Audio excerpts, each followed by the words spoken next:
I like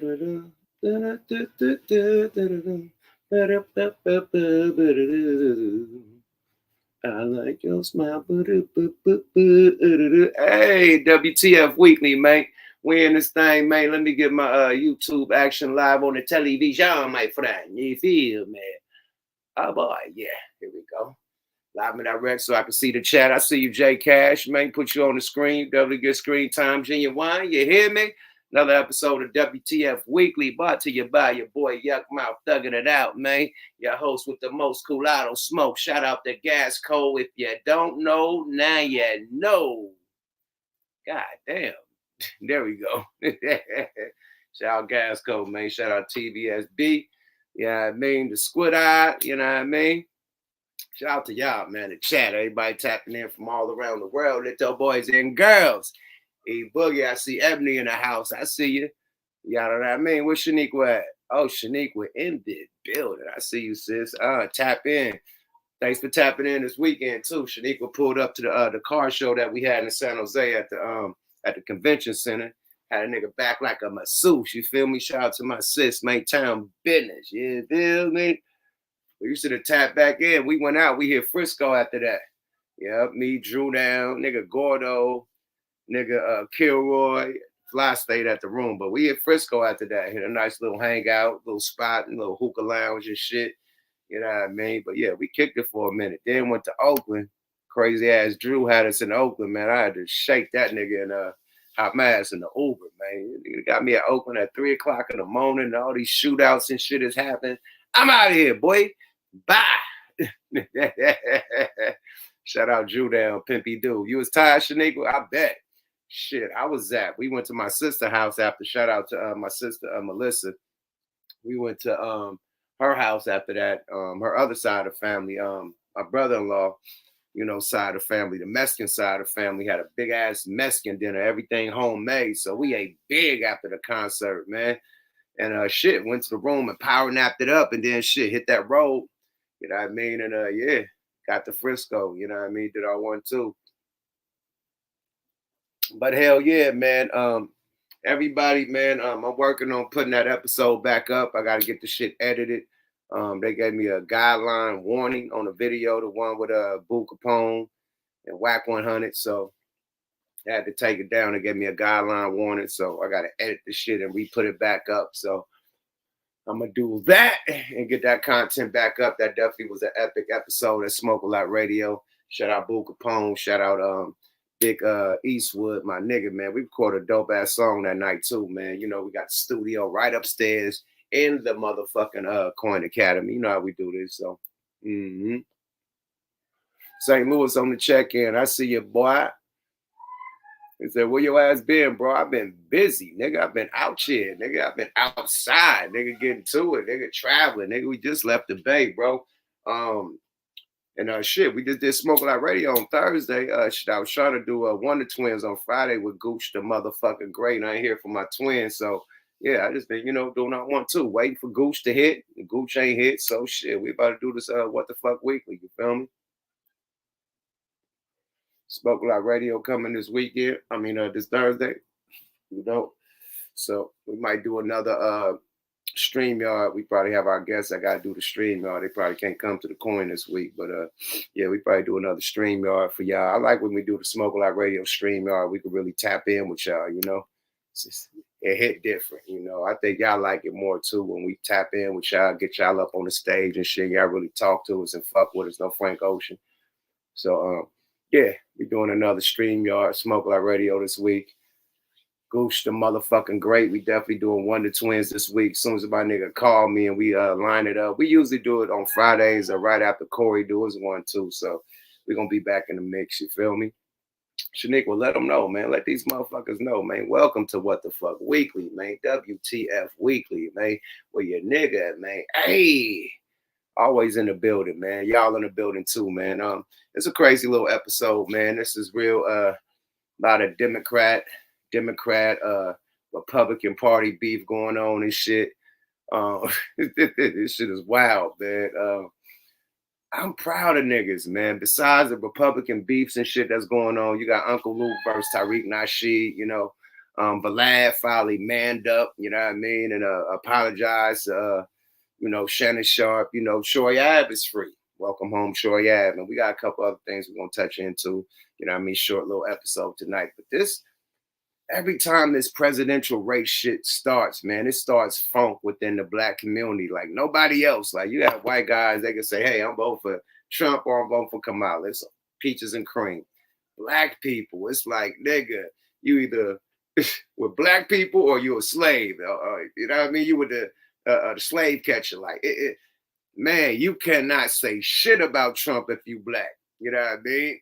You getting funk. And right now the funk is going down with Luke Skywalker and TARIQ NASHEED, man. So me, like I said, man, whoever gonna look out for the black community, man, whoever gonna stop this motherfucking inflation, this high ass gas prices, food prices, everything high, whoever gonna shut that down and put a lockdown on the border, you know what I mean? That's what I'm with, man. Period. You know, give them more jobs. That's what I'm with. White up Indian, you know what I mean? Period. Whoever. I just don't like the Democrats playing with my motherfucking intelligence, my nigga. You ain't got to lie to me. You ain't got to cosplay to me. Like, let's be real. Like, she is Indian, my nigga. Let's stop playing. Her pops is Indian, my nigga. Just because a nigga is from Jamaica, that don't mean he's African. Period. Sorry about that. Bro, I'm from the hood, my nigga. You know who runs our liquor stores? And all types of little markets and shit, clothing stores in our hood, check cashing spots and all that type of shit in our hood, Arab and Indian people, period. So I know how they look, and they look like us, but their hair different. Their hair is very straight, like a white man, but they dark like us. If they had nappy hair, you'll think they was us. Until they start talking, say, my friend. Once they hit you with the my friend, you know, oh, that's Haji. But other than that, my nigga, they look like you. They just got crazy hair, my nigga. But I'm from the hood, nigga. I was raised with Arabs and Indians. You know what I mean? Running the motherfucking the liquor stores, nigga. All that shit, nigga. You go to the mall, they got all the little motherfucking hip hop clothing stores and shit, everything. Nigga, they run it. The shoe stores, all that shit. So I know one, nigga. I know an Arab and an Indian nigga when I see him. And I ain't talking about the indigenous Indians that, you know what I mean, from the tribes and shit out here. I'm talking about an East Indian. Yes, I was raised around them. They run a gas station, all that shit, right? So you're going to tell me that this nigga is black now. He's African American. This Indian, my friend. Now he's African. Now, man, if you don't get the fuck up out of here, man, I don't like the games they playing with my mind, my nigga. Whatever she did in the past, that's what she did in the past. It's like you could bring up all the bad shit Trump did. We should be able to bring up all the bad shit she did. Now they're erasing shit, trying to say she wasn't the border czar. She didn't have that. She was the czar. Like, how you trying to erase history? But Trump went to jail. He did get arrested. He got a mugshot. Y'all leaning on that. He can't erase that. Y'all trying to erase that the nigga almost was assassinated. Go Google that. You can't even find it. Everybody go, Kennedy, all the other assassinates gonna come up with Trump. I don't like how they cheat. Let's win fair and square. You ain't gotta cheat. Period. Get our vote fair and motherfucking square. I don't like you playing with my mind. Period. That's it. The Democrats is really playing like black people is fucking stupid. That's what I don't like. Don't play like we fucking stupid, my nigga. Period. We are not stupid. We're not slow. Straight up. So I don't like that about them. Period.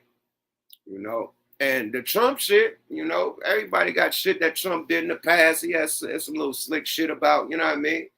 So Trump past is always in question with me. And Trump followers, his supporters are always in question because they are the most R-word, you know, as of lately. Like, we ain't felt no racism like that until he got elected. And when he got elected, it was like, shit, we are in the 30s or the 40s or something, or the 50s and 60s. Like, it's out. It's bland. Like, it's like how the rainbows used to be in the closet. You know what I mean? They kept their shit secret. You notice how, nigga, when Obama became the president, the rainbows came out. They came out the closet, nigga. They skipping hands, kicking sand, all types of shit, right? The Tinkerbells, nigga, they doing all they Tinkerbell in public, nigga. Once Trump did his 1-2, all the motherfucking KKK niggas got all they motherfucking hoods back out. Niggas got all they motherfucking swastikas and swastikas and shit.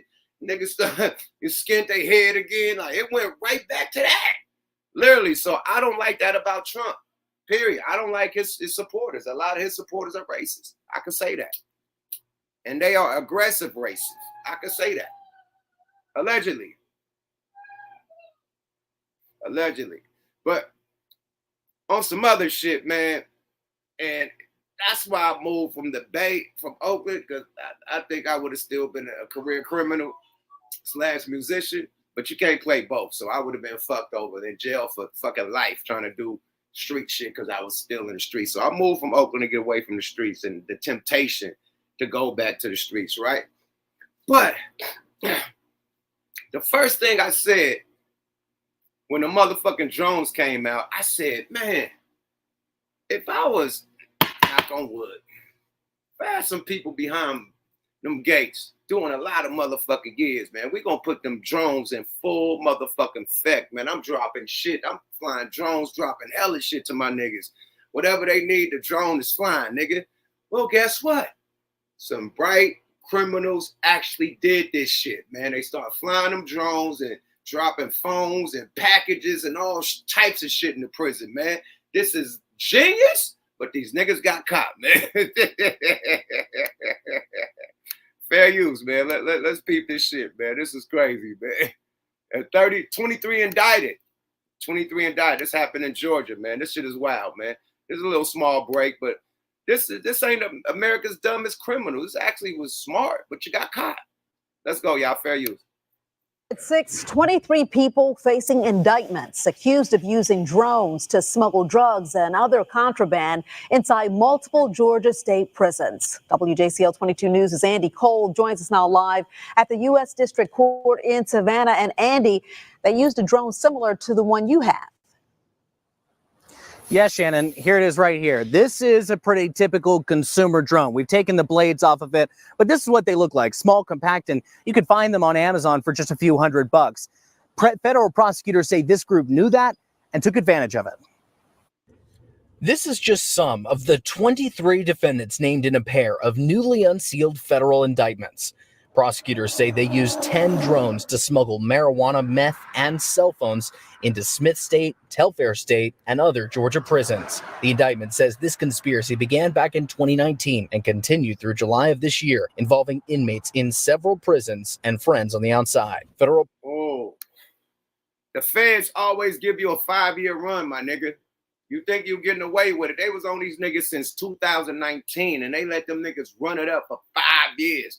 The feds give you a soft 5 so they can build a case on you, my nigga. Don't think because you're getting away with it, nigga, that you ain't under the radar, nigga.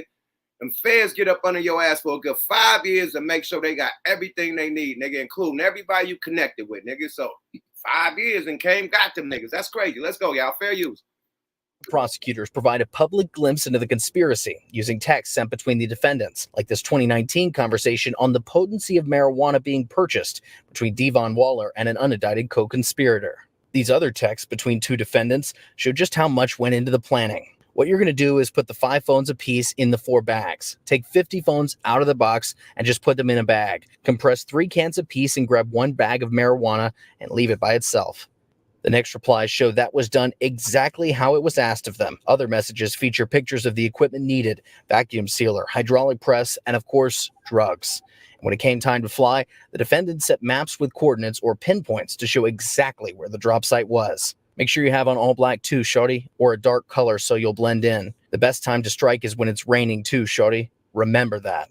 Of the 23 defendants, prosecutors say 6 of them were never inmates. Their job was to help those on the inside. But now all 23 could be facing 10 years to life in prison for their part in the conspiracy.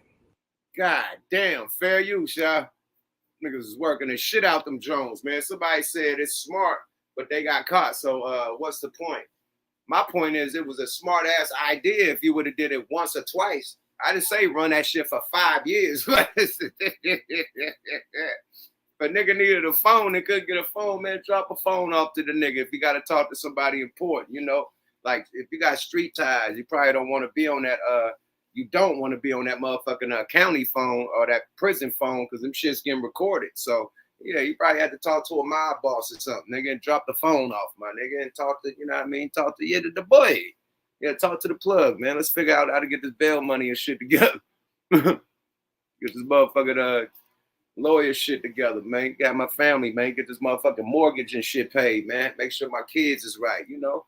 So just in case motherfucker want to dump on, wow, you got the phone, make your connections, make it go. You feel me? But I think it was smart. It's smart to all criminal shit is smart until you get caught. Period. The nigga who just got caught doing all them scams for all the money. The niggas who be doing all them scams for the money, my nigga, all them billions of dollars and hundreds of millions of dollars and check scammers and credit card scammers and all that shit and PPP loan scammers and shit and all that. That was smart until you get caught. Period. They ran it up. The nigga from what's his name? From Miami. What's my nigga name? Blue.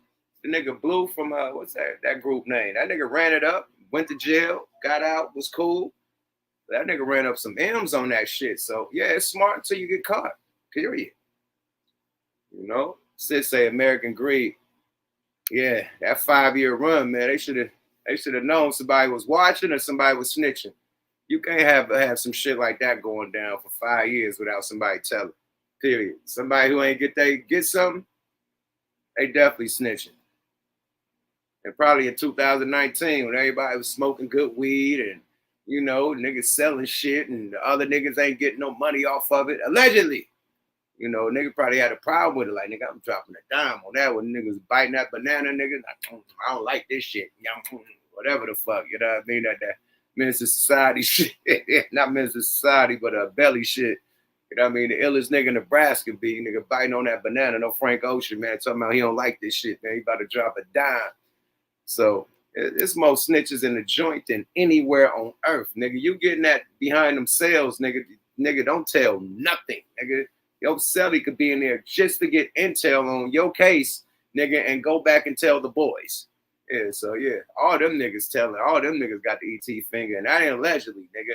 A lot of them, nigga, a good 80% of them niggas is definitely willing to cooperate so they could get shorter time cut off. And that's the niggas that got elbows and shit. Niggas got football numbers. I ain't talking about no nigga with county time, a year or two. I'm talking about niggas with football numbers. Niggas trying to cut off their time. Yeah, they gonna give you up. Period. You right, Regina. Rena. She said hit it and quit. Yeah, I would have hit that shit once or twice and been done with it. Period. You know, but hey, it's good until you get caught, my nigga. You know, it's good till you get caught. We said everybody get two. They talk about 10 to life, nigga. A 10 piece to life. Nigga, they was bringing in meth, nigga, phones, weed, nigga. The meth alone, nigga. The weed, yeah, the meth alone, nigga. Good luck. 23 niggas indicted. That hurt. Ouch. So be careful out there, man. That's why you gotta separate the elevate. That's why I got my ass up out of Oakland. No disrespect to Oakland. I love Oakland, but I was too connected in the streets, my nigga. I would have had an operation going down. Nigga, I had got 250,000 at one time. You know how much I would have put that into the hood if I was out there allegedly? Nigga, at least 100 would have went to the block. Allegedly, if I was still in Oakland, that's why I had to separate. Like, nigga, I ain't got no block in LA. I'm not a gangbanger. I can't get influenced by none of that shit. I'm just gotta do great legal business. And that's what I've been doing ever since I moved out here, period. You know, but if I was in them streets, nigga, if I was in Oakland, I would have crashed out. Fucked up my career trying to be a dope dealer and a rapper. So sometimes you gotta separate from that shit, you know? Straight up. Especially when you connected. I ain't no nigga that was looking outside the window. I was outside, you know what I mean, doing my 1-2, my nigga. Connected with the big boys that was doing they 1-2, my nigga, when I was little, teenagers and shit. So, yeah, we got signed when we was teenagers. We got signed when we was 19, you know, came out on Virgin Records when we was 21, so we still was young. So I made the decision, nigga, to get the fuck up out of there, bro. Period. Or become a statistic, because that shit leads to jail, death, you know what I mean? And shit, them too. That shit leads to jail and death. You know what I mean? Period. So, nah, pump my brakes, focus on this legal money. God gave me a blessing to get out the streets. Let's stick on that, you know? So, he said, Uber done that. I'm zapping shit in 2K right now. They said VLAD the police, man.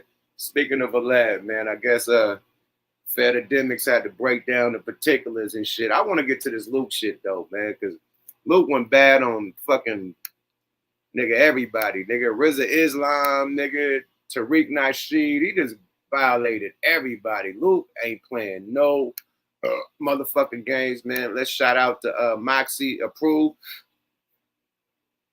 Yeah, follow Moxie Approved. He got this from Twitter Space. Let's get it, man. Luke is talking big shit right now. I know he got to get a big super bag to be standing on business like this about Kamala. Oh, yeah, I forgot. He shits on Tommy Sotomayor, too. He going crazy. Let's go, y'all. Fair use. Riley, you tell me to meet you at some fucking place. You tell me to get on the phone and call somebody. I'm calling somebody and nobody and everybody. I ain't finna profit this because I truly believe in descendants of slaves deserve reparation. I'm gonna go beat down doors, knock on doors, hand out papers and all that shit for people, for descendants of slaves who deserve reparation. But you're gonna tell me because I support Kamala Harris that you don't want my support. You're gonna tell me because my grandmother on my mother's side is from the Bahamas. No. You're gonna tell me because my daddy is from Jamaica. No. And then it gets worse. You're born here in America. Then that becomes the definition of Black American. You're not a Black American. Okay. Make that make sense. How are you going to get reparations passed and you done shitted on the entire party? 90% of the party is descendants of slaves. The Black people in the Democratic Party. You done shitted on that entire party. So I'm trying to find out at what point did Donald Trump and the Republican Party say that they're going to give you reparations? I could tell you one goddamn thing.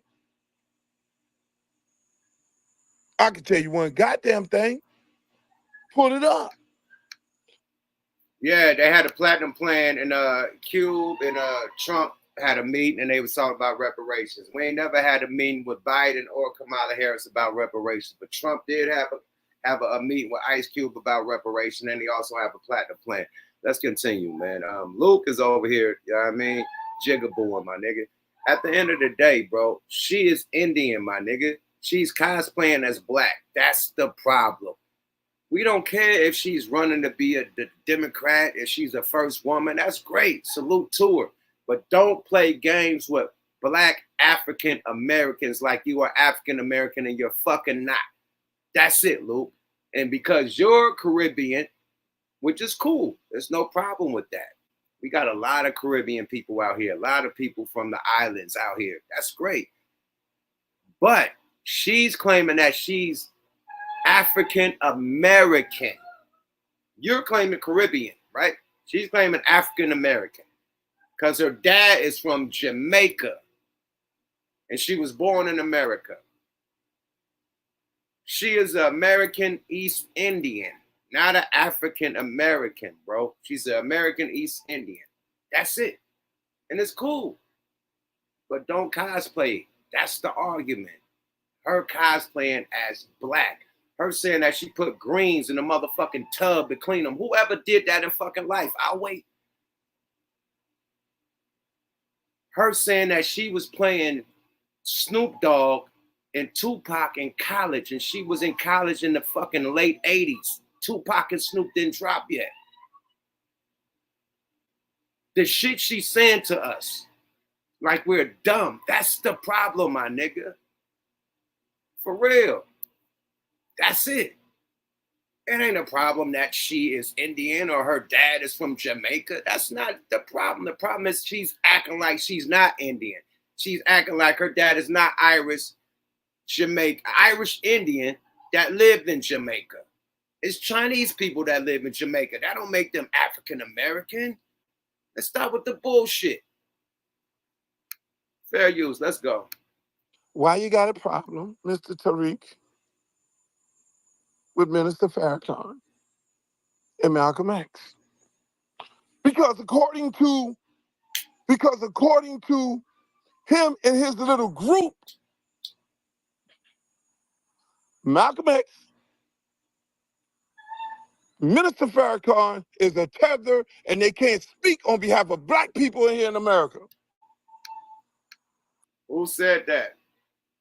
We are saying that Kamala's not black, nigga.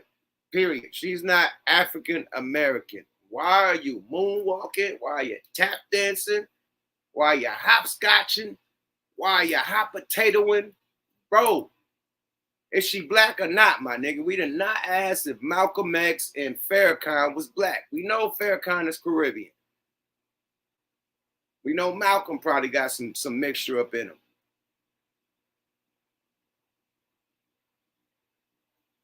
They're not saying they're African American. They're not saying that, nigga. They're not going as that. They are the leaders of their congregations.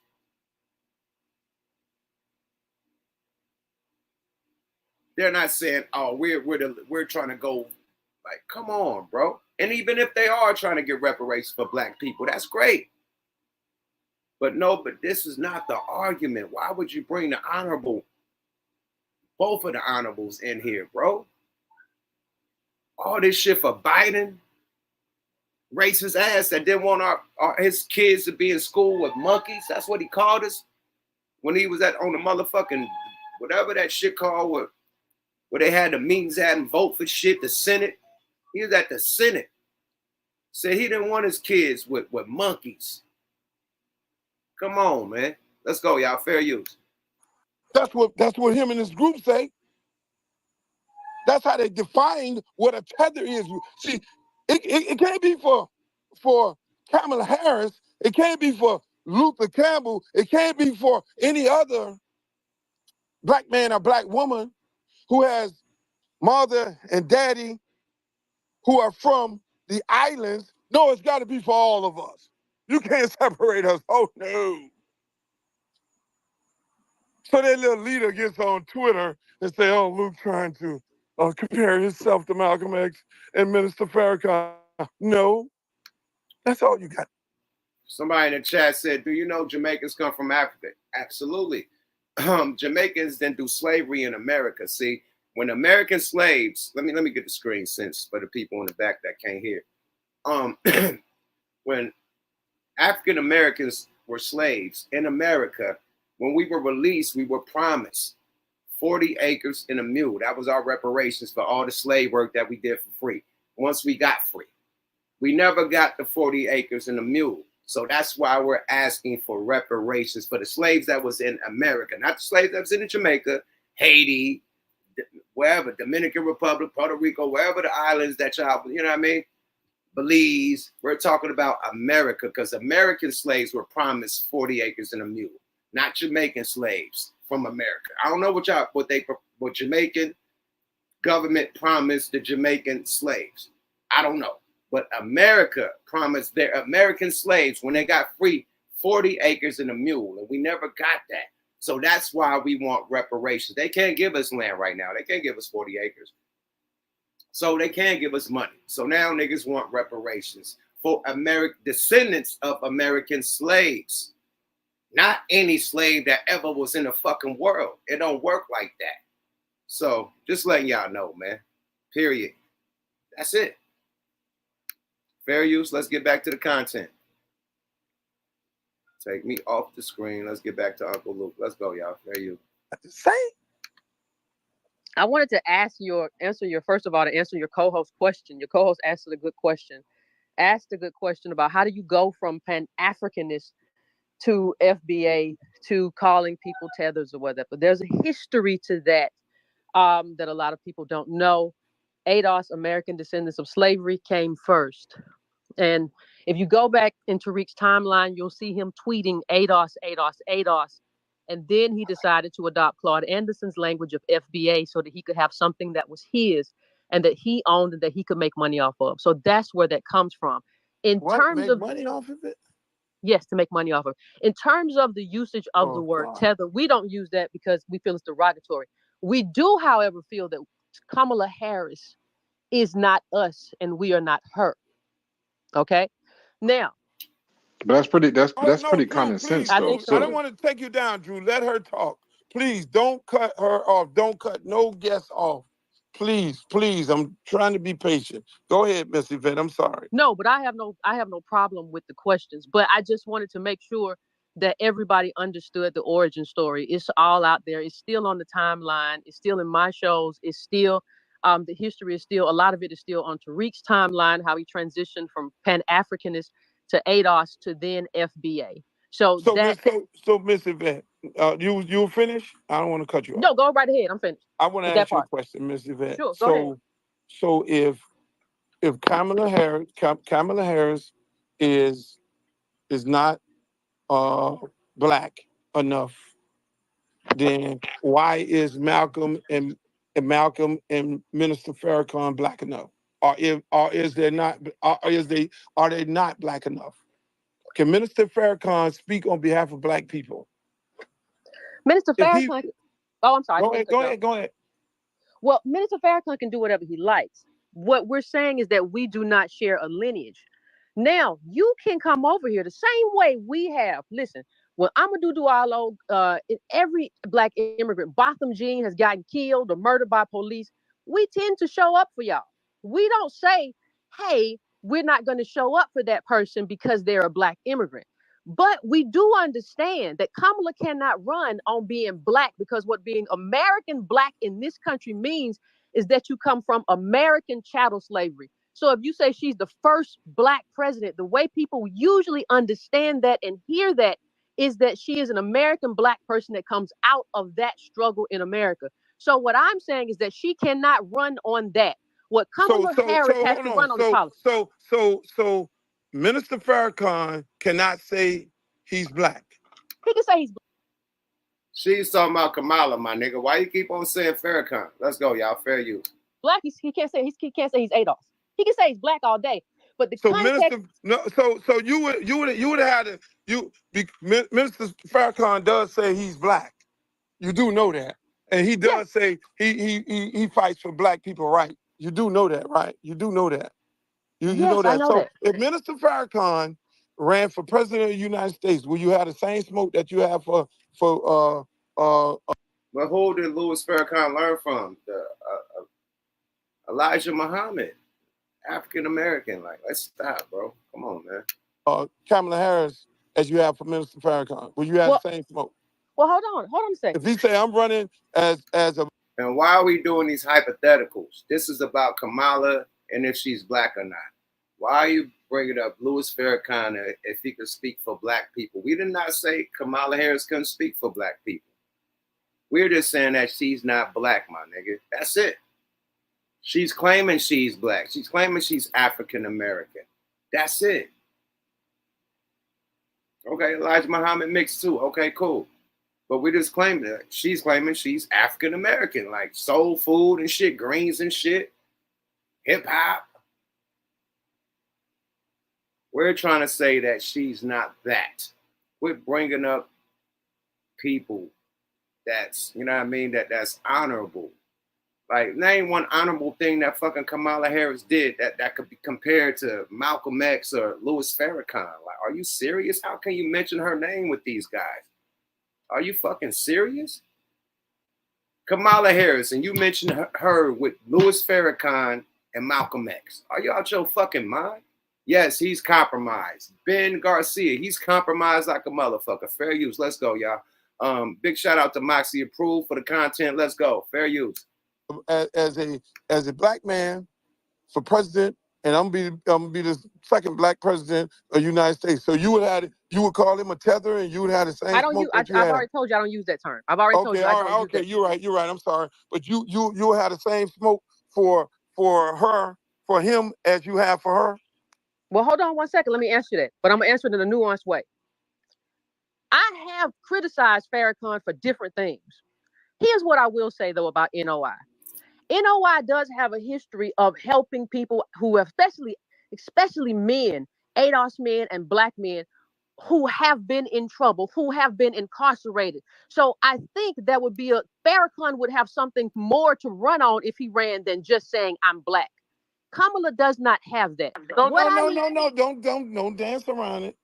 No, but he can't say he can't. No, he don't. Dancing. But no, he doesn't get to run. No, Lou, let her No, answer. No, he Lou, let her doesn't. answer. So there would be more for him to run on. Kamala Harris doesn't even have a platform right now. What I'm telling you is Kamala Harris cannot run on just being black because she is not black in the same way we are black. And neither is Farrakhan. His history is different. His lineage is different. His background is different. His people's contribution to America is different than American descendants of slavery. He is not the same. Now, we appreciate the contributions of anybody who comes to this country and adds to that, and we will judge you based on the contribution you have made individually. But you do not get to come here and say you are the descendants of slaves and sharecroppers and Jim Crow and Reconstruction and try to own that and try to shoehorn When into did she that. do That's that? what we not having. When did she do that? When did she say she was a descendant of chattel slavery? Her supporters did that. I don't think. I don't give a damn. You said she and when she adopted, she okay, never said let me that. ask you the question. She never said that ever. Nigga, everybody trying to act like she black. Why she got Megan Thee Stallion? Why she ain't got no Indian dancers up there then? Why she ain't got no why she ain't got no Indian dancers up there then? Like, let's be real. She got all black motherfuckers because she trying to cosplay as she's black, my nigga. She's at the BT Awards talking about they not like us and using Kendrick Lamar as her fucking like, come on, my nigga. Still using nothing Indian. She's trying to use us, my nigga. You got motherfucking Little John up there. You got goddamn DL Hughley up there. You got all black people. Where the Indian people at? Where DJ Khaled at? Like, where the people at? She's playing like she's us, nigga. And the nerve of her that play the song, they not like us. That's crazy. Like, we don't see what the fuck. I want to pull up a picture of her family after this. I'm going to pull up because the family got on stage. And you're going to see all Indians up there, nigga. Not one black motherfucker, man. For real. Let's go. Fair use. You don't have to say that explicitly, ma'am. Sweetie, then that's your mistake. That's your mistake. That is your mistake. Ma'am, don't accuse me of anything. Don't be blaming me. No, I can do whatever I want to do. I didn't call you. Okay, listen. When you're yelling at each other, we can't hear either one of you. And I'm respecting Luke's wishes. Where's and I'm letting him bring people up. I'm letting everybody talk. But I don't want to have a headache tonight. So if you guys want to have a conversation, then we say, if you come up here, have your receipts. Absolutely. And you throw Kamala Harris under the bus, have your receipts. So I think I just heard, and I'm going to go off mute, that the young lady said Minister Farrakhan and Malcolm X can speak on behalf of black people. I thought I heard that. Maybe I might be wrong, but I let her come back and say it again. But that's the trick bag where they're trying to wiggle their way out. That's why the commander and leader ain't coming up here. But I like this lady. She's something else. But the bottom line, ma'am, y'all get your information from these sources where the lady asked a clear question, and we're going to let her answer that. Where did she say that she was a descendant of slaves? Come on. She asked come on, Yvette. She asked a straight pointed question. Where did she say it? Do you have any receipts? I already answered this question. Let me say this too, because this. Okay, I must be missing because my son was ordering something on the phone. Okay, so can you say it again? Where did she say that? I want to have a nuanced conversation with y'all. Let's do that. Okay, let's do that. But wait, before you have, wait, Yvette. Before you have that nuanced, wait, Yvette. Yvette, before you have that nuanced conversation, please answer the question. Did Kamala Harris, Vice President of the United States, ever say that she was a descendant of slaves? Once you answer that question, you can get as nuanced as you want to. But please answer that question. And if you can't answer that question, we're going to have to move on to somebody else.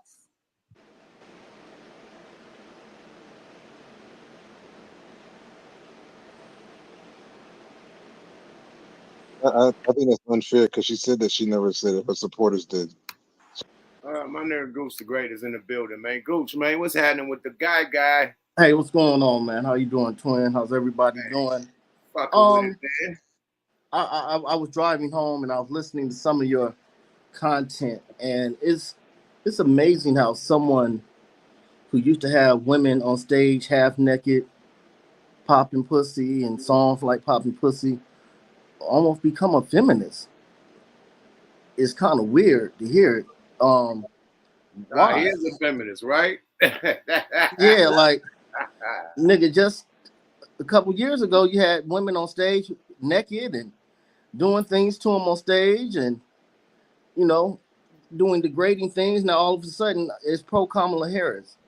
Kamala Harris doesn't have any policy whatsoever. She's not running on anything, and everything she says is huckleberry. She's playing with the game. She doesn't know what she's talking about. And it's almost embarrassing for people to say they will vote for her. When you watch her videos, she seems drunk or maybe off drugs. The laugh. Allegedly. The laugh is totally fake. And I'm almost embarrassed for people who would say they will vote for her. Now you're gonna have the women who say, well, I just want to see a black woman in office. Do you really? And it's cool. If it was maybe like a Candace Owens, someone who knew something about policy, yeah. But Kamala Harris isn't the person. She's been vice president 3.5 years now. She hasn't done shit so far. But what makes you think she's gonna do something if she was president? So, we can get back to the audio. I would love to hear it. No, that's what everybody's saying. Like, you've been in the fucking right beside the nigga. That's not, man, I just found out she is the deciding vote. She's been the deciding vote for like 50 or some 60 some motherfucking laws that got passed. So it be tied up, and she got the one that'll break the tie. And she always break the tie, my nigga. And all the little shit, all the little laws and shit that got implemented, she the last one to break the tie, my nigga. So she done voted on all this shit that's going down, my nigga. Period. At the Senate. Right.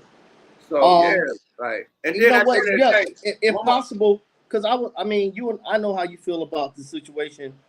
If anyone who's watching, and without any interruption from me or Yuck, if you're voting for Kamala Harris and you can tell us why, I would love to hear it. I would love to hear, especially if you're a male. Basically anybody, but especially if you're a male voting for her, I would love to hear it.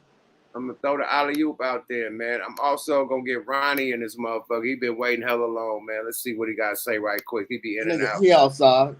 In and out. Ronnie, you outside? What's up with your boy? Hey, what's going on, players? OGs, what's up, man? Hey, big bros. I want you to understand something. Kamala Harris is gonna get the support she needs to win.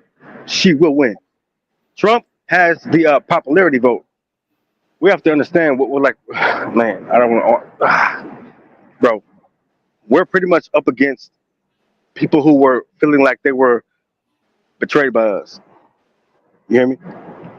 I'm saying like I'm not going too deep in this, but yeah, the ones who feel like we betrayed them, they are coming back to get what they feel like they should have had to begin with. Entitlement is the key word in all this right here. Kamala Harris. Okay, so I was on shout out to Mac Mean, our brother podcast and everything. We were talking. I was on. He allowed me to be on the panel. Okay, and we were all talking about how she had like 540 million. Like, $1 million like coming in for her campaign. Like, dude, I thought it was 100 million. No, she got support. And I think the people that are supporting, which know who oh man, damn, I want to go here.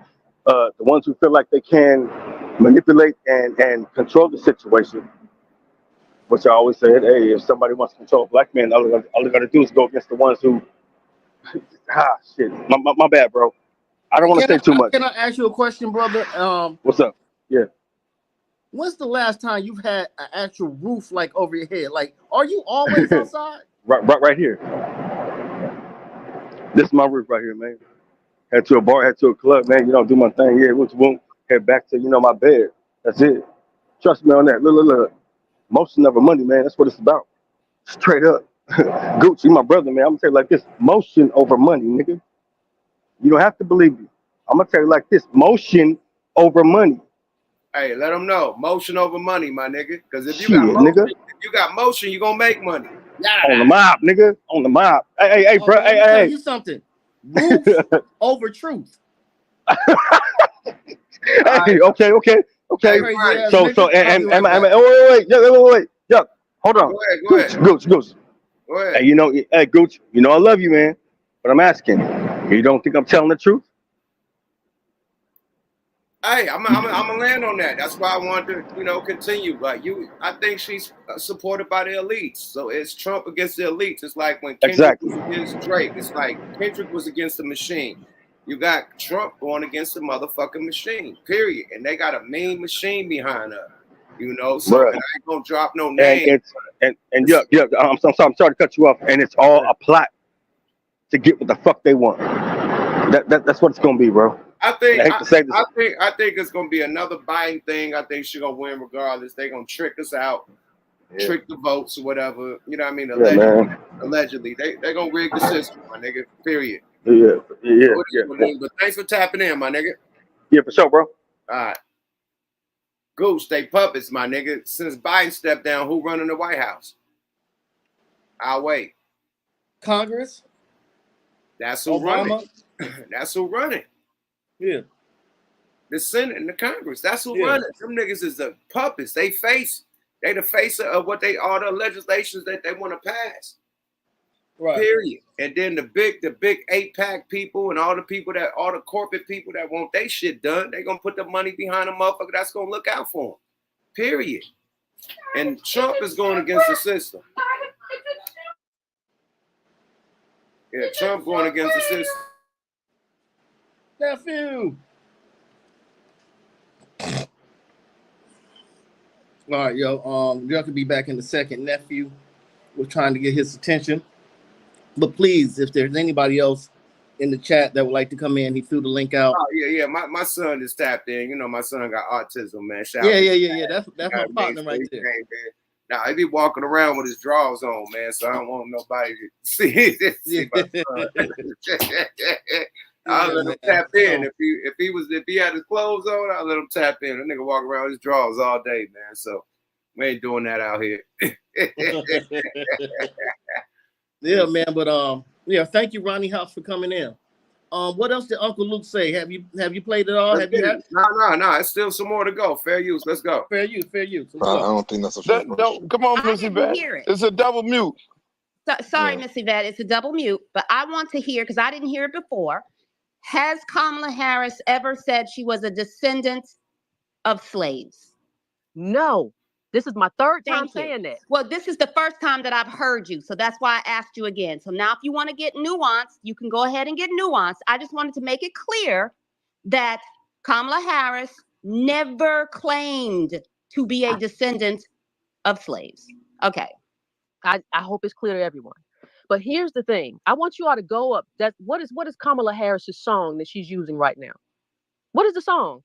What is her song, her campaign stomp song? It's Freedom by Beyonce. I want you to go and look up what that song means. See, Kamala Harris doesn't have to say. There are certain things that you don't even need to say. You suggest those things. You suggest that you're fighting for a certain group of people, even if you're not those people. Barack Obama did the same thing. Come on, Yvette. Don't do that. Come on, Yvette. You turn into a conspiracy theorist, Yvette. Conspiracy. You talking about songs and lyrics and and things like that, and you want to claim that because she got the freedom song, she trying to say that she indirectly But Luke, she descended of slave and chattel slave and all. You can't do that, Yvette. You know you can't do that. but Hold on, honestly though, let me. Luke, we're getting away from the topic of the room. Because I didn't think this was going to turn into a Kamala Harris. No, it space. was going to turn into that. That's what was going there because that's half of the issue. But Yvette, again, I'm going back. Yvette, I like you. You're a very smart lady, intellectual lady. If it's good for the goose, it's good for the gander. Correct?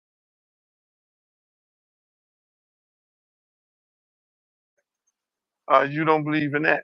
So if you say if you say that islanders, parents of islanders, or what you say you don't use the tether, if you say that they can't speak on behalf of black people in this country, then that means you're saying it to Minister Farrakhan and you're saying it to Malcolm X.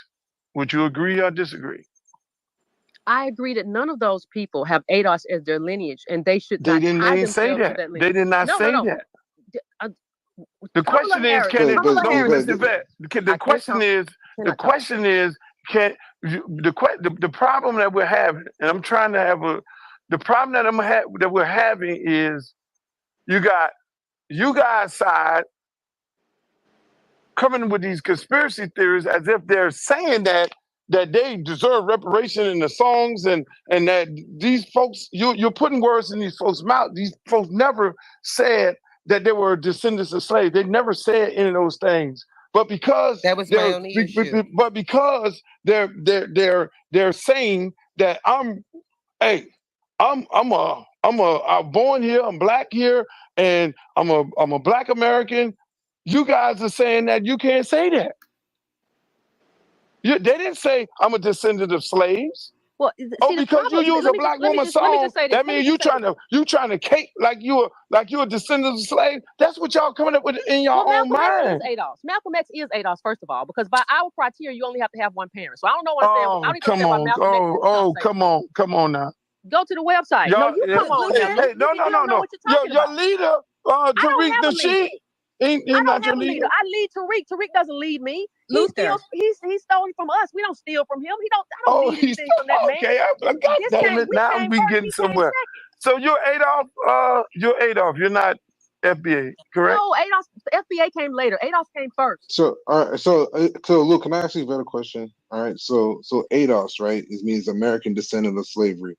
Now, is that United States Americans of descendants of slavery? Yes, American descendants of No, hold on. Let me finish.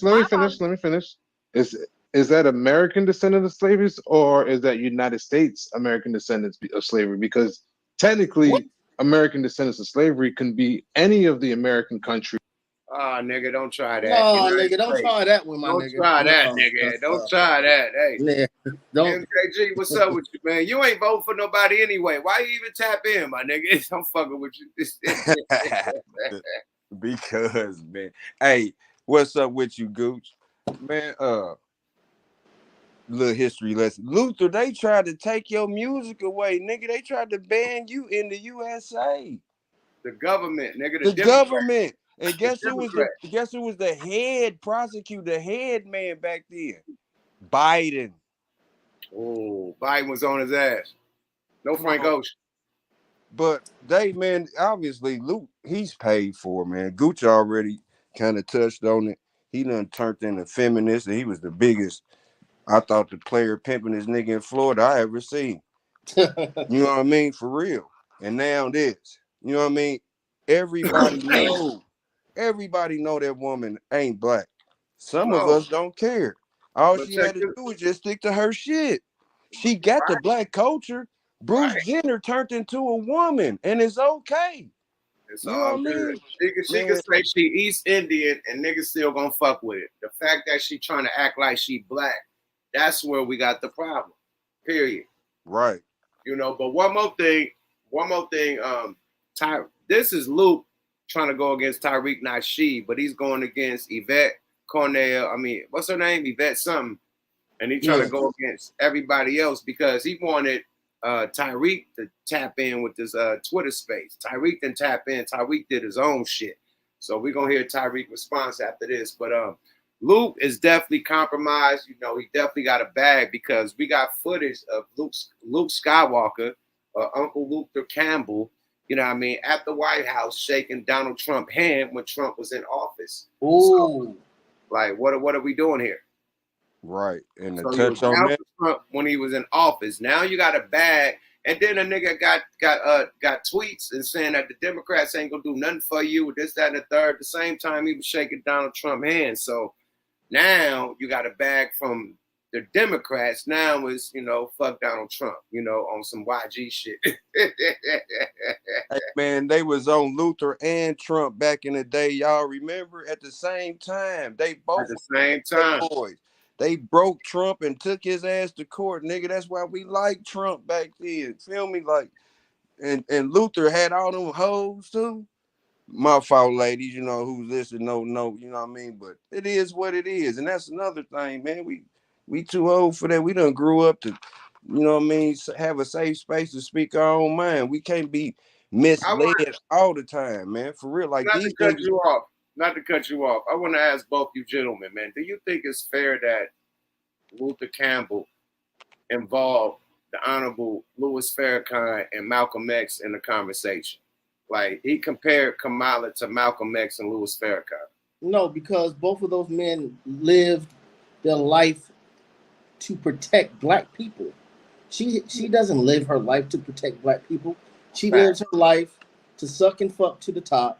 She lives her life to kiss ass, and she has basic bitch shit.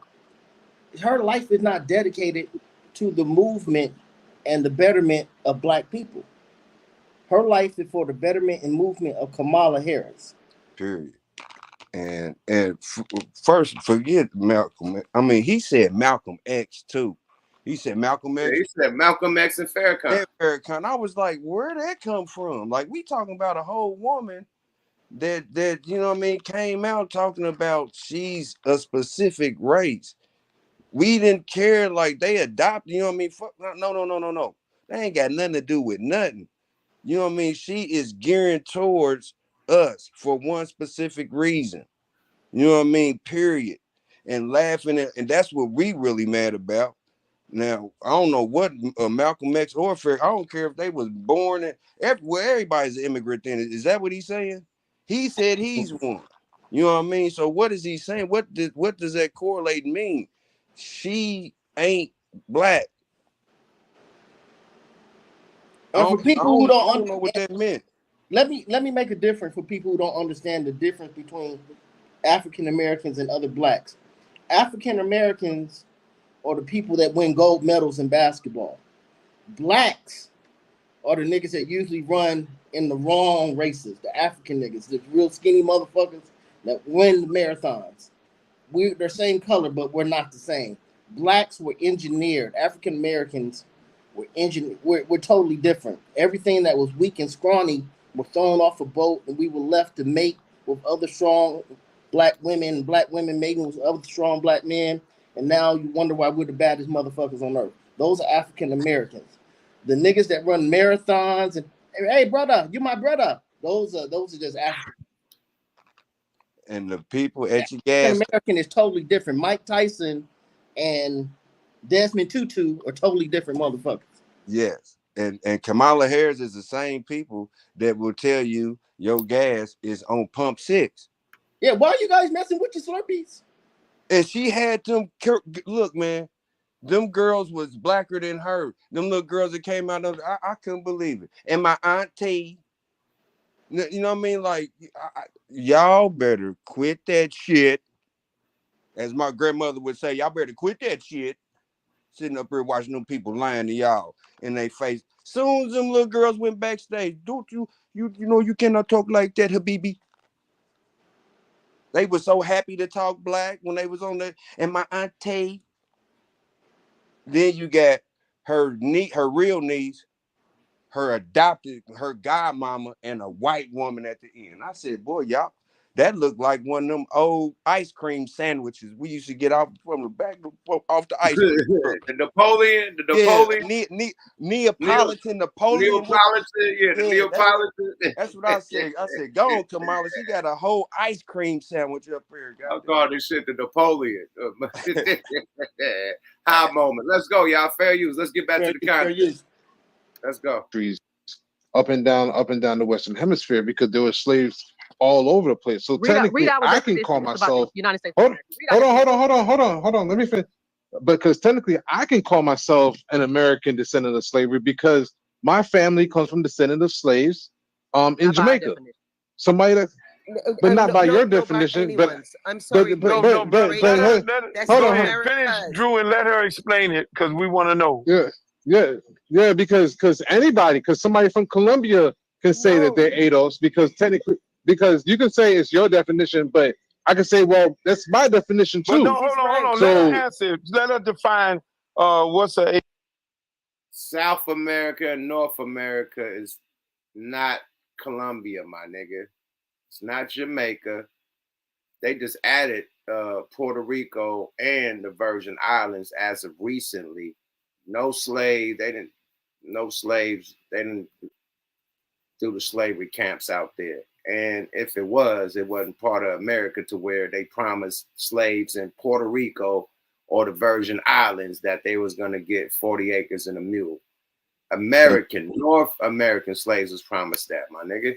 And they don't even tell y'all that Jamaicans are the only ones, which was Africans first. They the only ones that revolted and got the Jamaica from them motherfuckers. And Haiti and Jamaica. Them were the ones who revolted and took their shit. They fought back. Shit. That's why they had to pay their ass back in 2018, all that money back to France.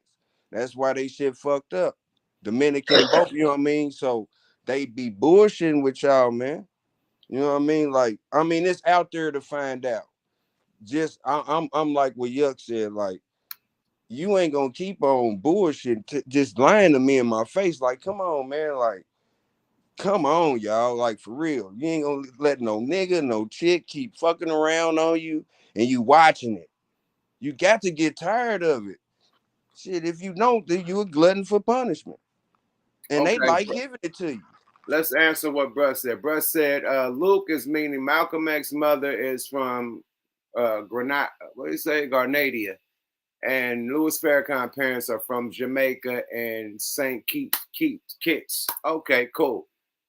With that being said, just like hold on, because I gotta break this shit down, man. With that being said, they were Americanized, just like the hip hop shit when they want to give it to the DJ. I don't know what the DJ nigga name from Jamaica, but they want to give it to him because he blended the motherfucking music. But the shit was already hip hop before he came. Cool Kirk or whatever the fuck. I don't know what the nigga Cool Herc.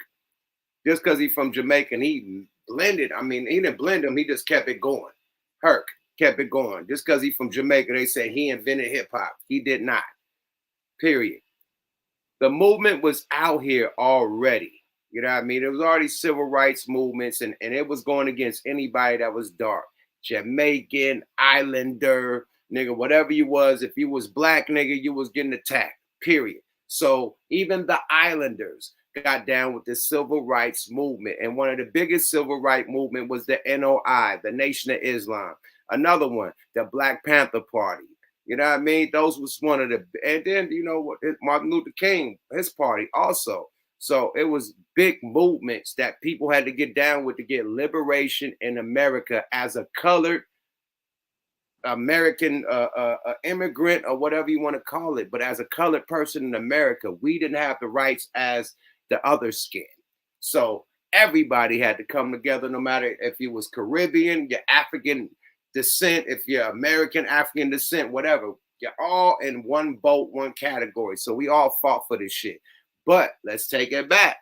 When it was just African slaves that was brought to America and that was enslaved, even though it was slaves everywhere else, but the American slaves, after we were freed, we were promised 40 acres and a mule. So North American slaves supposed to get that. We didn't get that. So the ancestors of those slaves It's asking for reparations. That's where we at right now. We're not saying that Malcolm X or Farrakhan can't represent black people. We all was in the same struggle at that time, period. But fucking Kamala Harris has never did nothing for black people, but play music and cosplay like she does. She ain't did shit for us, my nigga. I'm from the Bay. All she did was lock niggas up for weed, to give niggas 1,000 years for weed, my nigga. Hey man. Like, let's stop playing. I'm in California, nigga. And right, y'all know, hey, man. nigga, she is running that shit dry, my nigga. Like, let's stop playing with this shit. She ain't never did nothing for black people, so you can't mention Farrakhan and Malcolm X in the same sentence with her dusty ass. I'm sorry. You know That's what, man? disrespect. Yeah, That's disrespect, my nigga. And that shit didn't matter. I respect her for accomplishments, but you ain't rep the African Americans or anybody that's black. You know what I mean? Jamaicans, Haitian, whatever. You ain't represent nobody black like the people that you name, Malcolm X and Farrakhan. So, nah, you can't name them with her, period. You can't. She's responsible for locking hella people up in California. Hey, one thing real quick, yup. TARIQ NASHEED asked me for the link. Put the link up so I can give it to him real quick, please. Oh yeah, man. Let's get Tyreek and his motherfuckers. I was gonna get his response, and he could respond by himself, man. Yeah, them dudes. I don't care where they mother and father's from. Like Rakim said, it ain't where you from, it's where you at. Right. Period. Right. So, and another thing, when you black and a white person look at you, they don't know where you from. They don't know what Nick, you black. You are black, my nigga. Can you open your mouth? Didn't nobody know Franklin was from London until they found out what? Nigga, you black. Y'all better quit playing. For real. But we just saying like the people, the indigenous Indians that was already the native Indians, they were enslaved, and the transported Africans were enslaved. The indigenous Indians got their reparations. They got their own land. They got reservations. They got the casinos and shit where they make their own money. And the government, you know what I mean? They pay the whole motherfucking reservation. Everybody get a check every month. And that's how they get their reparations. We didn't get ours. We don't got our own reservations and got casinos and shit where we can make money on and pay the whole village. We don't got that. Period. So we're supposed to get the same thing the Indians and indigenous Indians, not the East Indians, the indigenous Indians were supposed to get, and we never got it. So that's what Tyreek is talking about. Like, we need reparations. That's what Yvette and them is talking about. We need reparations. You know what I mean? Because our ancestors never got paid for the job they did for America. That was promised after they were free. That's it. Luke, you can't bring up civil rights activists. That was like, come on. You can't bring them up. She's never was a civil rights activist. Like, I mean, man, like they trying to find, you can't even equate her with the civil rights. She's out of that era. The last of them dudes is gone. They pushing up everything in the Georgia cemetery. You feel me? No disrespect, but you can't keep equating it. That's what got us where we are right now. They died for it to be Obama to be the president. They died for us to be able to go to schools and colleges with other races. They died for even other races and other motherfucking different people to come to America free. It was like, come on, man. Like we made it cool for foreigners to come out to this motherfucker, man. To enjoy everything they fought for. Everything. They got sprayed I'm talking about everything. Foreigners that's black, Haitians, the motherfucking Jamaicans, nigga, the niggas from Belize, all that, nigga, all the black motherfuckers, Africa, y'all could come here now. It's all good money because we fought for that. We made it free for all of us. Y'all get all the benefits that we fought for, that all our civil rights activists died for. And now we can't even get them. As Americans, pure black Americans, now we can't even get the same shit they fought for. They exploiting that. You know what I mean? Like, they exploiting that. And we watching it. We seeing in Chicago. You just said Oakland. You know what I mean? You feel me? Let's talk about the new slavery, prison system. That's new giving them iPads, and shit. That's free labor, my nigga. Man. That's free labor. You know what I mean? The new prison system, the industrial prison system, is the new slavery compound. period. Niggas locked up, niggas on the chain gang, niggas got to sleep, and man, come on, work and do all this shit. Come on, man. Hey man, they If get you on them yards, nigga, you gotta do some shit. Nigga, y'all doing license plates, all types of shit, my nigga. That ain't like the county, nigga. It's a whole different animal, nigga. You just seen in Georgia they was getting droned up. Nigga, I just played that. Right, that's what I'm saying. Like, you know what I mean? So some man, they chilling. Even the guards, you know what I mean? For you, how long was that? What 2016, something like that? What's that? 2019 to 2024. They was running that shit for 5 years. 5 years, man. Shit, somebody was nodding at the wheel, not sleeping, nodding. They were I just gave Tariq the link, so if you see him in the background, please let him in. Oh yeah, all time. I want to hear more audio as he talks about Tariq. Yeah, let me go. Let's get back to this audio, y'all. Fair use. Okay, fair use. Can you do that? Go ahead. Yes, American. I know you asked a great question. American descendants of slavery in the United States of America. 1619, Reconstruction, Civil War, that. So we don't need to. We have a specific definition, and it relates to this country, the United States of America. Okay, Miss. So no, that's good right there. Let's leave it right there. Miss Yvette. Miss Yvette. So I'm going back to the topic of the room. So you said Malcolm X, because we're getting somewhere through all this. You said because based on your group, not Mr. Tariq, your group, if you have one parent, who is Adolf? If you have one parent that's from a descendant of slaves, and if you have one parent that's from the islands, that makes you what? That makes you Adolf, right? Yes, it makes you in terms of our reparations platform. You can get reparations. You have one parent. That's the criteria. Okay. You get that's fine. I'm okay with that. So now let's move on to Minister Farrakhan, who has no parents that are descendants of slaves. So and he speaks on behalf of Black people. He loves Black music. He even plays jazz music.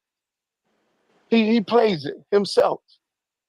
He has Black entertainers. He has fought for Black power movement, Black people in America and around the world. So you say to Minister Farrakhan, what? I would say he is an ally to ADOS in this country. He's an ally. So why Kamala Harris ain't an ally? That failed to be seen. He played the same music. Hold on. He played the same music. He loves Beyonce. He didn't entertain all the top entertainers to his house. So is he caping? No, my question is he playing? Is he acting like as if he a descendant of slaves? Because he entertains all the entertainers? Based on what you just said. Luke, you know good and well, you can go to a hip hop concert right now and see a mostly white audience. The kind of music that you listen to is not how we define it. You just mentioned her music. You just came up with this whole conspiracy theory because she playing Beyonce, who loves her, and you're saying Kamala is parading around like she's a descendant of slaves and a Pan-African and everything. No, I'm not saying that at all. I'm not. That's what you said. No, I'm saying that. Listen, when Kamala says there used to be a little girl who was bused, and I was a little girl on that bus. When Kamala uses that freedom song, and when her entire team fights for her Blackness, that is a suggestion. Just like when Obama did it, that was a suggestion that you were American So Minister Farrakhan has never suggested that he's Black. He is not Blackness in the terms of American Black. Have y'all ever attacked him? Listen, hold on a second. I'm not really trying to gatekeep Blackness. I'm trying to gatekeep lineage. So if he wants to call himself Black, I have no issue with that. I have an issue with when you all go to the Caribbean Day parades, y'all know that everybody I don't claim Caribbean. Minister Farrakhan Caribbean. Yes. When you go to Caribbean Day, I know that's not my day. I'm not Caribbean. If I go, it's just to enjoy and watch stuff. Yvette, you dancing, Yvette. You're dancing, Yvette. No, I'm not. Hold on. Stay right. Yvette, you kind of. No, that ain't dancing. She's saying what the culture is. Y'all Caribbean, but y'all out here. Y'all be having motherfucking Caribbean Day and all the motherfucking what them shits called? I don't know what they called, man, but they be having the motherfucking festivals every mother in the Bay Area, everywhere, Miami. They have all the motherfucker where you bring out all the motherfucking Caribbean people. Carnival, right? They have carnival everywhere, nigga. And we are not a part of that. You feel me? So everybody got their culture that they're part of, my nigga. Like, let's stop playing. And where did that have to do with it though? Like he just flipped that. No, like that nigga all walking. nationalities ain't got nothing. They in America now. Like that's why they here. Same reason why the other immigrants, quote unquote, is here. Like what But is the going thing on? is, like, he act like people got a problem with immigrants or black immigrants. No, she's saying she black and she not. That's the fucking problem, Luke. Yeah, We're man, up these other immigrants that represent us and fuck with us and fuck with the culture. You know, like it's a problem. It's not a problem, my nigga. It's not a problem even with her being, you know, in her position. Just represent your East Indian culture and quit trying to cosplay on us. Quit acting like we stupid. That's don't what it is. exploit us. Don't keep playing with our mind. Like goddamn it, we know what it is. Like don't do that. You ain't got to do all that. You know what I mean? It's nice. I was gonna They play would accept her. TARIQ response, but if he gonna tap in, I could let him talk for himself. But he definitely cooked last night. But I'll let a little bit. I want to let Tommy Sotomayor try to tap in. He cuts. Luke don't want nobody to speak. He cutting all these niggas off. Let's go, hear man. it. Fair use. Let's hear it. This is gonna be funny. Yeah. And I ain't got no dog in the fight, but I know Luke is compromised with this bullshit. You know what I mean? You're a compromise. You get in the bag. And we could clearly tell, man. Let's go. Fair use. You dancing. Yvette, you're kind of dancing. Because the thing is, hey, Yvette, hold on, Yvette, you good? Hold on, Yvette, good. Hold on, Drew. Yeah, Yvette, you're kind of dancing. Let me finish, Drew. Let me finish. Yvette, you doing it, boy. Boy, Yvette, boy, Jesus Christ. I know Yvette husband can't win no argument, boy. He get ate alive up in there, boy, because she go dance. Yvette went, you know how, Yvette slid on over here and then curved on over here. hey, and then she tried to throw everybody out, talk about the Caribbean parade. Oh, God. Oh, I love it. Oh, Yvette, I love it. Okay, Yvette, you just hold on right there. You just hold on right. I got to move on to some more speakers because I got a lot of people down there trying to come up. Luke, can you bring RZA up, please? Where's RZA? Okay, yes. RZA, right there, but I'm going to go to the hands. I got Miss Riri. Go ahead, Miss Riri. It's on you, Miss Riri. Oh, I got to take the mute off. This boy, that Yvette something. No, but Luke, this is what I don't get, right? No. We got to move on from Miss Yvette conversation. Let's go. We got a lot of people. I'm moving on. Who we got next here? We got RZA next. Come on, RZA. Yeah. Peace. Assalamu alaikum. To everyone in the space, I've listened and I've learned. I appreciate Brother Uncle Luke for opening the space and for all of those who have made their contributions to it. I am primarily here because my leader is Minister Farrakhan.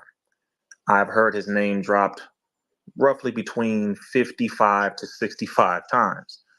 And the comparison between Malcolm, the minister, and Kamala as a premise to go between why we should or should not say this person can speak on behalf of Black people, I do not find to be fair, and I don't find that to be at all, I would say, logical. The question of lineage would never be brought into the picture if the work from Kamala Harris would have been the fighting for the freedom, justice, and equality of Black people.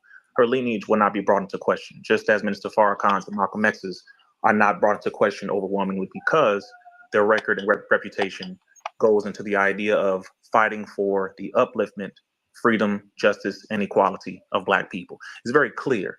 So I'm not going to get into the argument of the lineage or tether or FDA, ADOS, any of that. The fact is they have fought for the upliftment of Black people. Kamala's record shows different. It's very, very simple. Whoever you choose to vote for, that is your decision. You want to vote for Trump, That is your decision. Kamala, your decision. Dr. Cornel West, because he is on the ballot, although most of our people don't even bring him up, he is on there. If you choose to vote for him, that is your choice. But I simply wanted to make it very clear that we cannot, in all good sense, nor logic, nor reason, compare Kamala Harris with the Honorable Minister Louis Farrakhan. And Brother Luke, I will caution you as your younger brother to just be mindful that if you have an argument with someone, as you do with TARIQ Nasheed, and I understand, I've heard the back and forth, simply get on the phone and call the brother rather than bringing Minister Farrakhan into this. Right. Because Okay, let me ask you, Brother Rizzo. Let me ask you this, because me and Minister Farrakhan. Let's build on that. RZA just cooked him. RZA just cooked him. We gotta let that breathe a little bit. Let that breathe, my nigga. Hey, yeah, he counted. When RZA count, he said 55 times, I believe you said the minister's name. I said, yeah, that ass in trouble. Yo, you about to be banned in the Nation of Islam now. Go on, RZA. Let him do his thing. I want to hear the rest. Yeah, let him cook. Let him cook. Fair use. Fair use. Nah, Luke about to cook him and drop him off the stage on some hate shit, but we'll listen. Luke can't take all that verbiage, all that verbiage, you know what I mean, all that education. this nigga on some whiskey or something. This nigga can't take all that slander education. Our son is very good friend. Hold on, let's go, y'all. Fair use. Yes, sir. Me and Minister Biard is very good friends. I've been taught by him. If you know who he is. Yes, sir. So I want to say this to you, brother. What I'm questioning, when I bring his name up in this conversation, erase the politics. When a brother like TARIQ and his followers hop on these platforms and call people, black leaders, black people who have family members whose parents are from the islands, tethers. You don't want to speak about the tether part of it, but that's what we're talking about, brother. Because that is a derogatory term if it's meant for me, because my parents are from the islands, then it's meant for Minister Farrakhan, who I love to death, and Brother Malcolm X. So you can't separate it. You can't separate it on behalf of Mr. TARIQ. He got on here and he made his statements and he went back and forth. If you follow him, saying all these things about me, which I don't give a shit. Spell my name right. But my question is the divide of the black community and this derogatory term of tethers, and it's defined by you are black in America, and if your parents are from the islands, then that is what you are. That's why Miss Yvette so eloquently said she don't subscribe to that shit because it's a derogatory term. So I have a problem with you saying it about anybody. But Luke, this is RZA Islam. You act like you're talking to TARIQ Nasheed. Let's continue. Fair use. And Minister Farrakhan, me, and everybody else falls into that category. So I wanted to know from this man. You say this shit on this motherfucking platform, bring your ass on this motherfucking platform, and I want you to say that I want you to have the same smoke. I want you to say, you say it the same way that you've been saying it on your platform. It applies to Minister Farrakhan. It applies to me. It applies to Drew. It applies to all of us who have parents that are from the islands who fight our ass off for black people here in America. And you ain't gonna come up here and say no difference. I don't give a rat's ass, my brother. No, let him. I'm talking to him. You ain't gonna sway the conversation because I can get on the phone and call these people. So there ain't no Brother Luke invoking no names. I know these people. So if I know Musaddiq. I have Musaddiq's phone number in my phone right now. You're attacking all of us. He's attacking all of us. who are you So referring if you to? gonna come, if you follow this, talking about Tariq Nasheed. Okay, just clarifying. I didn't know who you were this referring Tariq to. Nasheed. No, we're talking about Tariq Nasheed. Don't get it twisted. You know what you came up here to defend. Brother, I follow Farrakhan. When we talk about him, don't get no. I follow Farrakhan. No, you don't follow no Farrakhan. You saying that to justify what the this Wait, and on here. If you say one person, if you say it for one person, see these people think. Wow, Luke don't know who RZA Islam is. No. This nigga crazy. Did he say RZA Islam doesn't follow Farrakhan? Yeah. Yes. And this wild nigga. Yes. And he jumped ship. You know how motherfuckers be ready to fight somebody. He started talking. He started talking about Rashid, nigga.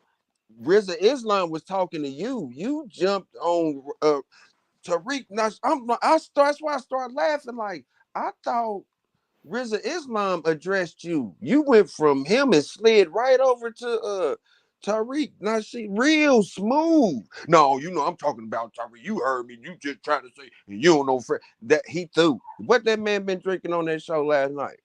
Yeah, he had to be drunk, man, because he said, I'm not to cut you off. He said, I'm showing up for I follow Minister Farrakhan. I don't follow Tariq Nasheed. He said, I'm speaking for the minister.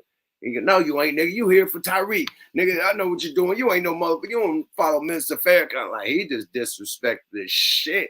I know them people. Like, RZA Islam don't know the same people you talking about.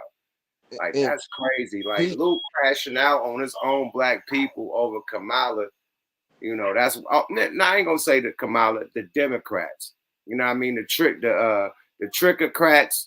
Like, we've been running for the banana in the tailpipe, no Frank Ocean, for the last motherfucking 30 years fucking with these people, man. Longer than that. Shit. Real talk. They've been full form. Bamboozled. 3 strikes, war on drugs, nigga, war here. Every time it's a new presidency with these niggas, we got a new war, the 9/11 alleged shit. There's so much shit that went down with these yo, man. Demolition man. Them motherfuckers ain't no demolition man. Like, come on, man. Hey, man. Like, they left. Come on, bro. Like, did you hear Biden? You heard? He said, we gonna put a prosecutor in the White House and not a felon. Boy, I said, boy, you niggas is going to jail again. He gonna be happy about it. He said that shit at the Democratic convention, and everybody clapping it. And they snuck in when she got the nomination. Y'all can go back and look at the first Pan-American, whatever the fuck she is.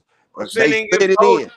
She didn't even get voted in. That's a whole nother thing. That's another thing. They didn't even vote her in, my nigga. Like, once that nigga stepped down, it was supposed to be all the Democrats could run for that spot. Period. Online shit, man. Online. Nobody knew about it. Nobody knew about it. They gave it to her because she up under the same puppets, my nigga. Like, she ain't do shit. They all went on, nigga. That nigga Biden on vacation right now on beaches and shit while niggas at war.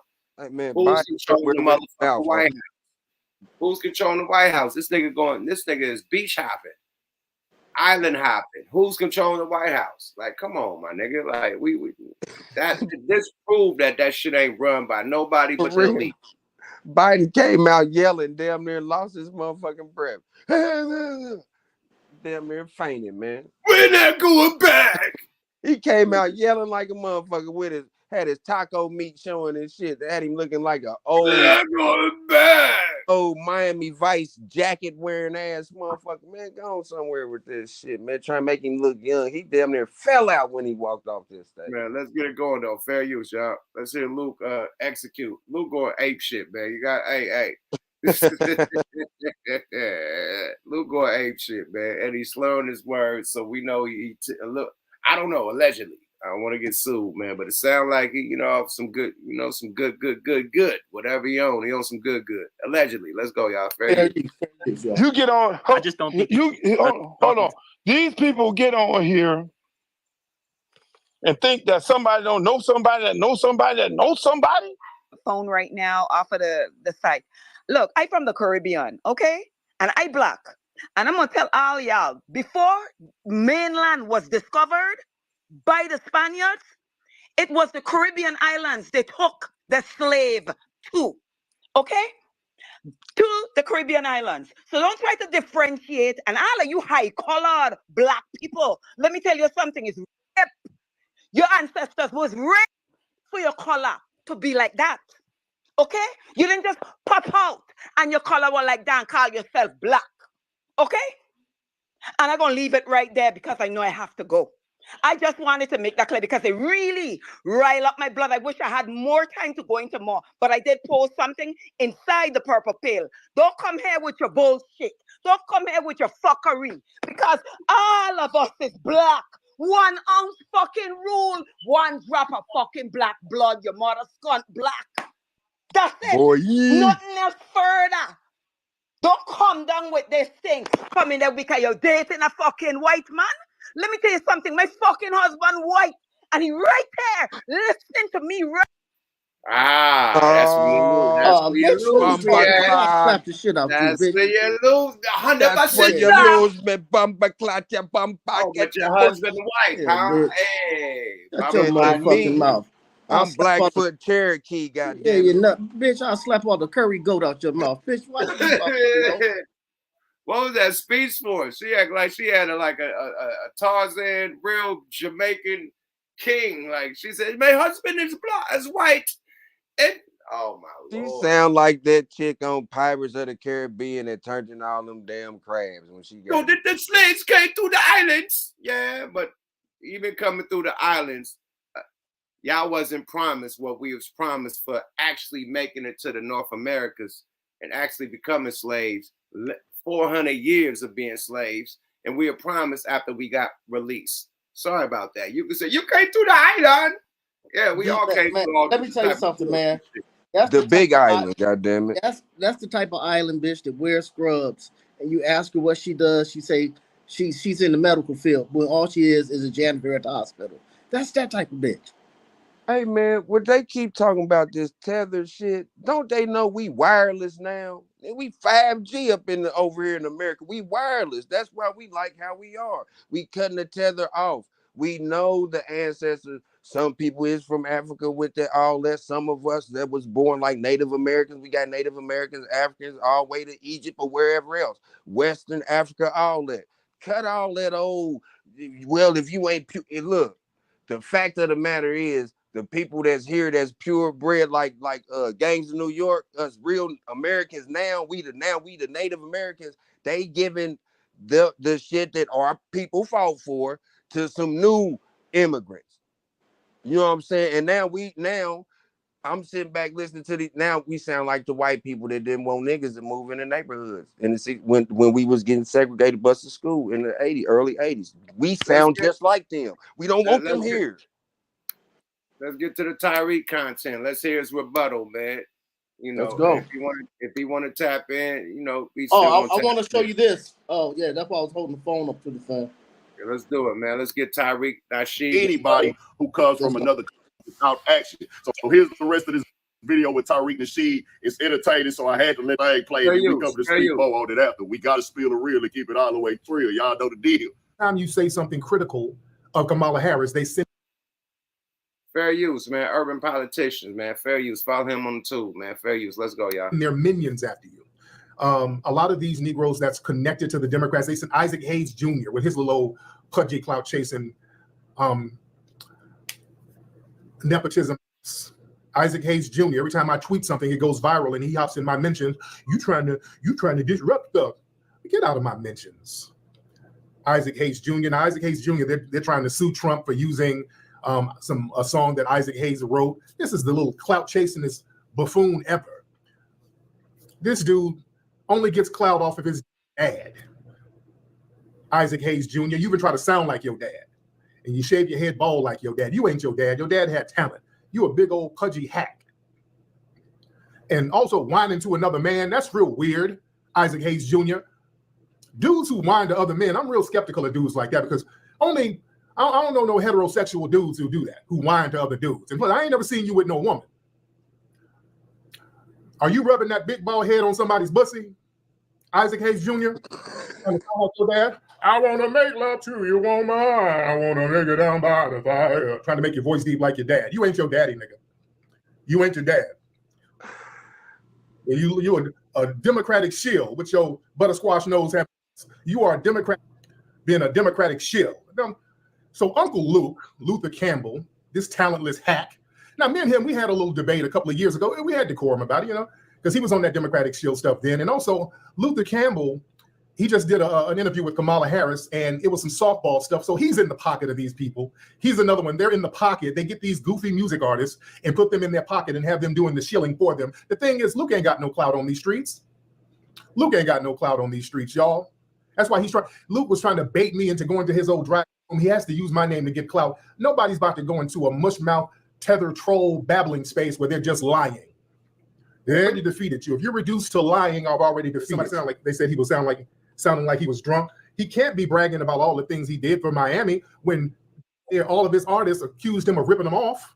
Now, this is jealous tether babble. What Luke has brought to the game. In hindsight, Luke brought a bunch of degeneracy to the culture. All of the coochie popping and all of that stuff. Yeah, it was cute and it was fun when we were little looking at that stuff because it was provocative. But you dig? At the end of the day, fair use. Urban politicians, man. Let's go. Let's look back in hindsight. Just look, when you get older and you look back, you're like, that didn't help us worth it. He brought some of that Caribbean degeneracy over here. Yeah. And how does that work for us now? I think Luke was recently bragging about how Sexy Red and Glorilla, all the people rapping about coochie and booty and all that, they got to thank him and give him a check. That ain't no flex, to be honest. Used to love the 2 Live Crew. Still, I like listening to that stuff, but we came up in the golden era, and that was in the golden era of hip hop when there was a balance. All right. So yeah, you had the degenerate stuff, but it was balanced out by the Rakims, the LLs, the Heavy D, Brand Nubian.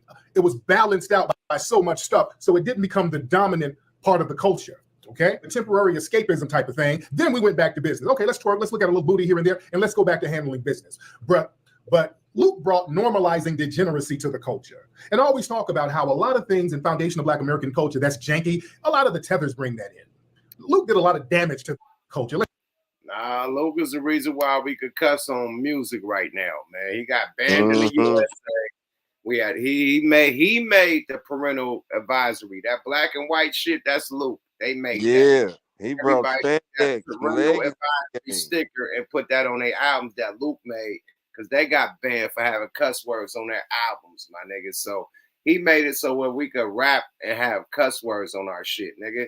They wanted to be clean and all cleanery, my nigga. And Luke and them was vulgar about it, and they tried to ban them niggas. Them niggas went to court, went to jail, all that shit, got arrested, hella shit. So big shout out to Uncle Luke, because he really made a huge pivot point in hip hop where we got like freedom of speech, basically. You know what I mean? They tried to lock him and NWA up, and they the ones went to court. And they are the reason why people can cuss and say all the shit they can say. You know what I mean? Because they was really fighting for that. And he wasn't as vulgar as they say. As remember NWA, man, you know our music, they was clowning back then. But it was like he just had more sexism. You know what I mean? All them chicks in them spandex back then and them super thongs and shit. It was on, Luke, right on. But that censorship, that's what he did. That's why I can't believe what he's saying. Definitely got us right. He definitely got us right on the freedom of speech side of the game. You know what I mean? So let's get it, man. Fair use. Let's be real. Luke is mad because people have been calling him a tether, and he's trying to drag all of the Caribbean in the tether conversation. Why you calling us all tethers? If you call me a tether and call Kamala Harris a tether, you call it, what about Malcolm X? You calling him a tether too? What about Minister Farrakhan? You calling him a tether too? No, we're not talking about them. Tether is an action-based thing. He's trying to align himself with Malcolm X and Farrakhan. Man, you ain't even nowhere near that conversation or on that level, nor is Kamala, your fellow Caribbean tether. We have every right to not want you degenerates representing us. You've been a horrible representative for us. All right? You brought filth and degeneracy. Kamala Harris has brought nothing to our community. We are putting our foot down saying we don't want you foreigners or people from foreign backgrounds representing us, especially if you don't really have a track record of being down. See, Minister Farrakhan, we follow Minister Farrakhan because he has shown to be a proven writer. He got the game and studied under the tutelage of the phenomenal foundational Black American, Elijah Muhammad. And he was a phenomenal student of Elijah Muhammad. And Brother Minister Farrakhan has always given Elijah Muhammad the props and praise for giving him the game. That's why we love Minister Farrakhan. He's always been 10 toes down. Luther, you've always been a talentless hack who had to rely on the talents of foundational Black Americans. Even the sound down there that you try to take credit for, that came out of the West Coast. The 2 Live crew, they started on the West Coast. They started out here. They had a record called Revelation, something like that. And that's where that sound came from. Then that sound got picked up down in Miami. Then Luke brought them down there and then just basically joined the group. Okay? But Luke has been eating off the talents of foundational Black Americans. Now, Luke is listed as a rapper. Luke ain't no rapper. Luke has never rapped a verse in his life. That man can barely talk, let alone rap a verse. Luke is not a rapper, nor is he a producer. That was Mr. Mix producing all the records. You had foundational Black Americans doing all the hard work. And then you had Fresh Kid Ice, who was Trinidadian and Asian.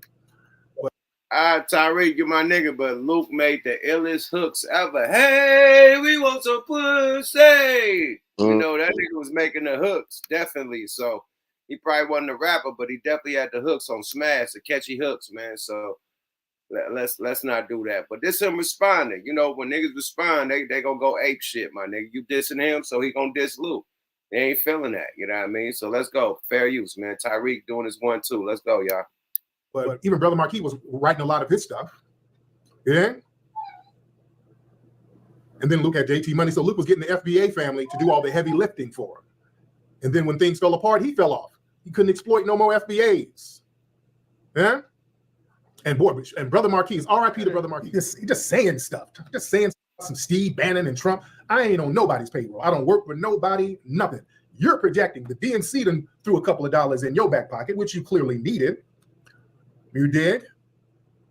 Because you the biggest bag funnel in hip-hop history. Nobody's going to take advice from you, dude. You got your record label finessed out of you by a white dude. Luke had a $100 million record label. That record label was worth $100 million, and his goofy lizard mouth sat up here and got it finessed out of him. How you gonna get your record label finessed from you? White man, an LGBT white man. I think about TARIQ NASHEED, bro. He gonna deliver the message, make it very clear and understood. Yeah, TARIQ just said some things I wasn't aware of. I didn't know that Luke got his label taken away from him. I'm just learning that. That's some wild shit. Yeah, I knew man. he was in litigation going to court about it. I didn't know he actually lost it. Maybe he lost majority on you know what I mean? But I heard it was I remember he had to change his name from Luke Skywalker to just Luke Records because that's it. Yeah, that's it. I remember that. Hey, you know, it's crazy. This is definitely crazy. I want to say something. What TARIQ texted me and said, hold on, let me get to it so I can tell you exactly what he said. It said, I said, me and Yuck are waiting for you. He says, I'm driving right now. I replied, okay, I'll hold it down until you get to it, get ready. So he's just driving right now. So, but he might be watching. I could pull Luke shit back up, but you know what I mean? He go in on Tommy Sotomayor for a minute. Oh yeah, can we please hear that? Yeah. Let me get back into that one, man, because I cut it short. Let's hear that one.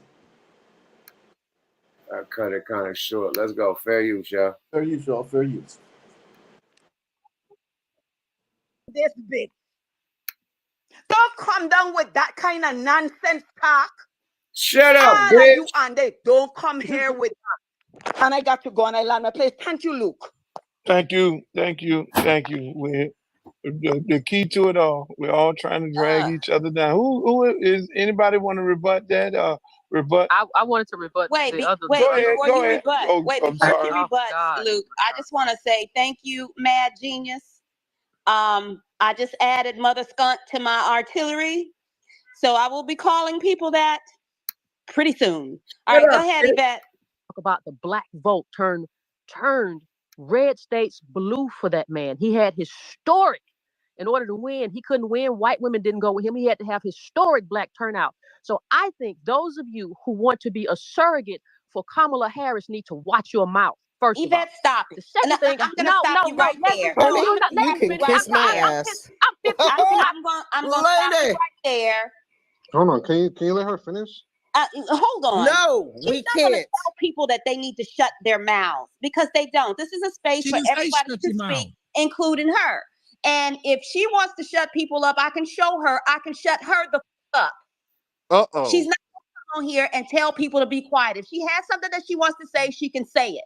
But she's not about to tell anybody else to shut up because I'll be telling her to shut the fuck up. Go on, Auntie. Yeah, I've been This is respecting turning what to a Luke dick wanted. slinging space. I've been respecting what Luke wanted, and I've been very calm and letting people get their shit off. But you're not gonna do that. She didn't tell anyone to shut up. She literally didn't. She did. She told her to No, watch her mouth. Yes, that And didn't where mean I shut come up. She from, said, where watch I how come you're from, saying as it. black American as I am, when somebody tell you to watch your, that's what they tell Shut you. up, Tommy. Because if your hand ain't up, we ain't recognizing you. I respect And I'm gonna start taking people down. All right, go. Look how they did Tommy. Shut up, Tommy. Like Luke Look, don't know just who talk. he's talking Look, to. Luke don't know Yvette. He don't know RZA. He don't know Tommy. He don't know these are big influence. Shut up, Tommy. They gotta take it down. Like Luke is disrespectful right now. He don't know. Go ahead, Miss The Yvette. second thing I want to say, Go ahead. only 15 seconds. Let's stop saying we're all the same and it's a different boat. No, that's not the case. The thing that makes ADOS special in this country, and I know that y'all don't like to think of us as special, we have a specific. You was doing good until you took that shot. Oh my God, I can't. You all can't. But no. What you do is you start off saying something, and then you poke the bear. You could just go and say you can say what you got to say without poking the bear. Y'all think we ain't special. Y'all think we ain't special. You are intelligent enough to know what you just did. Y'all think we ain't special. So then we gonna stop you right there and say, who the fuck is y'all? And where did you get that from? Where's your receipts about y'all think Adolf ain't special? Who in the hell said that? So you can't don't do that. Go ahead. No, I hate to keep interrupting, but Luke said all types of shit she didn't even say, man. Luke is manly, man. What the? That nigga went on a drunk rant. I'm looking. I'm still. He be confusing me, cause who the hell? Nothing. Go on, Luke. That nigga lost 1,000 player points. I like his little, you know what I mean, IG rants and shit. Them be player, man. But this one right here, when niggas be telling me like never to talk about sports, I get it. Because sometimes I don't know about all this shit. He don't know about the politics the fuck he talking about. He don't. And the people trying to tell him, and he's going against it, thinking it's, and he's trying to paint it against like Caribbean against African Americans, and it's not that. And he keep going to that, you know what I mean? And you got this little loudmouth bitch, where the fuck she is. I'm not gonna shut her mouth when I just shut her. She gonna. And Tommy is like, yo, she didn't say shut up. She said hush your mouth or watch your mouth. I don't give a fuck. I'm black. I'm blah, blah, blah, blah, blah, blah. So whoever his motherfucking moderator is, she held off the hook. You know what I mean? So yeah, it's just Manny right here, man. Let's get Moons and Quasars. I see you, Moons. You ready to tap in, or you dipping out? Moon, you ready? All right, nigga. What's good? What's the intellectual say, man? What's good, my niggas? What's happening with What's Moons and happening? Quasars, man? Hey, I'm just tapping in from Uranus. You feel me? Hey, what's happening? You all right, man? You as long as you amongst the stars, you good. I'm always shoot for the moon, my nigga. And then let me tell you this, before you tap in, man, you can't overtalk niggas, man, period. That's what gets you deleted from the stage. And you be wondering why you be like making sound effects while niggas talking and shit. You might be loud. Like, have respect for the content and the motherfucking podcast, bro. Or I will take you down. You know, I got respect for the podcast and you and all my friends and the guests, everybody on here. I don't mean to be disrespectful. I just be, you know, I be wilding sometimes. That's just what I do. My But bad. not when I give you a platform to speak on, Right, bro. right. And I'm saying I'm gonna respect Yeah, what I you're don't even saying have right to now, bring you and on, my I'm gonna nigga. keep the copacetic. So that's why you always get took off the stage, because you be on some disrespectful shit sometimes. And I know But you got some. why am I blocked in the No. chat though? No. My thing is sometimes you have some strong views, and it's cool to get your view off, but let everybody talk and everybody land. It's about conversation, you know what I mean? But it's not about one nigga talk. Let somebody else respond, and then you respond, or we respond, and you know what I mean? Let this be a nice conversation. We don't need all that little youngster shit that you're doing, my nigga, where y'all over talk each other and y'all ain't got no respect for y'all elders and shit. So I mean, I feel you, but at the same time, sometimes like I said, bro, it don't come off. I don't mean to be disrespectful at all. No. This is not about an explanation, man. What do you got to say about the content, bro? I'm just giving you the rules. Period. Right. You gotta explain yourself, man. We got it. I think that Luke kind of tripping right now. I think that Luke on some power trip type shit, and it's okay for him to be that type of way because he done put so much work into the culture. You feel me? He deserved that. He deserved that respect. Like just like the same way we talking on this basis of what you just told me, you deserve that respect as well. So I'm gonna give you that, and Luke deserved that as well. So that's how I feel about the thing. Like let him get what he got off his chest, and just hear him out. Everybody ain't perfect. He come from a different school. He come from a different time, and you know we just got to be understanding of some shit. But like I don't know. Luke a little bit. He a little bit off with what he's saying, but just let him. You know, let him rock. Let him cook. Understanding is a beautiful thing. That's why we understand that he's saying some bullshit. Period. We ain't giving him. He old enough to know. If he got a platform like that, he old enough to know, like you said, he needs to know who he talking to and about and what's going on. That man is scrambled eggs right now. Quasar. I don't know. You talking about letting we look? This is, and I'm listening to him, and I'm still trying to figure out what he said before he even rewound the last shit we heard. Right. You know what I mean? So obviously he's paid. He don't even know the concept of his own platform. You know what I mean? Like he do be saying some shit, but I think he got a ghostwriter for his IG. You know what I mean? Nah, I ain't gonna take it all the way there. I'm gonna just say that sometimes sometimes life show you shit that you know, like my bad. Hold on. Nigga, life is a box of chocolates. Hold on. Let me find a way to explain. That's what life is. Luke done showed everybody right now. You know what I mean? He done made a moment part of his legacy. He is politically ignorant. The end. But who else is politically ignorant? Hey man, we ain't talking about who else. We looking at his platform. Hold on, he done mixed up 1,000 people. See, that's what's wrong with niggas. That's what's wrong with black folks. Who else? We ain't Bro, let a nigga talk. Moons and quasars. Let a nigga talk. Then talk after he talk. Like, why you want to talk in the middle of a nigga talking? That's wild, nigga. Like, listen to what a motherfucker saying. You can respond off of that. You already, whatever you responding on, hold that thought. And when he done, respond on that. Plus the other shit he talk about. Respond on it. But please let niggas land. That's only how we have good content. Niggas over talking to each other. It sound like robotic shit. We in the Matrix. Like, even though you talking, Moon, we can't hear you because you talking with another nigga talking at the same time. So it's not landing. You feel me? I got you, bro. Let's go, y'all. Continue. I'm gonna shorten it. You know what I mean? Just look up sometimes. That's the problem with motherfuckers. We over your bus. Look up. What I'm trying to tell you, man, is that man is old enough to be he got his own shit up here. Ain't nobody giving him no motherfucking what's the name, nigga. He got straight. You fucked up my train of thought. And little nigga. Nah, the thing is, you was on some shit like Luke is legendary, and it is what it is. But on this type of shit, bro, ain't got no real knowledge on. Like you said, nigga got to know the people he talking to. If you're gonna do a Twitter space, you gotta be able to have long wind. Now to do a little IG post for 30 seconds, you could spit some slick shit. A minute, even a minute, you can spit. But this nigga on this motherfucker for 30 minutes, and now niggas is seeing like it's glitch in this, it's chinks in this nigga armor. Yeah, Nigga fumbling his words and shit. Like, yo, man, slow down, Turbo. We didn't want to see it. We didn't want to hear you talk this long. We want the little short 1 minute. Get up out of here, and we good with that. Short 4 minutes. You know what I mean? You're going a little rant for 4 minutes or something. We good with that. yeah. Hey, yeah. All this, I just don't like.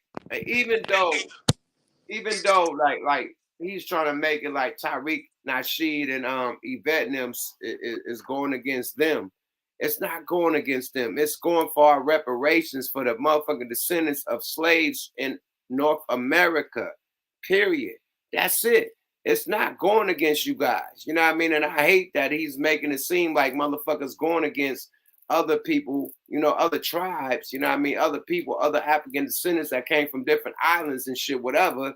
You know what I mean? Like we're going against them. No, we just going for what we deserve, nigga, and what we was promised. That's it. Y'all came to America after that, after slavery, my nigga. We were promised, we were promised this before you niggas arrived. And that's all we saying. He trying to make it, a Caribbean can't be black. Nigga, if a police pull you over, you're black, nigga. Stop playing like that. Stop playing with our mind like that. They playing with our mind. I hate that these puppets playing with our fucking, like, come on, quit playing with us like that. We are very fucking smart, bro. Don't try to do but what the fuck do the Caribbean got to do with Kamala? That's what I was saying. Yeah, I ain't trying to cut you off. And here's another thing, man, like for anybody, we the reason we got tired of that. When all the fight the power and straight out of Compton and the police, we got tired of being lied to. Malcolm X and Farrakhan got to do with Kamala Harris. Nothing. And that's what's making us mad. Like we getting mad again. Like we got tired of that shit. We the ones that got the culture in the air like it was. Every youngster that I fuck with or listen to or be trying to talk to, man, y'all music was the best era because we wasn't killing everybody. If you got your ass killed, it was for a reason. But my point is, we got tired of stuff like this. We got tired of it. We telling them the police is beating our ass. No, they ain't. The police is cool. You know what I mean? Well, watch this. Man, we tore it up from LA to the Midwest all the way to New York. This is why we tired of it again. You ain't gonna piss on me and tell me it's water. You're not gonna do that no more. And if you do it again, something either your leg or your dick getting cut off. Hey, can I speak on that real quick? No. Go ahead, bro. I'm just fucking with you, Boom. I know, but that's why I cut niggas off too, though. See? Now Bro, man, you ain't learned, my nigga. No, I'm just saying. Like, can I speak on it? Yeah, go ahead, nigga. You playing with you. Let me speak on it then. So what I'm trying to say is that has a lot to do with the Willie Lynch law and the teachings in the books that Willie put in forth, divide and conquer. Like it's easy to break. Books, it was a fucking letter. It wasn't no books. It was a letter. Well, I'm just saying. I'm just talking about the propaganda that was put forth against black people by Willie Lynch. You said Willie Lynch books. It's a letter. All right, okay, but I'm just saying that I talk about what I'm saying. I understand the details was wrong, but let me just say this: is that those doctrinations are still being used today with the divide and conquer agenda. That you put male against female, light skin against dark skin, and you divide black people in a way where they are more caught up in they selves and their own egos and their own beliefs, where they can't come together and be one and united and get together on a unified front and fight justified solutions for black people, rather than sit up there and indulge in ignorance, where we sit up here and we give all of our time and attention to the things that are divisive in our communities. And instead of being united, we put all of our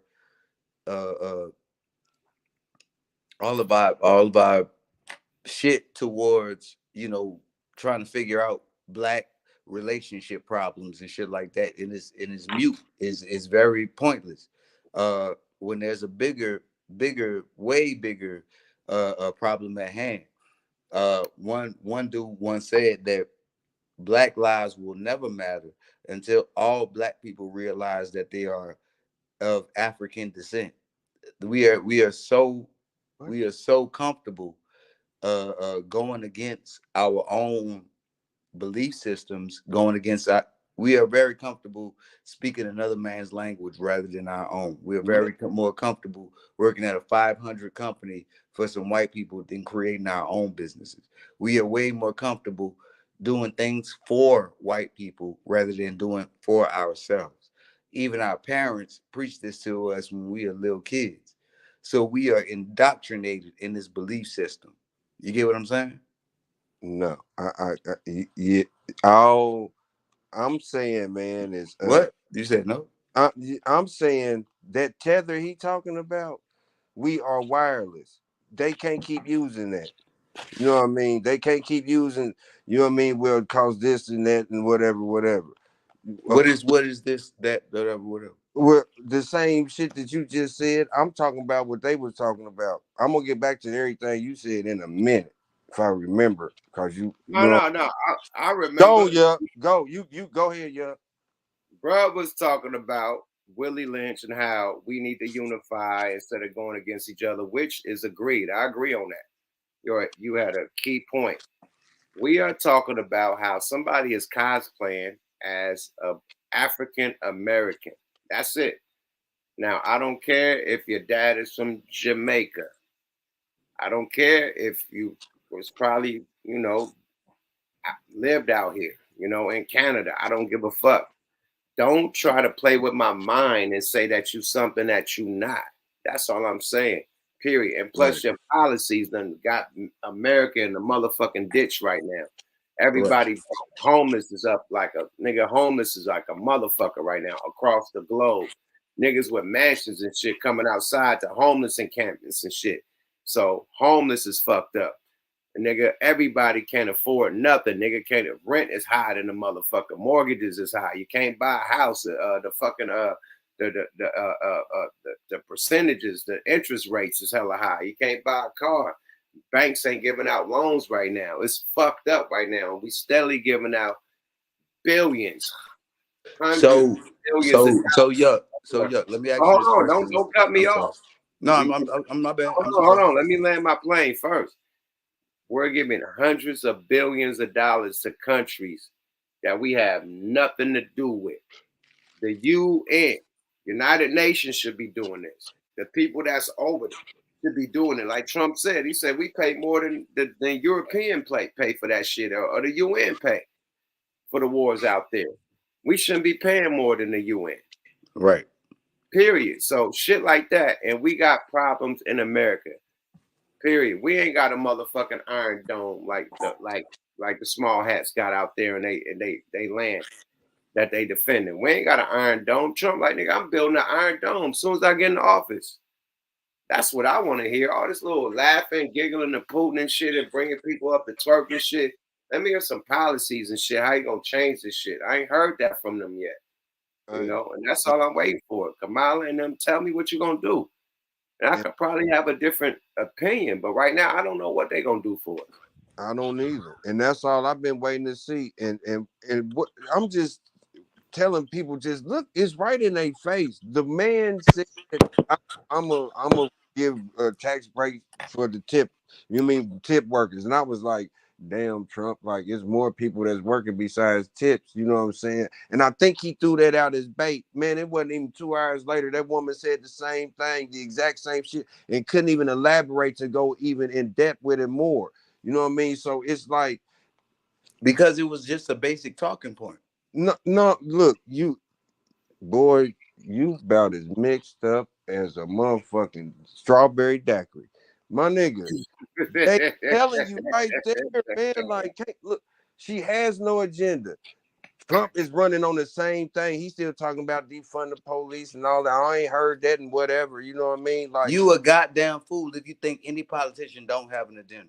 Man, oh my God. Well, just said she don't have an look, agenda, my obviously there it is right there, Yuck. He can't see that this woman don't have an agenda. Let me tell you something. She don't need one because she's gonna keep the same one. If she wins, if it ain't broke, don't fix it. We gonna fine tune it.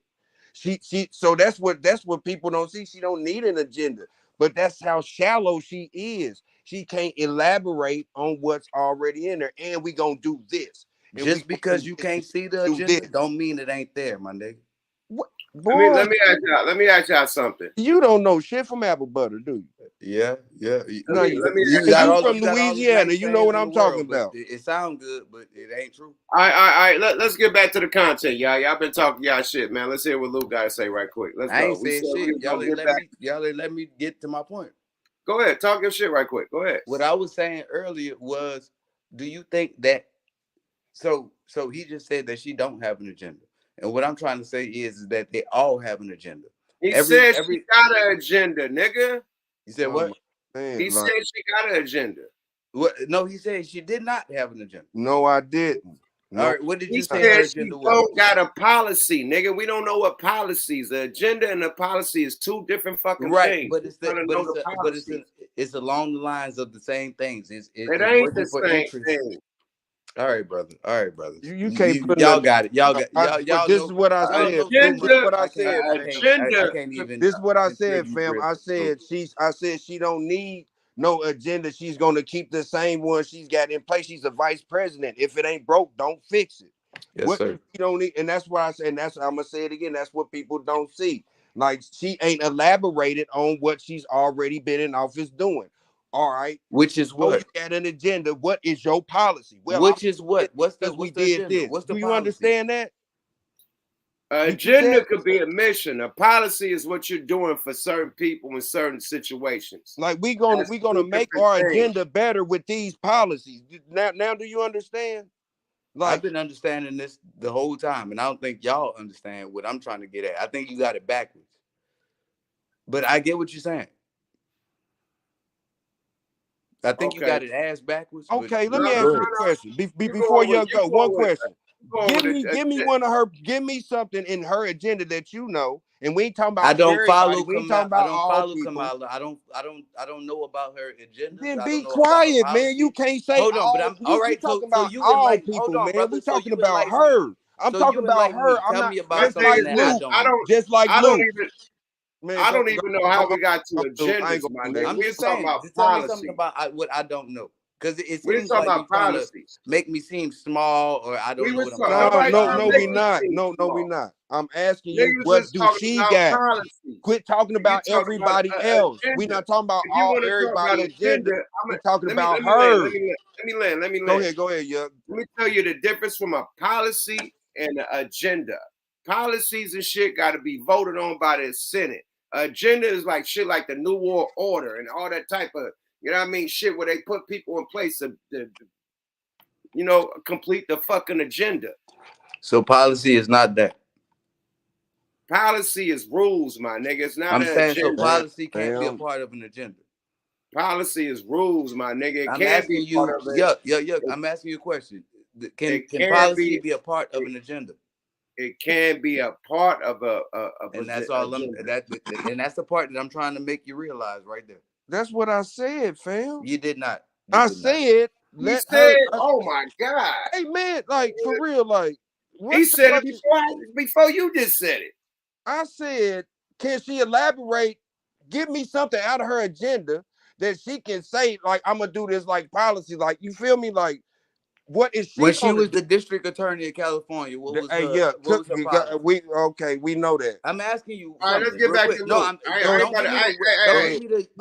Just answer the question, my nigga. Give me that. I'm about to go back to Luke, bro, because we arguing over bullshit, man. Let's get back to the content. Let's go. You poke the bear, I'm gonna cut you right then. Go ahead. Okay. Yes, it was. So what I'm saying is that we have a specific contribution to this country, a specific experience, a specific history that goes back 400 years. So it's not about just what the boat did. The people who went to Haiti have a different experience, had a different lineage. They kicked with Toussaint Louverture and kicked out and kicked out Napoleon. That's a different lineage. That's a different experience in Haiti. I don't have that experience in Haiti. So I'm not going to go to Haiti and just say I'm black. I'm going to go there and say I'm ADOS. We are different. And so I don't like when people say, well, it's just a different boat. No, we made a different contribution to this country. There is no America without the institution of American slavery. We are different. Now, that doesn't mean we can't let me ask you, collaborate. Missy, that when you go into a school, you see, how do you see, if you go into a predominantly black school, how do you see those kids? Do you see those kids as different? Do you question? I know you see a bunch of ADOS kids. Do you? No. Look, she just said that the American slaves has built America before the foreigners came. That's all she's saying. And you talking about a school. Let's go, y'all. After the foreigners came. After civil rights. Let's go, y'all. Thank you. No. You just go into a school in South Central LA. You walk into a school, anywhere in America right now today. How do you see those kids? I see those as little ADOS kids, unless somebody tells me that they're not. So no, what I'm asking you is this: do you ask them their lineage? ADOS is the majority in this country, so I assume a person is ADOS until I found out differently. Unless their children are grown, Wait, doesn't matter. I'm getting somewhere. She said You go Adolf. up in the school, right? And you look and you see a whole bunch of black kids. What did she say? Some of those black kids are from the islands. If they all just be quiet, so you're gonna treat them different than each other. Is that what you're gonna do? You're gonna tell the black kid whose parents are from the islands, you can't do this, you can't do this. You're gonna then identify the Adolf kids and you're gonna put them to the side, and you're gonna identify the FBA kids and put them to the side, and everybody else, y'all go to the. Are you gonna look at all those kids in that manner? And if all those kids are living in the same blighted community, how do you separate that? Do you work differently for each one of those groups, Miss Annie? Or do you look at them all as black kids living in that blighted community?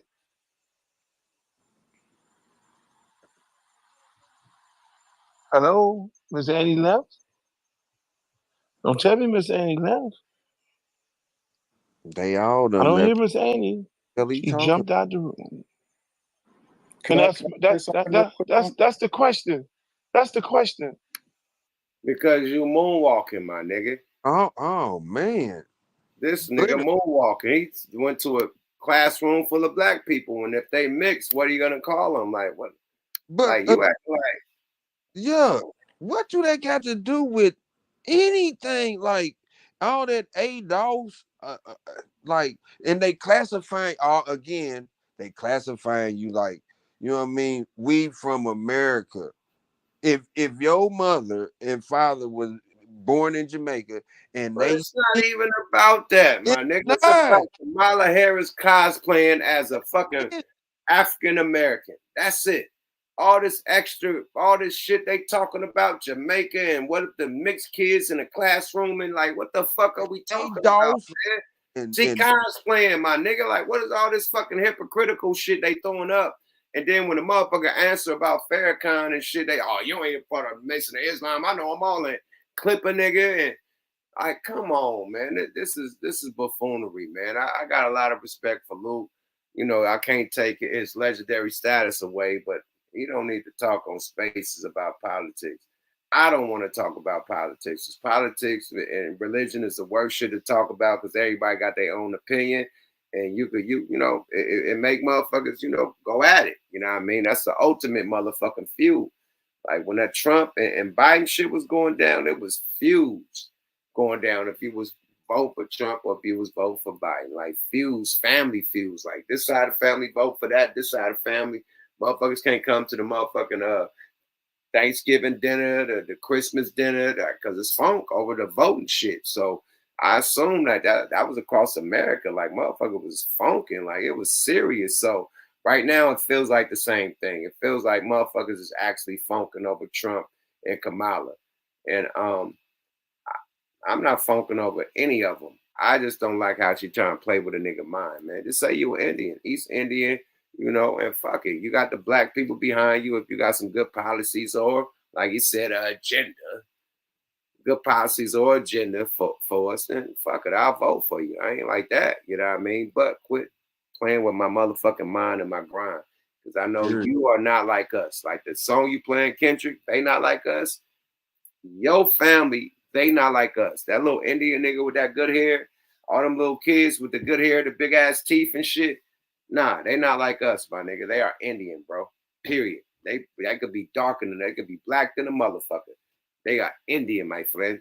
Period. With the good hair, nigga. Good curly top, all that type of no, nigga. No. We ain't going for that. Hey, man. Go ahead. You born in America, you American. It's your people that's from overseas.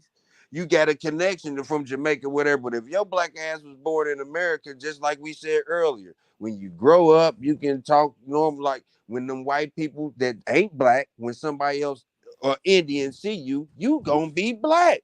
You gonna be a nigga. They not gonna differentiate. They ain't got time to be talking about, oh, well, that $8. Or no, I think he got a little something. Man, if you darker than the average, whatever, you are a nigga, you black, they purse getting clutched, doors getting locked, everything. You ain't getting the welfare, the immigrants is getting it. You know what I mean? But yet and still. My nigga, not to cut you off, have you been to Costa Rica? Man, yeah. They blacker than you and me, my nigga. I'm just saying, go to Colombia, Brazil. That's what I was about to say. They hiding them niggas. They blacker than you and me, my nigga. Do that mean that they are American slaves? Like, I mean, descendants of American slaves, of North American slaves. They are not. Just because you are an African that came from Africa that got shipped on slaves and different islands y'all landed on, y'all didn't go through what the North American slave went through, and y'all didn't get promised what the North American slave was promised. Like you said, Jamaica, they fought for their land. Fucking Haiti, they fought for their land. They weren't giving that shit. And look how they treat them. You know, they treat them like a third world country. They don't give them the resources like they give everybody else. That's abiding by the law. But that's up under their rule, let's say. You know? So go back to say right. And they can just like they black are all around the world. They get treated the same way. If not, they wouldn't be coming to America. You feel me? That's it. The opportunity is better. That's it. That's the whole thing. Like everything is in our face. Like you can't even. That's why I'm like, can't people see like all these motherfuckers lobbying for this woman? Like either side of both sides. Like individually. Which one of these people got your best interest? That's why I asked him. I said, okay, well, tell me what she's going to do that you going to benefit from, or we all going to benefit from, and I'll wait. Can't. You know what I mean? At least Donald Trump adapted somebody's platform. At least he got the idea. That's what I was trying to give him. Say, well, she's biting off this dude. Now, look, you are talking crazy. Like, you know what I mean? She ain't got nothing. She can't even look at what she's already did for the last 3 years. You know what I mean? She can't even come out and say, well, we gonna do this and do this. And also we've already did this. And on top of that, now she listening to Trump taxes for the tips. Yep, yes, you know what I mean? What about the regular workers? Y'all frontline workers, y'all COVID, the motherfuckers got COVID. That was at the grocery store. You know what I mean? What about teachers? And then your vets and all that. I don't care what side you on. She ain't said none of that. Right. And then one more thing, how much she didn't say, right? That whole DNC convention was a motherfucking Trump roast. They was roasting the shit out of Trump. They didn't put no policies or nothing. They went up there and it was shitting on Trump. It was not one policy, one regulation said at that motherfucking DNC. Not one. Not one. Not one. They kept roasting Trump. Oh, they Trump me with the jail. He a felon and whoop, whoop, whoop. And she a college student. She worked at McDonald's and whoa. And Trump, man, I know what them people like. And hey, this is a black job. This is another black job. Like, they were just roasting the shit out this nigga. It was the Trump roast. Yeah, it was. No policies or what Moons and Quasars say. No agenda. Now, Moons and Quasars, you've been disrespecting the fucking podcast. You've been talking over the Luke content. You've been having your microphone unmuted. Your mic got an echo, bro. Unless you talking, unmute your mic. If you're not talking, keep it muted. Yo, shit got an echo and it's fucking up the podcast, bro. Period. That's why I'm taking you down, nigga. I put you on mute and you unmute your shit and you echoing shit. Like, let's stop doing that, my nigga. You can't be on the fucking podcast, bro. I'm tired of playing with you, my nigga. Like, literally, like, let's let the podcast go smooth, my nigga. I'm bring you on, you talk, mute up, because your shit got an echo, bro.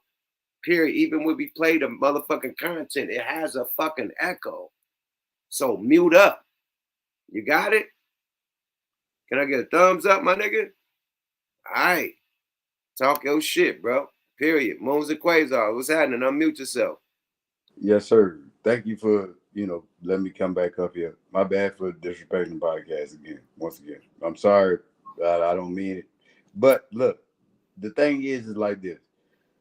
This whole DNC shit is just a whole, like, it's just getting the cow, like ringing the bell for the cows to come home. It's just a big slaughterhouse. It ain't nothing but the same agenda as the Republicans in a different form. It's just a different dress. You feel what I'm saying? It's all bad. And for my people to sit up here and have these like disagreements with each other and have these small micro fallouts and shit like that, we really need to get on some like the bigger picture, bigger point type shit. Like, I get what y'all saying about Kamala, Trump, this, that, and other. But what do they offer us for real, for real? Like, what are they bringing to the table? I watched the RNC, I watched the DNC. Ain't nobody talked about what the fuck they gonna do for American people, my nigga.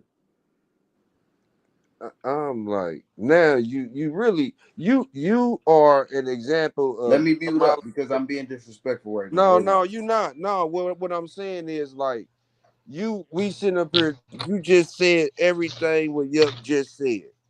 You just Kamala Harris, my nigga. Like, what the fuck is going on? Like, that's what we saying. Like, she ain't told us nothing, Moons. She ain't told us nothing, fam. Like, if we so eager, I really want to know what you gonna do. Since you out here talking about you ain't not like us, you black, you motherfucker, you putting on chucks.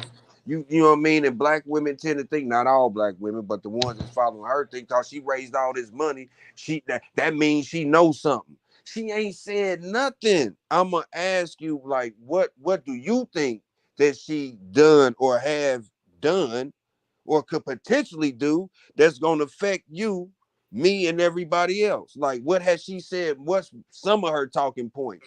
One of them, as they say. Ain't nothing, and that's what I was saying earlier. Ain't nothing that she can say or can do that will be against the agenda that's already at hand.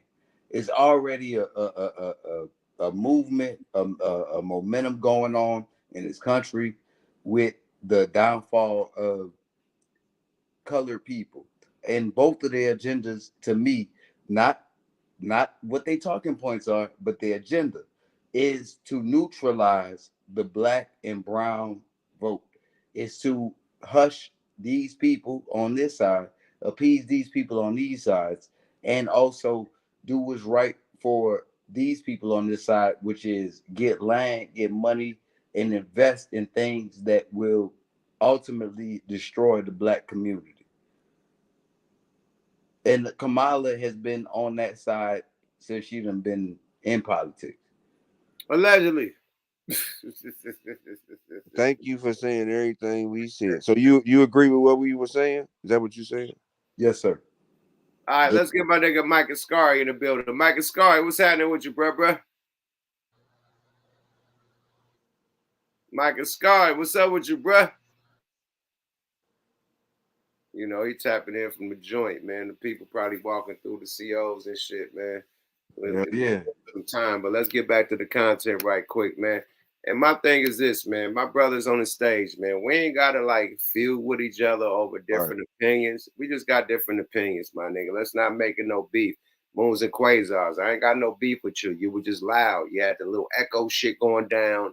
I understand, my brother. I had to take you down, and you was talking over the content. Let the content play. I'll pause it, and we'll talk. You feel me? You was talking over Lou. Like you was going crazy. Like you like fucking. You wanted to talk over Lou. So let me. I got I got the most utmost respect for you, my brother. Like it's all whatever great, you say, I'm gonna get on that shit, and I'm gonna try my best to, to get in line. You feel me? It's all good. We got it. My nigga Mike Ascari in the building. What's happening? What's up, Mike?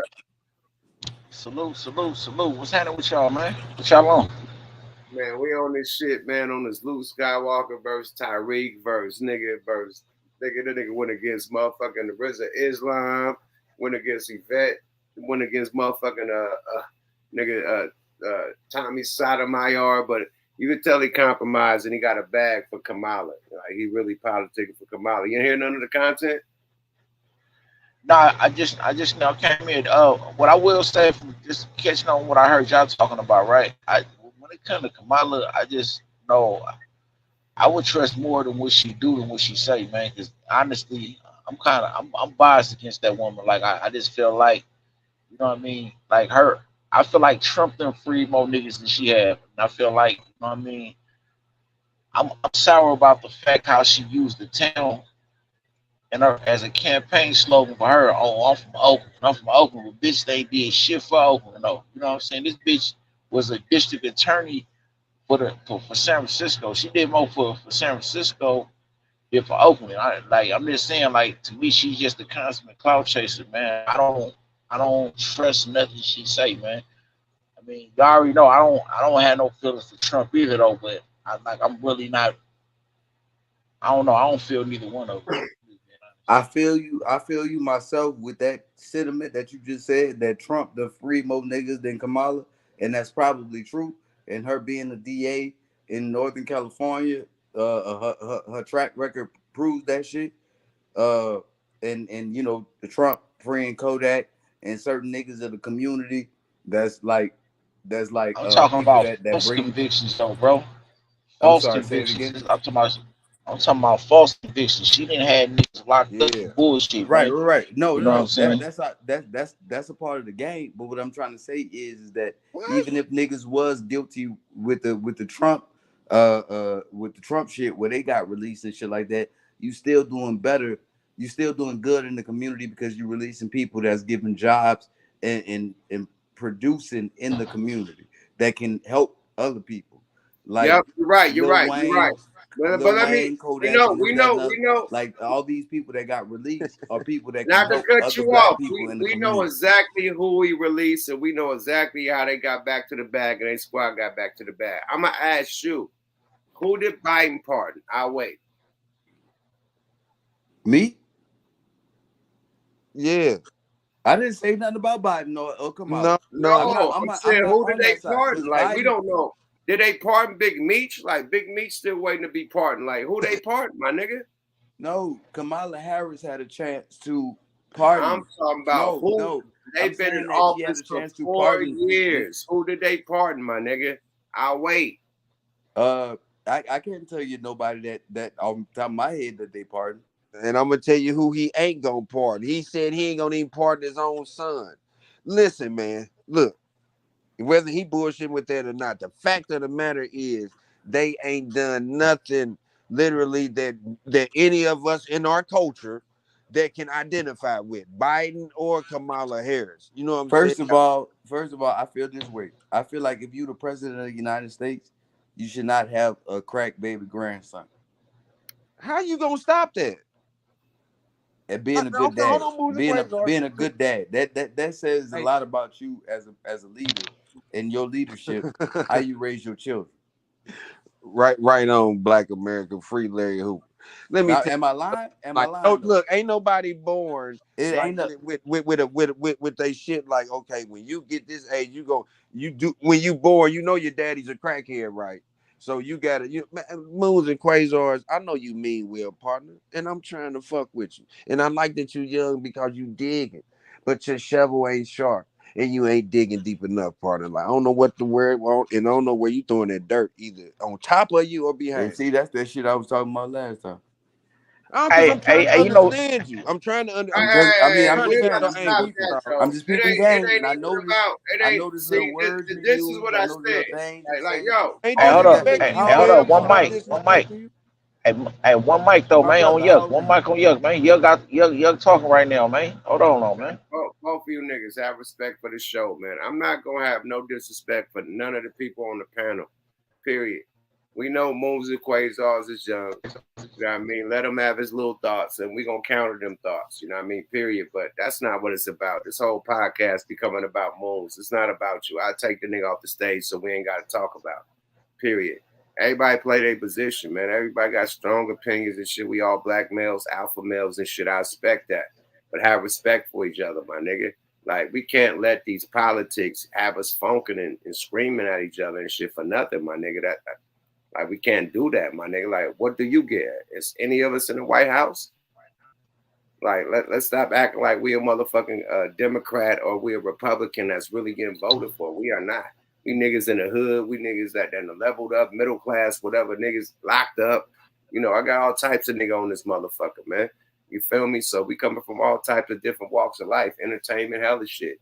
And we all got our own opinion about shit. Let's have respect for each other as men, bro. Period. I don't want no disrespect. Niggas start yelling and screaming at each other. I'm just taking niggas down. Period. Niggas over talking to each other. I'm taking you down, my nigga. Period. We ain't about to make the podcast about screaming and disrespecting each other, man. Let's have respect as men. And we talking about we need to unify as black people. We can't even unify on this motherfucking stage. Like, let's be respectful, my nigga. On that note, man, whoever ready to land about some shit. Matter of fact, let me get to the content. And then we'll talk about it after this. Let's go, y'all. Fair use. That's where we at right here. When you go into the black community right now,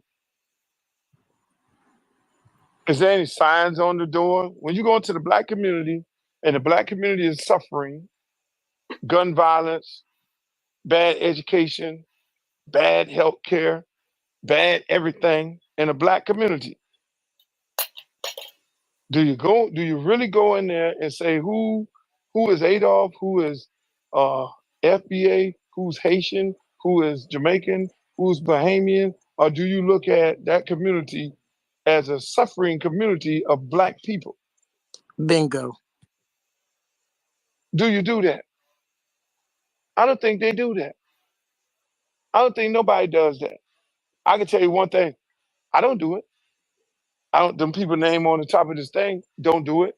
And any reasonable, logical black person who cares about black people knows that all of us are in this shit together. Only people who want to separate us are the TARIQs and all of these conspiracy theories of the world, but by separating, how do you win by separating? What do you stand to gain? But so now you're separating, and if that's fine, if you want to go over there, that's fine. You want to go stand over there, but then now you loking up with Donald Trump. But you can't hide behind the fact that, oh, we're over here, and then say that you want things that only black people can get you. Man, they did Tommy Sotomayor wrong. He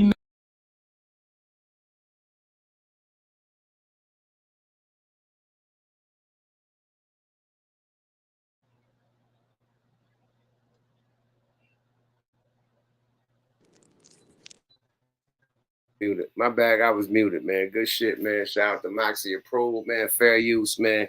We got the panel right here, Liddy, man. Everybody is steaming and shit. Whoever ready to talk they shit, grab the floor, man. One at a time, though, man. Let me apologize to Moons and Quasar. I wasn't trying to disrespect him or nothing. I was just trying to understand like where he was coming from. I really like the little dude because, like I said, he young and he trying to find shit out. Like at least he doing that. I ain't trying to disrespect little cat though. That's all I want to say right there. And I'm gonna accept your apology, but I don't like the lil nigga shit. I don't like the lil word, like it's little subliminal shit that be in there. That you know what I'm saying? Like on some real shit, if a nigga said that shit to you, you wouldn't take that shit too kindly. Well, I didn't Hey, say Nah, your it's name. just different hey, opinions, man. hey, hey, Yeah. let me just meet both of y'all in the middle, man. Because for one, we all adults on this damn stage, bro. We talking about some content that really is. We probably had But when he strong say views. shit like "I Yeah. like the Hold on, little hold on, hold nigga," on, hold on, bro. Because I mean, it's like my third or fourth dialogue with you, bro. And since I've been on the stage with you, I didn't heard you say all kind of shit that's way more extreme than that, bro. So I mean, let's stop nitpicking and cherry picking on the small shit and that's the objective, man. You sitting here talking sensible on a sensible ass conversation about politics, and your mind is bogged down in it's wordplay, my nigga. boiled down Come to on, bro. respect, my Ain't nigga. ain't Come on. nobody in front of you. If you feel we all on the stage by choice. If you feel disrespected, then move on. Because Yuck just said this it's not we're not having no disrespect on here, and bro just started off by apologizing. Accept the apology, let's move forward with the content, my nigga. I Well said that. said, my Hold nigga. on, but I didn't hold on. I did not say that. I did say that in the beginning. I Yeah, said he I Nah, ain't man. gonna accept the learn it. He apology, ain't but gonna I learn a said lesson, bro. I He ain't just gonna said learn that a there was a lesson, lot bro. of That man ain't gonna learn no lesson. No, man, I gotta take you off the stage because he keep making about him like, but I still would like accept the apology, my nigga, and move on, man. Let's get back to the content, my nigga. I ain't gotta hear what they got said about, but another nigga said this and the other nigga. Man, we ain't trying to go there, bro. And it's not about you. It's about the content, my nigga. And I hate when he step on stage because he make it about him. You know what I mean? To become a nigga argue with him. It ain't like, come on, my nigga. We'll do 30 minutes about this nigga, man. Like, come on. Let's get back to the content, my nigga. It's about who gonna change this shit that's going down. You know, it's fucked up in America right now, bro. Period. And it's up under their motherfucking camp. You know what I mean? It's up under she's up under that regime right now. The Bidenomics, that's her motherfucker. It's Batman, she Robin. And all Well, this shit down, is she involved with it? Like that's their crew. So what's gonna be different if we make it another 4 years? It's just a different face, and it's gonna Thank keep you, on yeah. going the same. Thank you, yeah. Go ahead. Go ahead. No, I'm just saying I ain't trying to cut you off, but like that's all I'm saying, man. And for when people get mad at like I ain't voting like I said, you know, and I'm keeping it 1,000 people. Well, you can't say nothing. Why be like this? If I can't say nothing, I don't want to vote because I feel like the past I fucked it up for us because then I don't want to vote for the wrong person. If that'll make people feel better, you feel me? Because just like Yuck said, what is going to change? Can somebody tell me what she gonna do and what Trump gonna do? He can elaborate more, but ain't nobody saying nothing to us. You know what I mean? That's all Yuck. And I'm just telling people that's smart, know what they looking at, from Mike to me to Yuck to whoever, everybody out there in the chat, like, y'all ain't dumb. Y'all know what y'all hearing and seeing. Y'all not dumb. And that's what they trying to play y'all. And I'm with Yuck. And I'm gonna ride with him with that. Like, you ain't gonna play me like I'm stupid. Like, that's where I'm gonna draw the line. If you human, you stand for anything, man, come on now. That's all I'm saying. Whether it's Trump or either one, that's it. Hold on, we got my nigga network in this bitch, man. Yeah, He's the real word. politician. He about to cook all of us with this politician shit. You done fuck with the wrong Salute. one night, nigga. Hey Network. man, salute to the motherfucking chat, the panel, and the whole fucking channel, man. What's happening with the fire breathing dragon, Micah Scurry? You understand me, my man, in the top. He's MJG. MJG, I see. Okay, MJG, excuse me, brother. What's happening with y'all, Salute. man? I mean, Chilling. I'm listening. I'm listening to the conversation, man, and of course, I mean, a lot of the talk is built around like, fuck what you talking about. Show me in policy, what are your plans? Let's get to that. And I understand, because on one hand, the DNC, some would say, looked like a big ass party. They had the motherfucker that was doing it at COVID time, who was doing the, what was that shit, the pass the mic shit. They had everybody on that motherfucker. And I get it, but I mean, it's a convention. So you would expect it to be some type of entertainment there.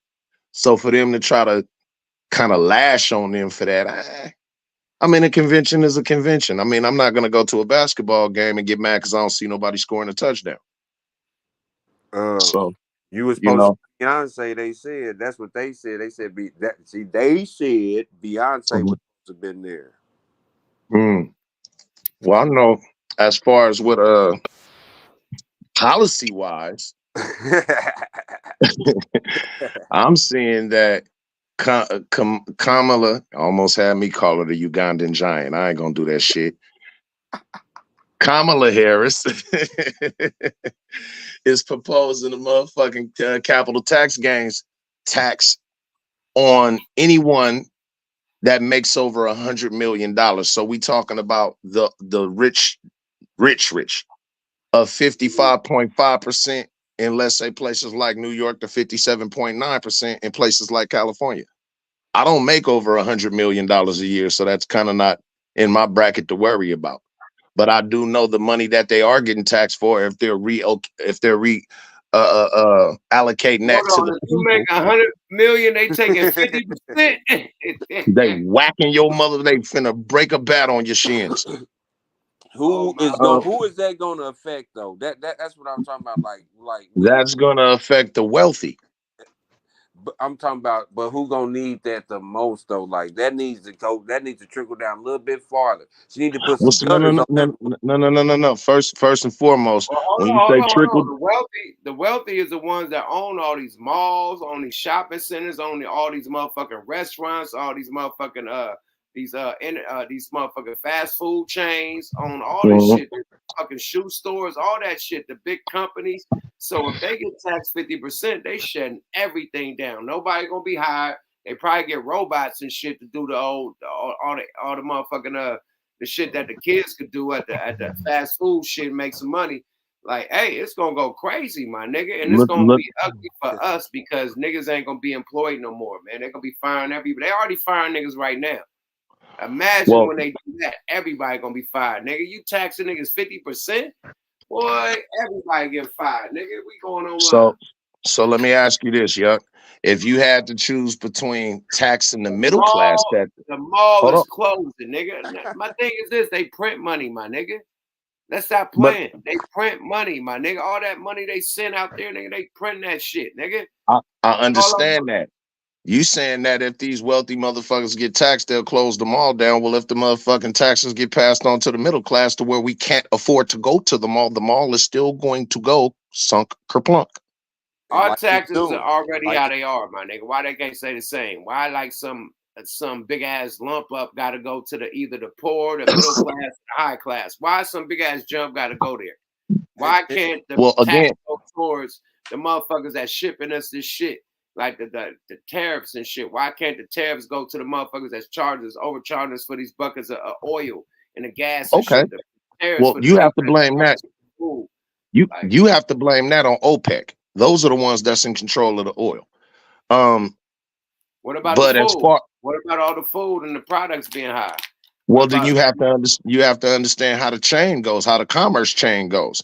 That shit all still revolves around oil because oil, which makes gas, powers the ships that brings the products over here, which powers the trains and the trucks that deliver them. So if that all revolves around back to oil, which is essentially gas, and they control that, then whether the prices are good or the prices are bad, the president can conveniently choose to claim it when it's good and disassociate themselves with it when it's bad because they really don't essentially have no say over that.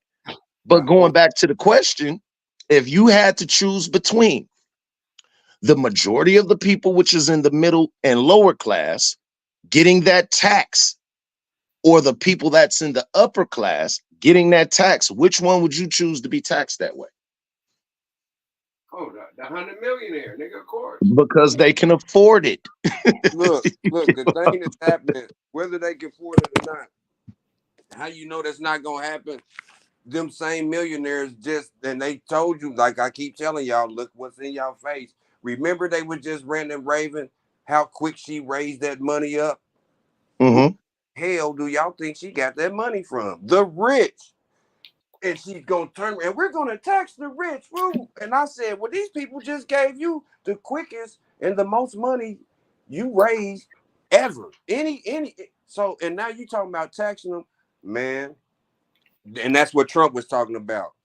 when he told Well, you know you going don't want me going to Trump, you know, when he was in office, he gave the ultra wealthy, that same bracket we're talking about, tax breaks. But my point, right? So you see the difference. My point is the same people that gave her money, like she's telling us, she's gonna tax them after they just endorsed, gave you all this money. You talking about taxing us? That's an oxymoron. But you know why though? They all do Because that though. they can afford it.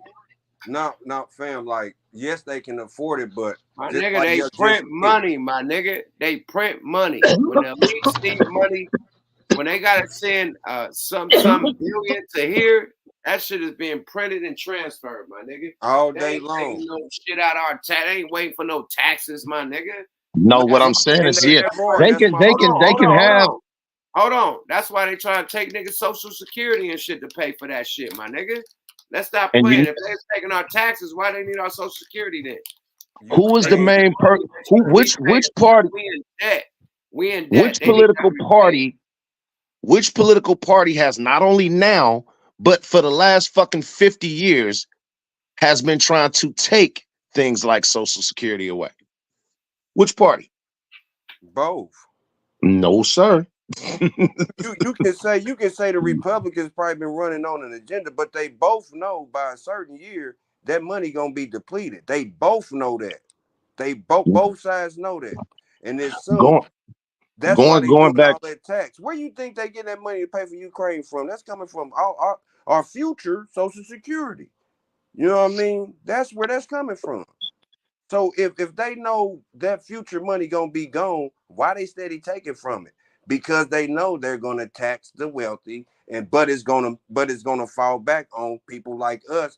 Because just like Yuck said, they already closing the malls. We ain't got nothing to shop at already, and the shit's going up because they keep printing money. It's So easy if the for them shit to is do that. going up, and the average person, excuse me, not to cut you off, but if the shit is going up, and motherfuckers can barely afford it, and everybody's screaming inflation run the nation, then what the fuck does it matter if the mall is open for anyway? Because ain't nobody gonna be able to afford to go get shit from it.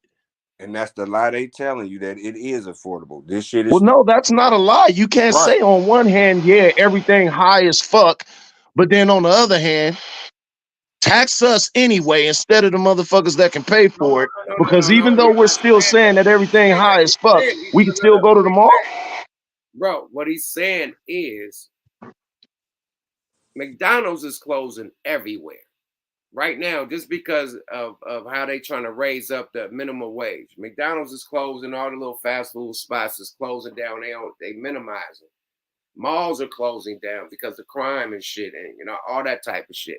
Now, once you put that 50%, 53% tax on 100 millionaire, they gotta pay 50 million off they 100, my nigga. You think they gonna keep that building? They gonna keep them employees? That shit is shutting all the way down. So you shut down the employees, it's no jobs. Nigga, it's gonna be more homeless people, my nigga. Like, you're not even thinking the trickle down effect, my nigga. Like, you think, The the triple- millionaires pay, but then what they not gonna pay? They're not gonna pay their workers. Niggas gonna be getting fired left and right. Yeah, do you know the last U.S. president to employ the policy of the trickle-down effect? It was Ronald Reagan, and Reaganomics ended up being horrible for the fucking economy.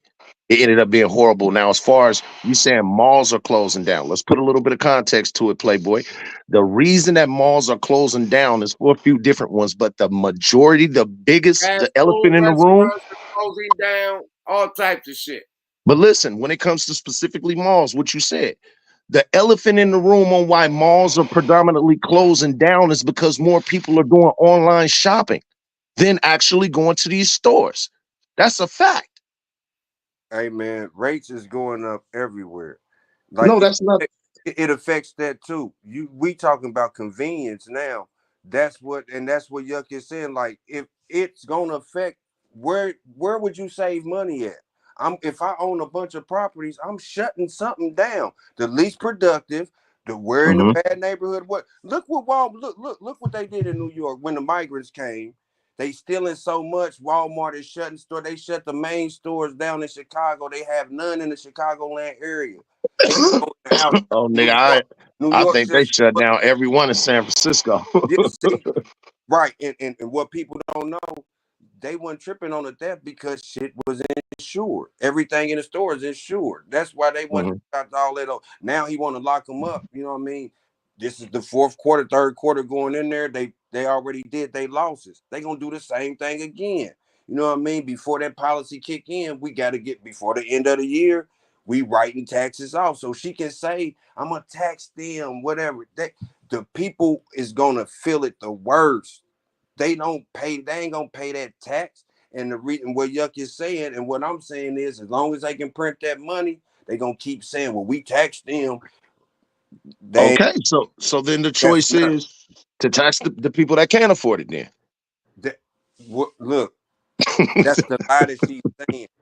That we will feel it way, and we are right now. Like we still feeling some of Trump shit. Trump's tax shits ends in January, and we at the end of Biden's term. You see how that shit worked?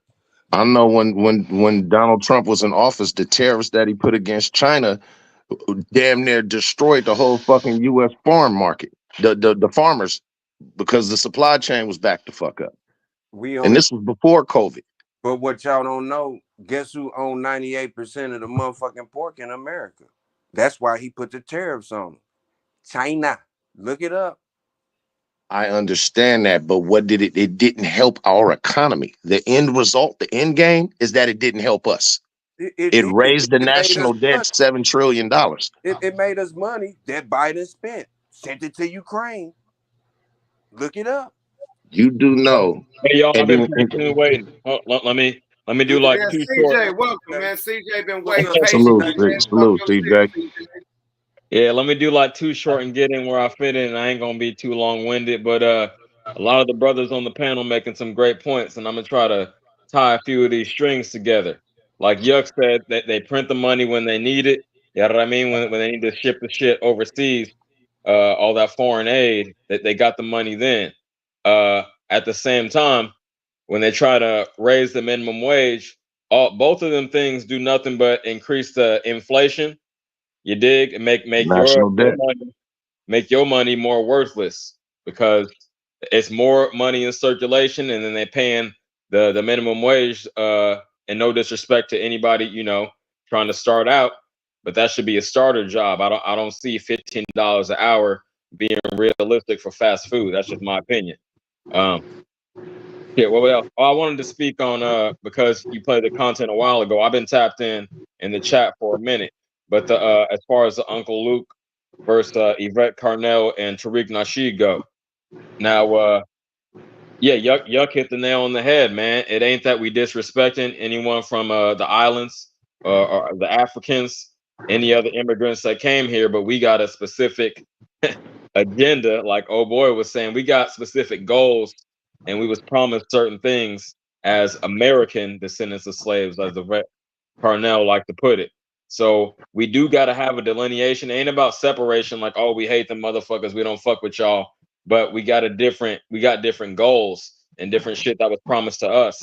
So since the hardest line we trying to push as a people right now politically is reparations, then we gotta draw a divide. The reparations ain't for a Nigerian nigga who got here last week. You dig? And we gotta have a claim to that. Like we gotta establish who deserves it and who don't, basically. I'm gonna leave it at that for now. I got a lot more to say, but I don't want to take up too much time. I'm gonna dive in and dive out as I need to do. But hey, shout out to y'all. Network Calico, you always Salute. very smart brother. You always make a lot of good points. Same with Mike and MJG, man. It's a quality panel we got up here right now. So salute to all y'all. I was talking this political shit on Mac Mean on his channel last night. So yeah, y'all got it. Well, I definitely appreciate the appreciation, Playboy. That's what's up, CJ. Now, that's just. I'm gonna just say it again, man. Like it's a bunch of stuff, like what we really see and what we know, and like I ain't calling out nobody, none tax bracket or nothing. How much money they make. I'm just using Yuck as an example. Like it would be in his best benefit if he was, I ain't saying who he voting for, but just hypothetically speaking, he should vote for Trump because he's in a higher tax bracket that would benefit him. Like, and that's just common sense. Like, and you just heard, like, you know what I mean? Like, she could say $100 million, but like, and then she also said the middle class. We heard 4 years ago we're eliminating all classes. It's going to be one class. You know what I mean? And I kind of felt, I'm like, That's never going to be the case. I ain't middle class. Don't you want to be first class? Everybody should want to be first class. It's the classifying shit and everything. And that's where that tax shit come in at. Because if people, what happened to the middle class? Bye. I won't be first class. I'll be telling my niggas, like, I'm tired of being at the bottom of the top. They got to hear me. Like, they ain't hear that. Like, you heard me at the bottom of the top. I'm still at the top. I'm just at the bottom. You got, it's shit like that. So when they still put you in that box, you middle class. So this is going to be that. You know what I mean? Just like That's you just just like you said, that $15, hell, a case, a 12 pack of Heineken is $20. You trying to pay me $15 higher? The dynamic of shit ain't panning out for me with what they saying. Kind of both sides. So, you know, that's why I said I'm gonna fall back and let the chips fall where they may. Fuck where the dust settling. Cause it's messed up. Like you really gotta know who you gonna mess with. You know, you don't want to put the wrong person in My office. thing is this. Go ahead, Mike. Go No, ahead. I'm through. I'm through. You see that? To me, that class shit is close to fantasy, man. Is anything political arena, right? Because it's really based on other people's perspective. I mean, I like to look at shit as it is instead of how I want it to be, right? You know what I'm Right. saying? Your class is wherever your motherfucking actions, effort has put you in life. You know what I'm saying? So if I'm doing piss poor, I don't need no nigga to tell me, nigga, I'm at the bottom of the totem pole to somebody who owns skyscrapers or a motherfucking franchise or something like that. It's always gonna be levels. That ain't just no American shit. That's That's anywhere in world. the world. That's Anytime in history. throughout mankind. It's gonna always be that. So it's like when we get to talking too much on that, that's when we get to feeding in the fantasy, man. You know what I'm saying? Like the bottom line, whichever one of these motherfuckers win, somebody's going to be winning and some people going to be losing on either side. Ain't neither one of these dudes go get in the office and go fix the United States problem. It's going to be the same shit in one fashion or another, man. You know what I'm saying? Yeah, it's definitely an old bitch with a new dress on. But I just think that when it's being put out there, then let it be more than just talking points that motherfuckers is mimicking, and let it be you going to go do the research on it. You feel what I'm saying? Because it's bad things that you can say about both, but it's just certain shit with certain motherfuckers that I don't give a motherfuck. I don't feel it with you. Like when that Speaking of that, not to cut you off, motherfuckers, I can't feel it with you, right? Speaking of Mhm. feeling with these both, like, okay, Trump was in office for 4 years, and then we got Mhm. these dudes for 4 years. Mhm. And I'm gonna keep it a buck, man. My hustle and how I wiggle, as far as the industry wise, it didn't affect my money. The only thing that ever affected my money was the fucking pandemic. That's it. So Right. none of these niggas could really affect your money. It's really about what policies they could do for your city or your state. It comes down to that, or your race, you know what I mean? That type of shit. So far as Mhm. niggas making money, nigga, inflation or not, we still get money, my nigga. We just got to pay more money for groceries. It's not stopping you from getting your money, my nigga. Period. Niggas Right. acting like this one getting office, we ain't gonna make no money no more. This one getting office, we're gonna make money. No, we gonna still make our money. We made money with both them motherfuckers in office, right? Shit, the Mhm. prices got higher, gas got higher. You know what I mean? Everything got higher, but we still made our money how we was in. We didn't get fired. Only the pandemic niggas got laid off or couldn't really work or really wiggle. That's the only thing that shut niggas down. And that was the Right. reset of the whole world, not only just America. We all had to reset from that motherfucker. People Exactly. died, companies lost businesses. Everybody's still trying to rebound off that shit. You feel me? So it's deeper than Atlantis, my nigga. It's about your life, how you living. Can any of these motherfuckers stop you from making your money and paying your bills? That's the question. Hey, that's real shit, Yuck. That's real. Let me tap in. If they can, then that's who you should vote for. I feel it. I want to speak on this tax situation the brothers was having a conversation about before we pass the mic to Reese. Reese, hey, what up, girl? I see you. Good to see you up here again. Now, network, I think it was you that said last president that used the trickle-down economics was Reagan, and that was all fucked up. But I think Yuck was using the term in a different way, because what Reagan was doing is cutting the taxes for the most rich and saying, oh, if they got more bread, that more liquid to move around and to hire more people. Whereas he's saying, hey, if you tax the rich, then it's gonna be the reverse. Basically, it's gonna fuck it up to where they ain't gonna hire. That's why the mall's closing down and all that. So it's just the terminology being used in a different way from my perspective. But I do feel what you're saying. The idea that the rich gonna do what's in the best interest of everybody below them, that don't work. And it didn't with Ronald Reagan. That's why when I say it ain't gonna work this time, because we have something to base that on. I feel it. The person that did it before fucked the economy up doing that. So you're telling me that you're gonna repeat what fucked up? No, nigga. Reagan era niggas was making a lot of money. I knew a lot of millionaires in the hood, my nigga. I don't know what you talking about, nigga. Yuck. Hold on. In all fairness, a lot of those. My daddy, nigga, was working at BMW, had a condo in Sausalito and San Rafael and Clear Lake, nigga. In the Reagan era, nigga, with a red BMW, nigga, working at BMW and trapping, nigga. What are you talking about? Dope gun. Right here before you go. Hold on. You got nigga the Contra, nigga. They're bringing so much work through this motherfucker. Niggas was making millions of dollars. What are you talking about? What? That's nigga, no. Reagan was the dope man. Whoa. Reagan was the dope man, y'all. Like, that's what he was doing. He was no bullshit. Too much money, nigga. What are you talking about? He was funding the proxy war with the Sandinistas in the Contra. Nigga, the economy was lit, nigga. What are you But talking about? what I'm saying is that how they were able to fund that money was allowing the motherfucking dope to come over here, fuck our neighborhoods up, get the money back from the hood, and take it and fund them and buy them weapons. You right. The real Rick Ross. The real Rick Ross. Fact. The real Rick Ross funded the war, dog. Let's keep it real.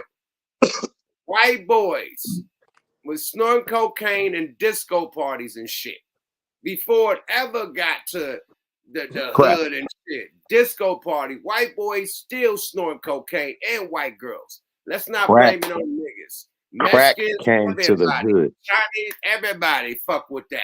Let's not say, So what happens when a white boy do it? What happened when the Asian man do it? What happened when the Indian guy do it? What happened when the white girl do it?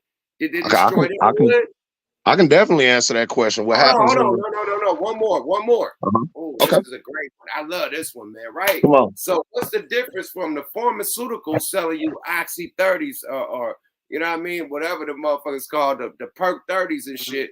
They give it to you on a prescription, Oxycontin and all that. The lean and shit, the liquid heroin, they give you that for prescription. But if a nigga sell on the block, it's illegal. Okay, ready? What's the difference? The difference is one is going about it a legal way that's been tested and approved by the FDA. Hold on, wait. Let me land. Stop it. You can't even land with that. Let me land. Hold on. You asking me what's the difference? The difference is I ain't never seen the FDA approve crack. FDA can approve some shit, but that don't make it right.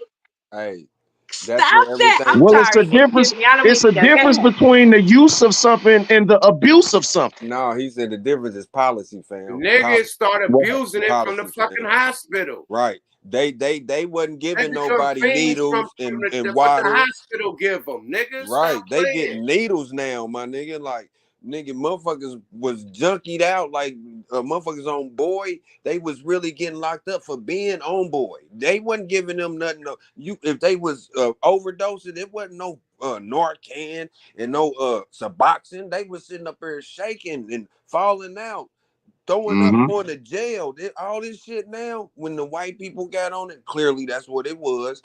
That's when all this shit, like that shit is hurtful. We watched people die. They did, man, this shit is wrong, dog. But okay, so the point that I'm making, going back to policy, when for the longest motherfucking time, it started in the Nixon era because he was the first one to use to speak tough on crime and war on drugs. The population of the prisons exploded under Ronald Reagan because he was the one to start to implement that shit. And due to the money that he was trying to raise, well, goddamn it, we got to get this labor from somewhere. You forgot about Hoover. That's where Nixon came from. But Nixon was the first one to speak on tough on crime and using a war on drug policy. Hoover. I could look it up. That was that dog we both whistle right. We both thing. right. We both Hold on, right. y'all. We Hold on, both y'all. ain't wrong. We both right. It's just at different times. Just at different Let the times. lady speak, man. We got Reese. She been waiting to speak for a long Salute, ass young time. lady. Hey. Lady, man. Let's get a lady's point of view on Welcome, this sister. motherfucker. Niggas chill. Mute up. I'm muted up. Reese, What's up, happening? everybody? Thank you for having me on here. Oh, happy late belated birthday to me and Go There Network. Happy B-Day. Yada. So what I'm hearing is we are trying to like understand a system that was not designed for us to thrive in. The fact that we are thriving in it is fantastic. That's just a tribute to, who we are, to make something out of nothing as people. When you say that our economy is wait. Okay, first let me go back. Let me go to the drug game that we was just talking about. The FDA, they stay approving. I'm not even really supposed to go there, but the FDA stay approving stuff that is bad for you, that'll kill you. So the fact that they approving something don't really mean a whole lot. These people are being addicted to drugs that's killing them. And I have compassion for them because it is detrimental, but shit, nothing really devastated the communities like the crack did to us. I remember the disco era. I'm telling my age. I remember the disco era when it was people snorting the cocaine and that was they shit. And the heroin was big and that was they shit. And everything that was lucrative to us, that we find a way to make money off of, even though it's fucking up our communities, we still find a way to make some money off of it, is it's turned illegal. It's turned against us. So that's why you can have powder cocaine and it's cool, but if you got some rocks, you getting 20. Facts. So you still can't compare the things that they've done to our communities, intentional or unintentional. I've heard it both ways, that the crack era was not supposed to, take fire and just devastate and destroy our neighborhoods the way that it did, but they not tripping that it did. Less people. They made shows out of it. Shit. Cops was on and they was busting windows down, busting doors down. We was making songs about it ourselves. The battle ram. Come on. We knew that problem was there. We've been speaking on that problem and saying that it was a problem. Can I tell you? Can I get it from please. a nigga can I give you a story from a nigga that really sold crack? I was downtown Oakland and I was on the 165th and motherfucking San Leandro. I was in the Ville too. That was, you know what I mean? But these two spots, downtown Oakland and 165th, my clientele 95% was white people coming from work. I had lawyer clientels. Like, I had moved into an apartment with some lawyer niggas from Frisco. They let me rent out their apartment. Trap, hold my stash there. You know, trap out at dope fiends. They come there to smoke. I'm trapping out the motherfucker. But most of my motherfucking clientele were white people. About 10 or 20% was black people. I'm telling you. Just saying, you know, so everybody was buying crack, not just black people. And for y'all to just say, oh, we destroyed our neighborhood. Oh, everybody was smoking, not just black people. You acting like crack was just made for black people. Everybody smoked crack, my nigga.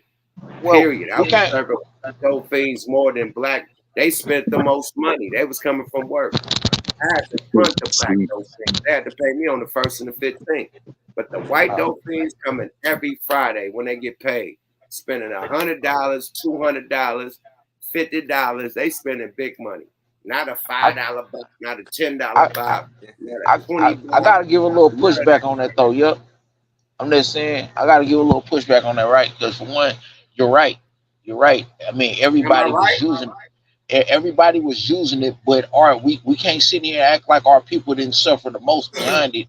Nor, and plus, I mean, there's too much facts out there that it was put out there for our people. Okay, Our so community, what about Colombia?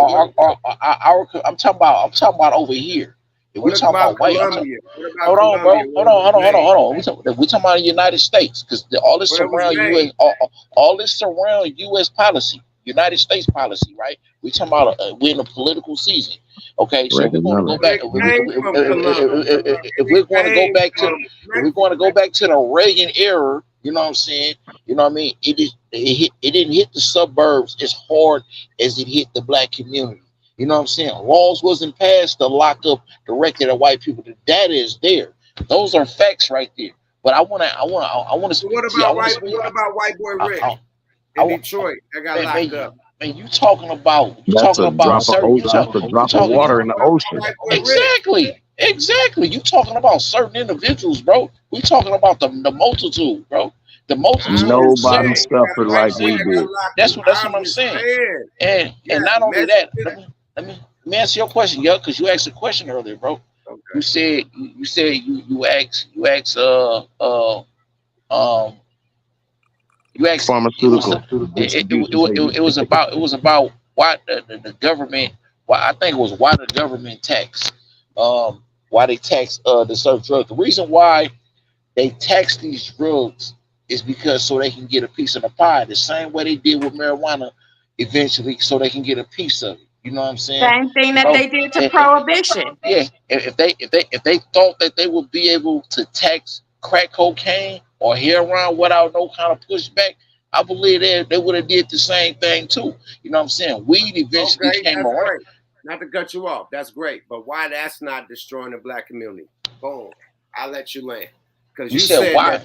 You said why we destroyed the black community? Hold on. Because y'all said because we selling the illegal in the hood, it destroyed the black community. At the same time, I said they destroyed the black. The pharmaceutical people is prescribing this shit, and once the motherfucking prescription in, you're hooked on it, so you want to buy it on the street. What's the difference? Like, they still fucking up the community too, right? Without question. Without question. Go ahead.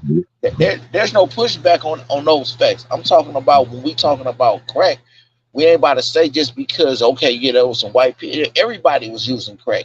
You know what I'm saying? Shit. I mean, you know, in the town, shit, we got all kind of knocks, all colors, right? But at the same time, our communities across the board got hit the hardest. It wasn't the suburbs. So we can never allow that point right there to get minimized, right?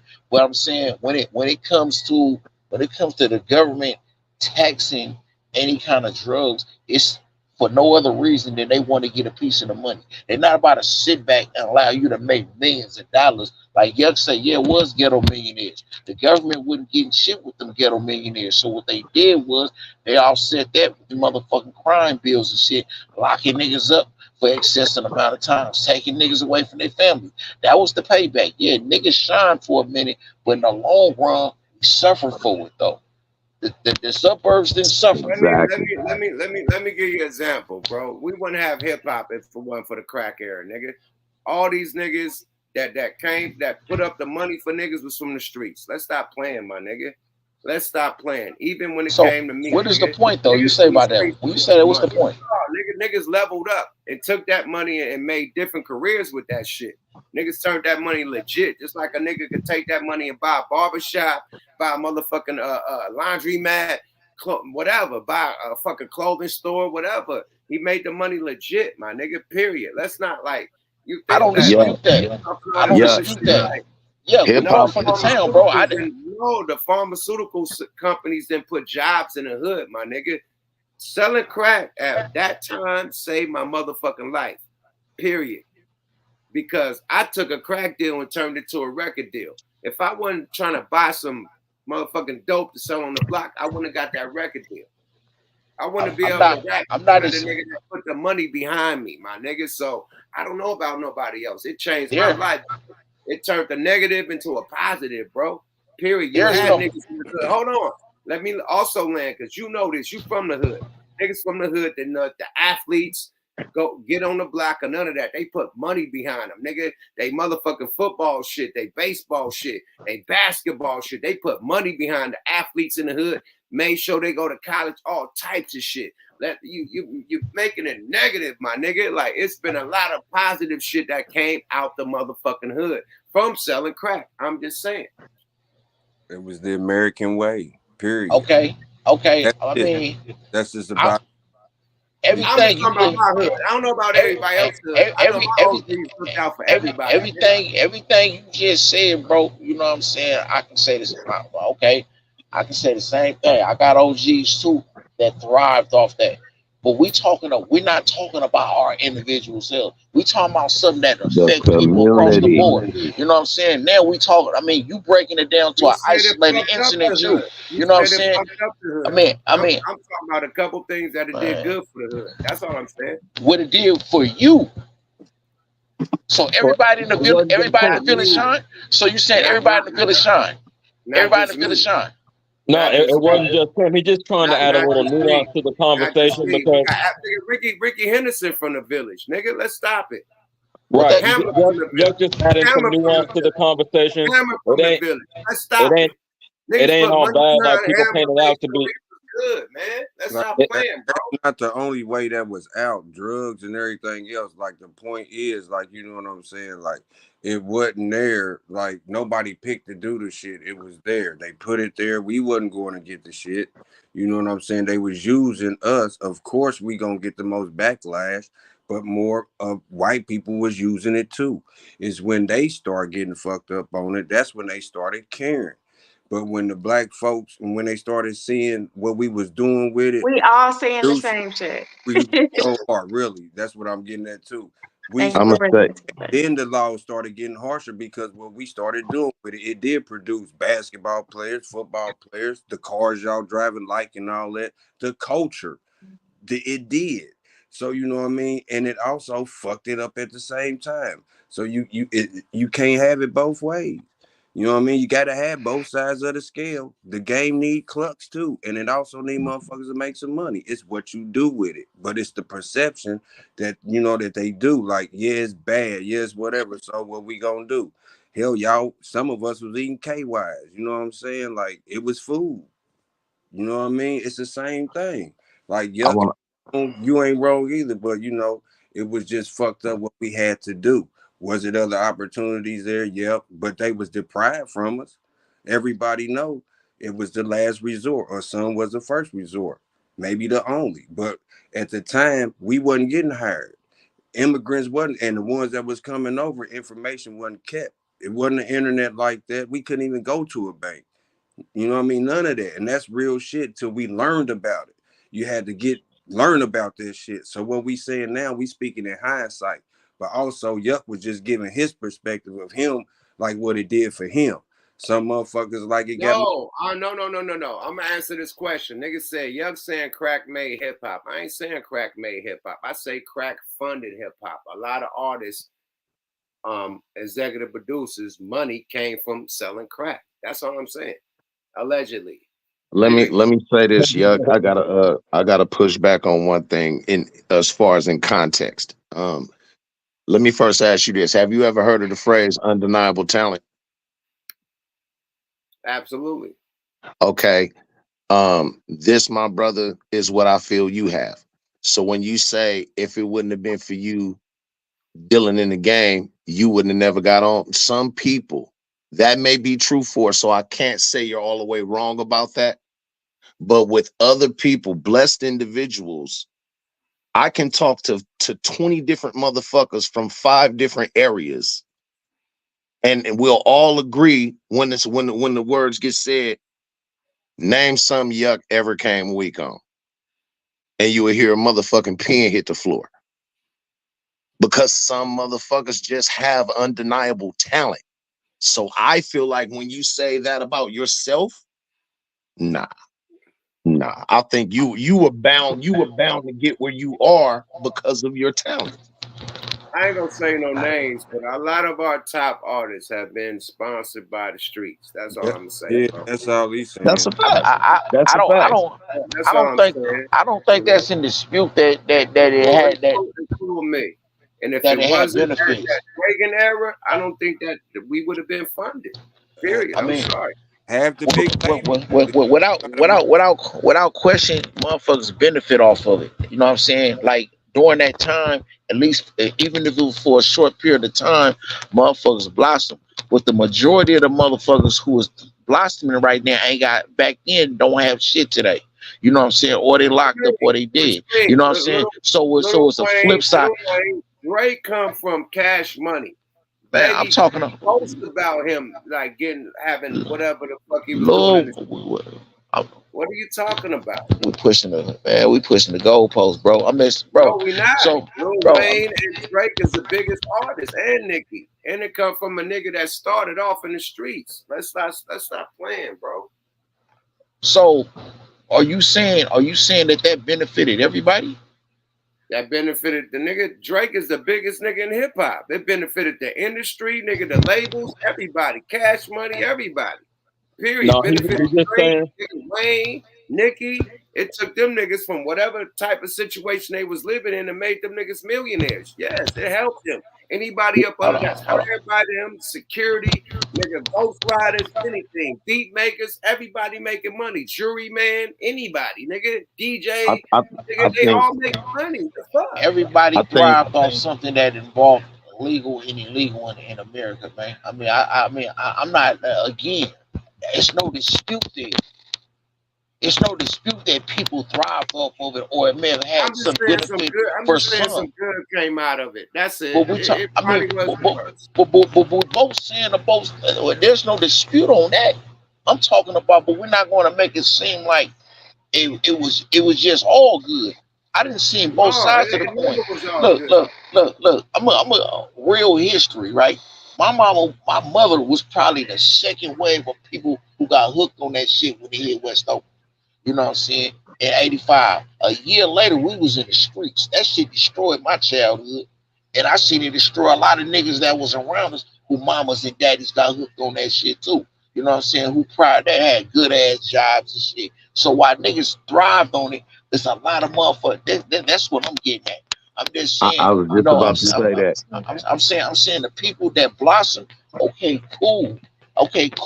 But I'm saying, but the ratio between them people and the motherfuckers who fucked over, it's not even close. For every one motherfucker that shined, 100 motherfuckers suffered. But you know what? In order for them niggas to shine. No. I hear what you're saying. But all them predicaments that you're saying, everybody that chose to sell crack, that's what I'm talking about. These niggas had a mom that was strung out on it already. They couldn't pay their bills. They got kicked out. They was homeless. A nigga had to make a choice, my nigga.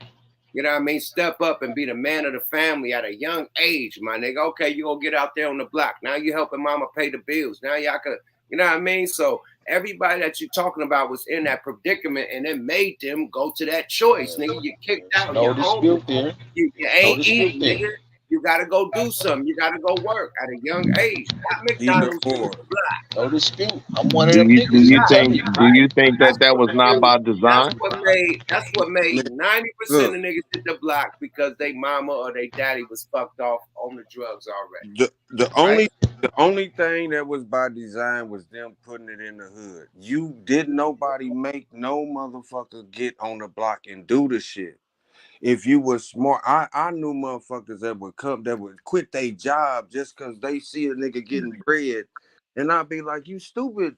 I'm trying to get a job. Like you don't want, but they see it's the perception, it's what they think.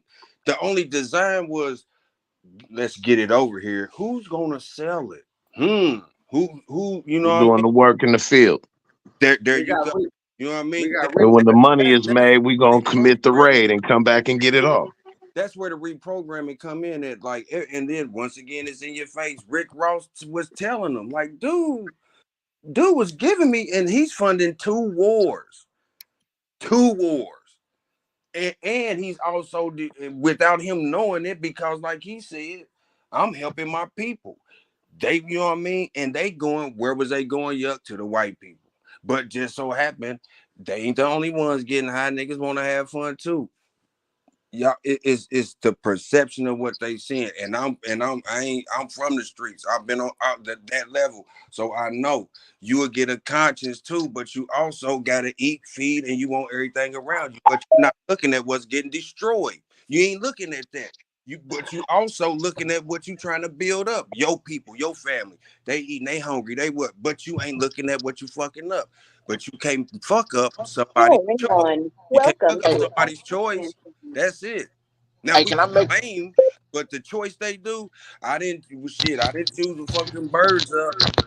hey, can I make this other point real quick? Just real quick, right? Like when we look at movies, right? And we when any white character, for example, right? When they got hooked or strung out on dope, where did they come to get high at? They came to the slums to get high, right? Then they went right back.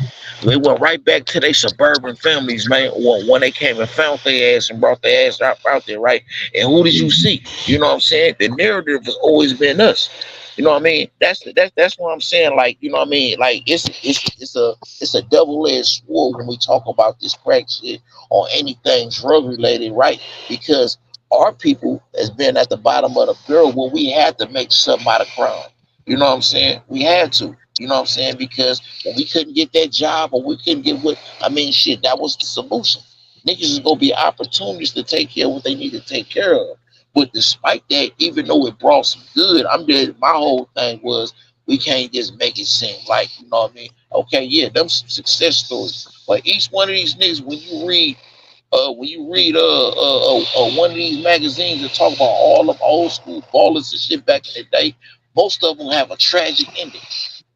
You know what I'm saying? They fed their families for a minute. They did that for the block, but there's some tragic happened to most of them.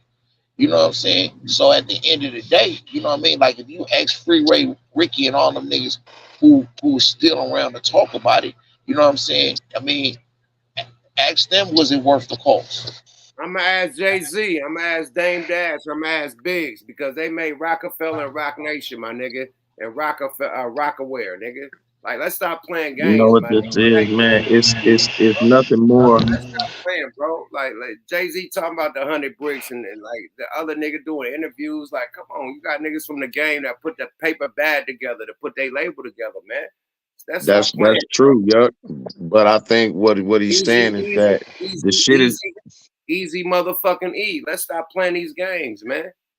But think about what it is, yuck. It's nothing more than a form of psychology played on our community. What you do is that you introduce a climate of desperation, and then let human nature take its course.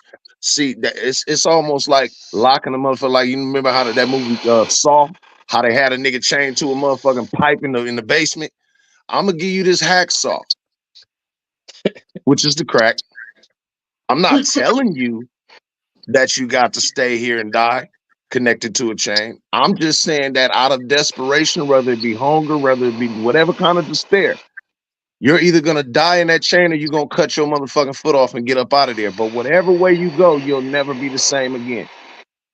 Well, I mean, what you If you put a motherfucker in an era of desperation, That's to where facts. That's big facts. So, you're not like, giving a motherfucker no access at work or nothing. Hold on. Let Reese Go speak, ahead, man. sis. Let the Go ahead, lady sis. speak, man. Give respect to the lady.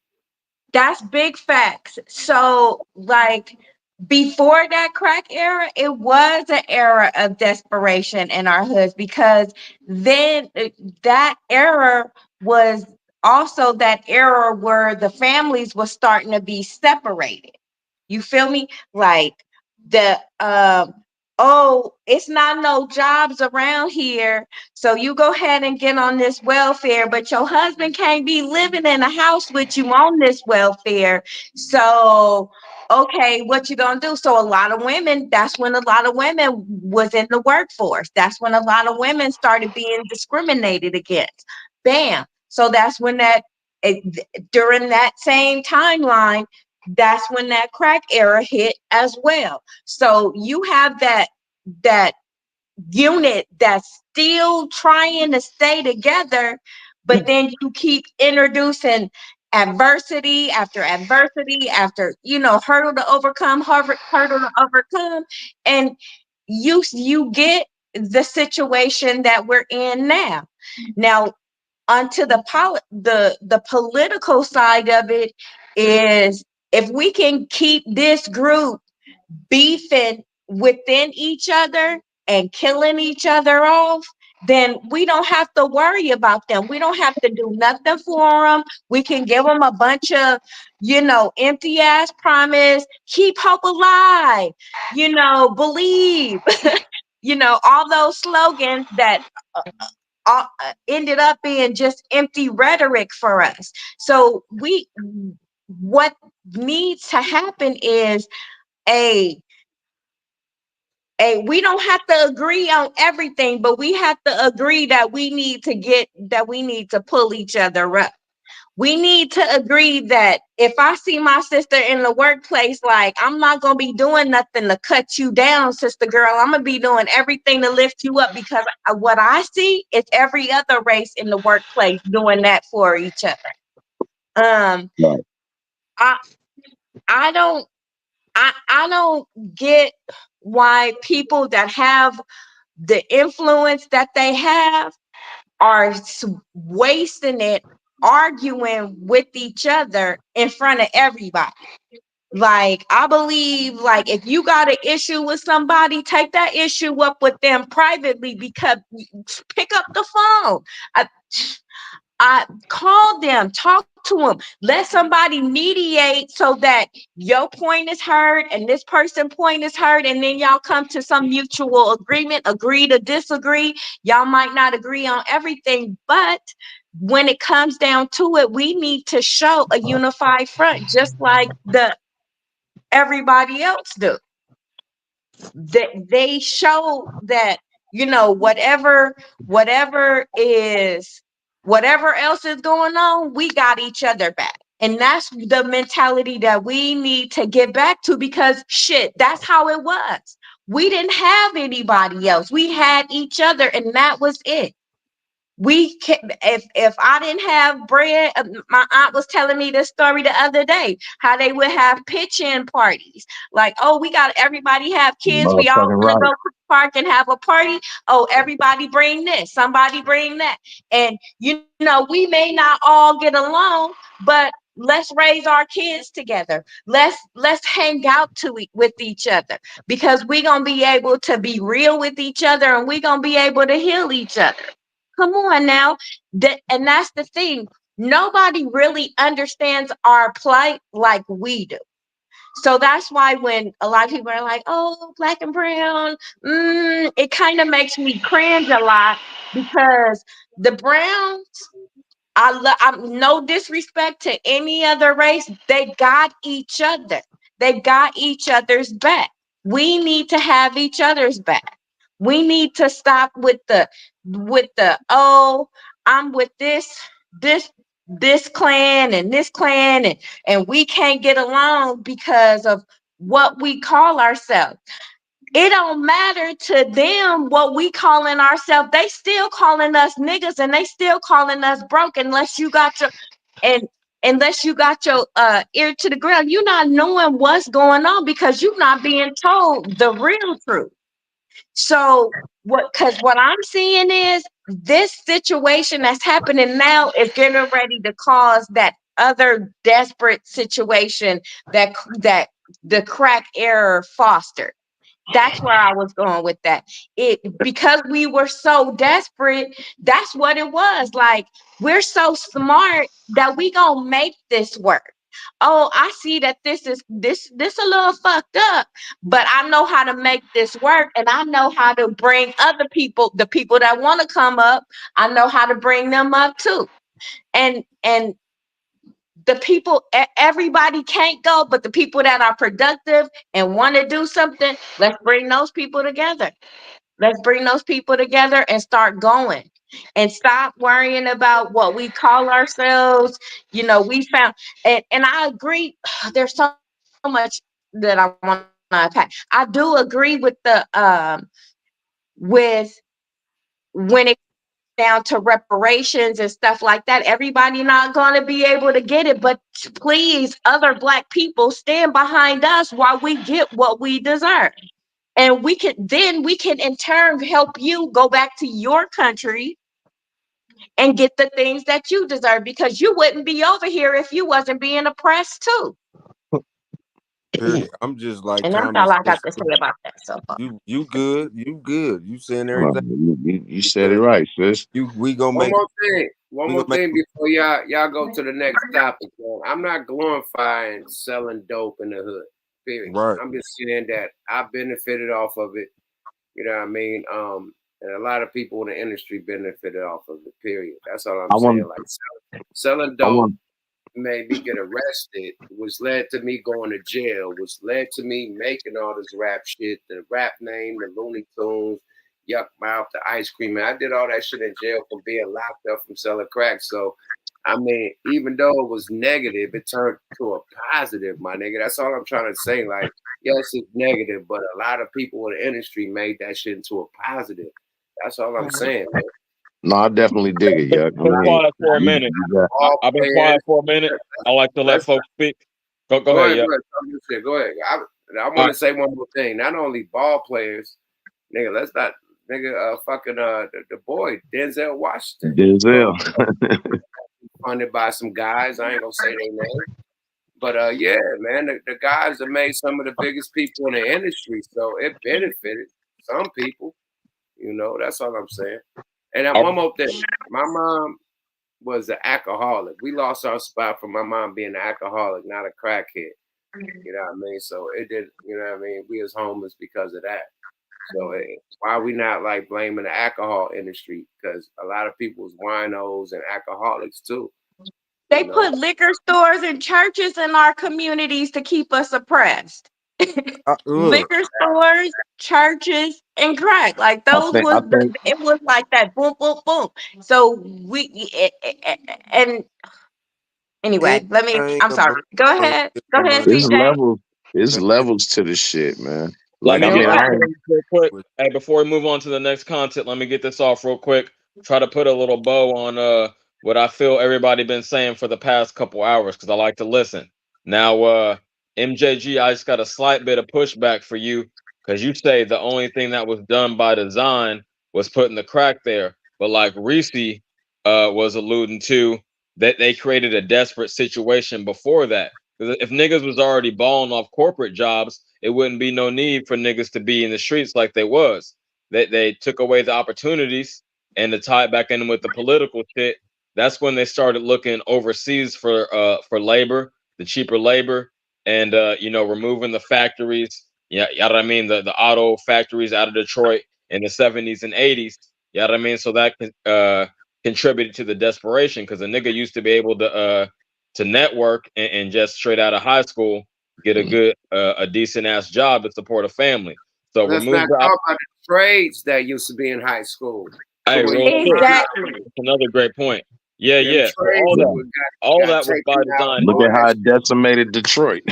Look at Detroit without the industries. Thing I was saying about that, CJ, not to cut you off, is when I said by design, they knew, just like with the Black Panthers, they knew they wanted Huey and them to get hooked on the shit and to fuck this up. That was by design. And in turn, it would be a trickle down thing. It would mess up the whole black community and to kill the Black Panther Party, which it did. That's by design. So when the cocaine came and the crack was made, it was called freebase first. It was by Come design. on now. With the rich man's drug. A white people watch the old movies. They was freely doing cocaine in the movies, like that was the shit to do. You know what I mean? Long fingernails and all that shit. It's when by design, like I just told you, I get what you're saying. I'm just trying to get you to understand what I meant. They knew they needed somebody to sell that Freeway Ricky, and they knew they needed to put it in LA. They just didn't know him. They found the scapegoat, and and by the time they figured out what he was doing, they started pumping him with it. That was by design for them to get money off of him. You know what I mean? And if he get caught, he's gonna take the fall. And they still gonna get the money. You know what I mean? And exactly. They gonna get the money. They gonna sit in Congress. He goes to jail. And we find out about it 10 and 20 years later. You know what I mean? With facts afterwards. This man had done 2 25-year boys. And he telling you, but that's what I meant. That's by design. And by how many Freeway Rickies is it? How many motherfucking getting high? That's what I was saying. Like, so them corporate hold on, man. Let me land, man. Let me land. So we ain't gonna blame the jazz niggas and the motherfucking funk niggas for the crack era. We just gonna blame rappers. Right. What about Curtis Mayfield? Nigga, I'm your pusher man. I'm your mama. I'm your daddy. I'm that nigga. I'm your pusher man. Curtis Mayfield made the first nigga dope dealer song in life. Nigga, let's stop playing. Hey, don't forget about let's stop playing. Who was he funded by? on a black exploitation movie. Oh, yeah, this before the crack era, nigga. George Clinton, George Clinton. Let's stop playing, my nigga. Yeah, maggot brain. Stop the Shanika. She threw that alley-oop. Stop the Shanika. She threw that alley-oop, my nigga. Like, let's be real though, my nigga. Like, that shit been out there for a minute. Snorting coke, all them designer little drugs they were doing in the disco era, the funk era, all that shit, nigga. They been had that shit, my nigga. But once it touched our neighborhoods is around the time that the 3 strikes laws came into play. When it touched our neighborhoods is when shit like the 1 gram of crack cocaine versus the 100 grams of powder cocaine hit our neighborhood. That's when it got out of control. Okay, so who was running the presidency at that time? Was it Democrats or Republicans? That way. It was Reagan. It was Reagan, and then it was second up under Bush. No. We talking about our era, the crack era. That was what was Reagan and what was Bush? Was that they Democrats or Republicans? No, they was Republicans. Reagan was a Republican. Yeah. Yes, sir. 2 times. You lying. And was the governor of California before he was the president. Reagan was a Republican. When did the Democrats take over? With Bush? Not so Clinton. No, Clinton. When Clinton first time I voted. At the George Bush, George Bush. So the Republicans. Oh man, see they had Reagan back to back. The Republicans been running shit ever since Jimmy Carter. Hey man, from Jimmy Carter all the way up to Bill Clinton was all Republicans. No, Jimmy Carter was a Democrat. No, I'm saying from Jimmy Carter after him all the way up until Clinton. Yeah, you right. Yeah. Nah, what about Kennedy? That was 12 years of raw shit. What was Kennedy? It was John Kennedy F. was Kennedy, a Democrat. It was Lyndon Johnson. Then it was Ford, who was a Republican. Then you had Carter. You skipped Nixon. You skipped Nixon. You had Nixon. You had Nixon. You had Jimmy Carter. No, you had No, four. you Then had you had four. Then Carter. you had Carter. Exactly. I'm You had trying to four. say, what Then was you had down at Bush. Kennedy? No. Then you Kennedy, had Reagan. You had Reagan. Then you had Bush. So you Reagan what and was Bush, Kennedy? two Republicans. He was a Kennedy was a Democrat. Democrat. Okay, got it. You had That's They what. blew his Democrat. motherfucking You had brains out because they knew he was Yep. gonna pass the Civil Rights Act. you had Allegedly. two Democrats, a Lyndon Republican, a Johnson. Lyndon Democrat, Johnson. two Republicans. Then you didn't have a Democrat until you had Reagan, then George Bush, two Republicans. Then you had Clinton, who Clinton was a did two Democrat. terms. Then you had George Bush Jr. You know what I'm saying? He Then you did two. had Yep. yeah. Obama. Then after that, then no, you had John Kerry. No, No. John Kerry No, wasn't on. not John Kerry. No. You had Nigga, Obama. Who came after Bush Jr.? No, Obama, man. Obama. oh yeah. Yeah, You said it was John Obama, Kerry. then Trump, then Biden. After Trump. Hey, don't be wild me. This nigga Yuck talking about he from the Reagan era. He didn't even know he was a Republican. I ain't trying to hear that shit. hey, nigga, hold on. I wasn't voting back then, nigga. I was a young nigga in the streets, nigga. Hold up. It don't matter. It don't matter. You a 70s Nigga, baby. You supposed to know better, my nigga. first time voting was for motherfucking Obama. Nigga, So what? You a 70s baby. Nigga, you supposed to know that. But hey, you know what? The sister made a good point I just because know she it was said the Reagan right era. before the Know it was dope the era, Reagan right? era. I'm sorry. It Go was ahead. a Yeah. Bush era. It was a Clinton era. It was an Obama era.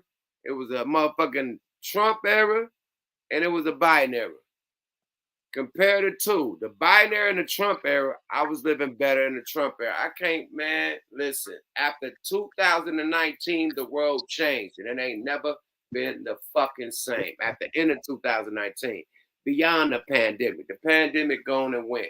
It still ain't the same. So that nigga that could bring me back to 2019 to how we was living and getting it, that was Trump. I'm voting for Okay. that. Let's go. So hold on. Let's go. So you do know that it's a fact that when Obama left office with the nation with a surplus of money. As soon as Trump got in office, he raised the national debt and fucked off all the money. So it was pretty easy for him to be able to do what you say a lot for people if he was spending money that was already allocated. And mind you, Obama brought a motherfucker out of the I don't housing give bubble. a fuck about the policies. What I said before I even started, I said, No, I'm saying I'm talking about the what money. matter? I said, hold on. I said, what matter? Are you living the same or are you living different? I'm living different right now. I'm still getting money, but it's higher right now. That was my main point. What is the difference between that, you know what I mean, constituent and this constituent? This constituent shit is hella high. It's inflation. Nigga, I'm paying hella high for everything. That constituent, it was good money. Shit was low. Niggas could buy property. Niggas could buy cars. Nigga, all this shit. Nigga, the fucking insurance rate was low. All this shit was loan from banks. The nigga can't get a loan from a bank, nigga. The nigga with bad credit got to pay 25% interest right now. 8%, 8 to 15% to niggas with good credit. That's for anything, property or motherfucking a car. But yet and still, they about to give these immigrants. And they ain't giving loans if you got bad credit. They finna make them citizens so they can vote 3 million immigrants, and they giving them in New York $20,000 a month and $5,000 on the food stamp card. And there's been people here, you know what I mean, people we know that can't even get a raise on their food stamps or losing shit, losing their house, losing whatever. Y'all walking over motherfuckers in Oakland, homeless people, vets, and you still trying to figure out if this woman black and what she gonna do. I mean, I never been a waiter for real. And so that means 4 years. What the fuck she gonna do? She had 4 years. Right. Him too. He vacation. The whole 4 years we seen this nigga on the beach. with his mouth off. Like, Trump been on every motherfucker every day. So when that nigga was in office, he on the news every day. He talking shit. Hey man, Trump was rallying his whole motherfucking. That nigga never stopped rallying. Every move that nigga made, nigga, I'm in Marcialago, I'm playing golf. Nigga, he doing this 1-2. We ain't seen a nigga bite or Kamala since they got voted for. Right. I can and name that's this fact. shit on 2 fingers. 2 It's hands. something else. How many times they showed up within 4 years on 2 hands? Now the commercials is all over the place. It was something Vote else for I me. wanted to touch on too Bro, when y'all Against talked about prison you. reform. Look, bro, the whole fucking Maui burnt down, and this nigga was on vacation. He didn't go until like 2 weeks later, after he was on vacation, like in Portland or some shit. He couldn't stop his vacation to go to Maui to see the burn, like how it burnt down and how they gonna figure it out, how they gonna get electricity back to the people. This nigga is in Portland and shit in Tahoe and all types of motherfucking resorts just chilling. Hey, Yuck, you do know that Puerto Rico is a U.S. territory, right? Yeah, of course. I know that. Hey, and when that hurricane hit their ass, Trump said, fuck them niggas. You know why he said that? Do y'all know what's in Puerto Rico? Do y'all know what headquarters is in Puerto Rico? Trump is a savage. Trump went out there free throwing motherfucking up. Motherfucking Trump went out there trying to buy some properties while the motherfuckers was fucked up. That nigga free throwing hella toilet tissue and shit. What was that long ass toilet tissue? Now I heard y'all mention something about Trump on prison reform and about him doing a live with letting motherfuckers out and all that shit. Again, that's a false ass narrative, man. I done heard him say it before. He normally say shit like that right when he start playing the air accordion.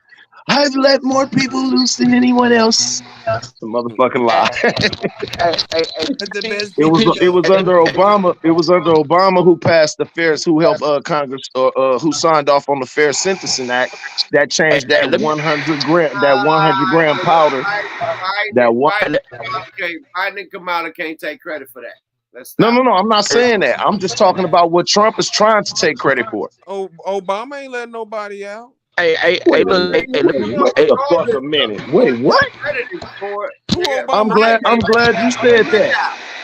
I'm glad you said that. Can I present the proof? No, tell me who Biden let out before you answer that question. Who Biden and Kamala let out? We won't know that. We won't know that until their last day because they have up till their last day in order to use their communion and their pardon practice privilege. Hey, let me explain something. To y'all, right? They can use that at the very last day. All the motherfuckers y'all talking about that these people let free, man, don't even put a dent in the prison population, man. You know what I'm saying? Those are federal inmates that they release. There's more state prisons and niggas locked up in state prisons than feds. And when those dudes do pardons, presidents do not release state inmates. We're at the mercy of governors. And shit like that, you know what I'm saying? So when they release Free Ray and all of them, that's cool. Lil D and all, I'm glad that them dudes back. You know what I'm saying? But all them partners y'all talking about the president, the motherfuckers ain't even about to put a dent in the prison population in America. So but you know what they can do? They can commute those sentences. They cannot. We talking about what they can do. I want you to tell me how many state convictions has a sitting president ever a state inmate. Let me allow me to produce these facts right quick. Can I get everybody? I'm talking about state inmates. Can I get everybody to mute one time so I can present these facts? Talk your shit. You the only nigga echoing. Can't even get a raise on their food stamps. Mic check. Losing their house, losing whatever. Y'all walking over motherfuckers in Oakland, homeless people, and you still trying to figure out if this woman black and what she gonna do. I mean, I never been away for real. Damn, somebody got a shit on repeat. What she gonna do? She had 4 years. Right. Hit food. I think that was whatchamacallit. Oh, okay. What happened? But let's get to this, man. Let's get to let's switch the topic because we've been on a long ass 80-hour debate. We could go back and forth. Let's get to VLAD finally apologizing to Shannon Sharp. Let's hear this shit, man, with him and Fedademics. Let's go, y'all. Fair use. Also featured up in that corner. Wait, hold on. My bad. I was looking at it a little bit differently. My bad. I'm trying to show you a possible now $5 to $10 million play. Yeah, no, listen, this has actually got me thinking because I remember one of the things that I learned from Trap Lord Ross that I never really did for years and years was that if a YouTube video goes yellow, you could actually try to fight it. And then if it doesn't turn green at that point, there's actually a second way to fight it. Yeah, you gotta have a rock out second. green. Yeah, and yeah, he's talking about videos that get flagged for maybe suggestive content or mature content as not. Shout out to Fetchy, whatever this nigga name is, Fetchy. Let's go, guys. You're going to make less money on it. And so we don't explain to DJ Vlad about how to appeal that. Now, that's why our views, you know, this year haven't really grown, but our revenue has because we're monetizing better. Oh yeah, no, of course. Yeah, so yeah, man. Listen, and then here's the thing too. You see, and this is why I was shocked when you said that too, because I would expect like the people that work for these big companies to say that, because after you done bust down 5 million on YouTube, I'm bringing that junk to Facebook. I need 3 over there too. Yeah, Facebook algorithms is sweet. It is sweet. So you're getting. Definitely, Shannon Sharp went over to Facebook and got just as many views as he did on YouTube, and probably just as much money. That, like I said, he has the deal with Colin Cowherd, so you know they had to bust it down, but still it was decent enough. Living good off of one interview. 3 over there. It is one wrong word in a Facebook video, and everything will go down to 0. No, you're right. But think about it. This is the biggest interview. That's my problem on Facebook right now. I've yet to receive monetization on Facebook because Facebook has been very selective on how and who and what they monetize. And like, because I'm doing reaction videos, sometimes the videos exist already on the platform. So they're very weird about it. I've qualified, I've hit all their requirements, but you know, Facebook is very particular. I don't know. Maybe somebody send them an email on my. Don't get me. You got to get 2 million over there. All right, I'll tell you. Snapchat, you got to get some over there. You know, TikTok is buzzing it down too. I make Snapchat money hustle. All right, my bad. Shannon Sharp, I apologize. I'm telling you. I'm going to publicly say, Shannon Sharp, I apologize. I have underreported what I thought you made. So clearly, my man Academics has cleared it up for me. So yeah, you may have made that amount of money, and I wasn't hating. It was just from my point of view. I thought that the numbers was off based on what I was getting. A video that doesn't go that viral, you're not getting that. You're not getting that. But if you get one of those, like get one of those is like getting a hit song. Okay, fair enough. It's like not like us. You can't calculate the revenue just off YouTube. Fair enough. So there you have it. DJ Academics was fine.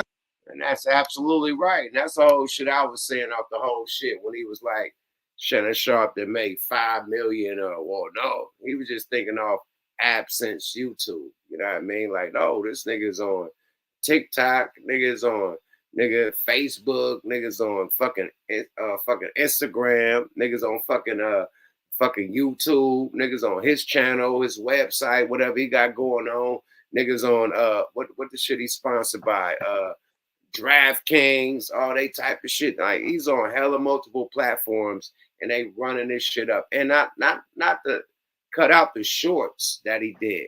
The little 10-minute here, the little 15-minute here shorts that he it's a 3 motherfucking hour interview. I'm gonna tell y'all this, what y'all get paid for the most off of watch time.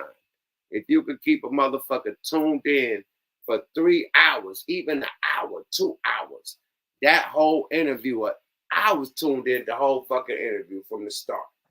It ain't no way in that interview that Cat Williams that you said, I'm out of here. You watched that whole shit because it was hot fire. That nigga was going ape shit, right? So watch time, subscribers, comments, likes, you get paid off that shit too. It's so many divisions he got paid off, my nigga. Like, it's ridiculous, man. So for them to break it down, he finally realized, like, yo, he made a shitload of money. Yeah, Vlad, it's good to, give it up to the, Shannon Sharp. I think that shit at damn near 100 million right now, like at 90 million or something. It's some crazy shit. It's the biggest interview on fucking YouTube. Literally. And that shit just came out this year, but just goes to show that's what you get for trying to count another man's pockets. That ain't never been productive. Right. That's some bullshit. So he should have been worried about his own platform. Why you gonna speak on? Oh no, he didn't make that much. That's dumb shit. That's That's a waste of time. Y'all got it though. I don't think he would have ever said it if he didn't feel threatened. Right. That's a good alley-oop. Okay?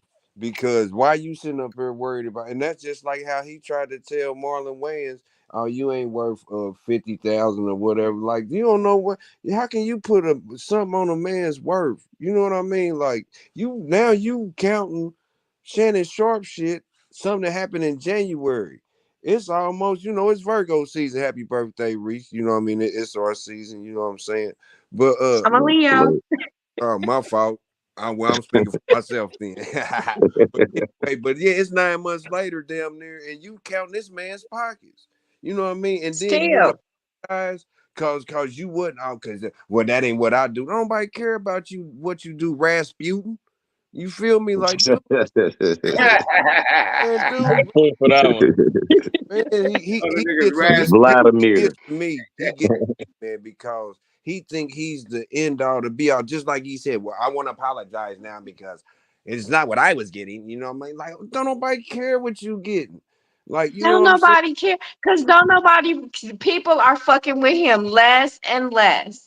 Now that these YouTube streets have gotten busier, people are fucking with him less and less, and he's starting to feel it.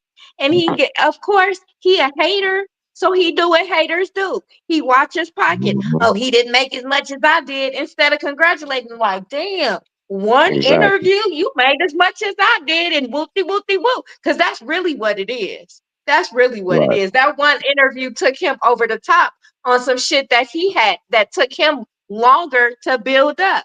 So, haters hate. That's what they do. Yeah. Right. And now the whole world got a chance to listen to you pull up to the bar and order you a tall glass of shut the fuck up. Nah, you're right. Reese, what took that nigga 15 years to build, Shannon Sharp built that shit in less than 2 years. Fact. And Right. make He it, came in with his fame and celebrity. and then one Right. more thing. That's what I think he failed to realize right there, CJ. Like, they act like Shannon Sharp just came in with a fat tongue talking crazy. Like, To Minister Farrakhan. Yeah.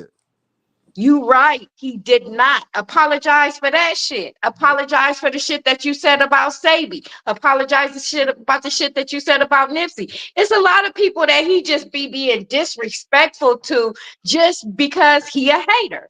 And He's he a won't hater. do. That's why I stopped watching him a long time ago. People was like, oh, you see the Vlad interview? I was like, I don't support that shit. Don't support that Yeah. shit. The Look at, college he's a hater. professor. Why? Because Remember why was he hating on Minister Farrakhan? Because he felt like it. He felt like he was big enough. His platform was big enough for him to put that hate out there, and people was still watching him after that. I was like, yo, we Let's gotta let's take a stand somewhere. And let's people do aren't the math fucking with right him quick. like they used to. People seeing through Fedidemics too. Everybody is getting they shit is. Cat was right. A lot of shit is gonna come out this year, and we Oh, gonna see through a lot of bullshit. And that's what we doing. We seeing through your bullshit, and we don't like it. And it's making you mad because it's not making you money no more. Because that's what you used to doing, making money off of our misery. So boop the boop. two Bye. DJs that ain't Sister Reese, let me put it in perspective for him right quick. Let's do the math. You think you're big because of YouTube versus a motherfucker who then sat on a panel of Hall of Famers doing broadcasting commentary at Super Bowl games. Do you know how many motherfucking people know Shannon Sharp? he was already on Not to mention On playing. Do you site. know how many motherfuckers watch ESPN? I mean, come on now. People no could This is look at what him and know who he was. People, for a long time, you was behind the screen and didn't show your face. You wouldn't get right. no facial recognition, bro. This is what happens when niggas trick themselves into believing that they're more important than they really are. but he used his religion to try to fuck over Farrakhan, and that's what I didn't like. Like, I'm not apologizing to him because like, you know what I mean. Well, we black and we all it when that we everything. You can't be man enough to apologize about how he feel about him protecting his people and what, but you standing on what you stand on, you ain't gonna apologize. So why should Farrakhan feel any kind of way? That I don't like that dude. That's why the best way to say fuck Vladimir is to turn off his channel. Period. Simple as Oh, so that. that was Nothing about. screams But fuck you louder than that. Vlad is Jewish. I didn't even know that. I didn't watch the fallout of that. I stopped tuning in a few years back, and I heard about the Farrakhan shit, but I didn't know it was because of the Jew and Muslim shit. That's interesting. No, what they did is way back on an old ass speech that he gave when he said, "Your dirty Jew religion." They took that and allegedly they took that and they spun it into him saying that he called that religion dirty when he was just speaking on individuals that were dirty inside of and representing that. And they've been spinning that motherfucking narrative for the last 30 he years. said something about throwing stones at something. That's where he took like, oh, they trying to stone the Jew. That's what the nigga was saying. It was in reference to the casting a stone or something, allegedly. But this is why. I mean, anybody and everybody who ever tried to put him in front of a camera all suffered the same fate, from Donahue to Arsenio Hall. That's for a reason. Like dude, he been paying people. He been, That nigga, fuck all that bullshit. That nigga culture vulture, man. Let's stop with the Period. bullshit. Quit playing. Quit That playing. nigga falling off, nigga. That nigga done fell off like motherfucking skinny jeans. Nigga, it's about bell bottoms right now. That nigga fell off. Nigga, he fell off like skinny jeans, man. Nigga's got a little bell bottom, nigga, a little stack jeans and shit right now. So why at the end of the day, Oakland though? Why he falling off, so saying? that's why he gotta apologize. The nigga said shit about the Princeton professor, talking about all the not like us shit, and she said, nigga, this is a black situation. I'm gonna report to your college, like your school, and tag them and shit. Like, oh, season is over. I'm on vacation. You know what I mean? Right. Like, he was that petty and using his white privilege. That's what I don't Yeah, like. that's Vladimir for you. If you throw the heat, you know what I mean? You should be able to take it. But Right. the town, he used Oakland to solidify with the black people. I'm from Oakland. I got a right to say and when he said that, that nigga from Frisco. That nigga from Frisco. Don't put Oakland on that nigga. You know, he always say I'm from the Bay Area. He don't never say Oakland. Okay, my Nah, bad. he a Frisco nigga. Go look at his doctor. Yeah, that nigga from Frisco. He moved from New York. Hopefully niggas gonna let you know that quick. Hell no, that nigga is not from the town, nigga. We gonna let you know that. Right on, because he showed me talking about the Bay Area. So when I Just hear like that bitch Kamala Harris talking about she from the town. That bitch ain't never did shit for Oakland, man. That bitch did San Francisco. She did everything that she could to hurt black people and bring black people down. Man, that bitch from Canada. That's how she did all her fucking. She grew up in Canada, then moved to the Bay, nigga, in high school. Get out man, of here. he Irish, bro. Y'all Hey, I'm gonna always be the bad guy with the evidence, man. She actually convicted 46% less people than her predecessor, and she was the one that came with the First Step Act in order to. She was called and labeled the most motherfucking liberal. Don't let me pull up the interview with the nigga that got arrested. I mean, you can. And that he You sat can. in jail with some, and why she was suppressing Yeah, I know. some evidence. And I then heard. let's That not talk nigga about just did Cam the Capone. mothers that she was trying to arrest for their kids being truant. Like, let's not bring up her real record. I'm not saying that that Kamala Harris doesn't choose to use her blackness or her South Asianness at her convenience. You fixed it. I'm not saying that she's not able to use that at her convenience, because she does. But when you're biracial, I guess that's one of the advantages that you can have by doing it, because neither one of them can deny you or you know what I'm saying, confirm you, I guess, in most cases. Well, Caprico, was that you calling her the Ugandan giant earlier? That shit was funny. I said that's what I'm not gonna call it, because I think people do that shit on purpose. That's like a real undertone form of disrespect. Like, if I know your name is pronounced one way, it's not like I've never heard it before, but I choose to intentionally mispronounce your name. I'm doing that as a slight to you. Right. No different than you can really tell a motherfucker that don't like hip hop or purposely say Tupac. Yeah. Right.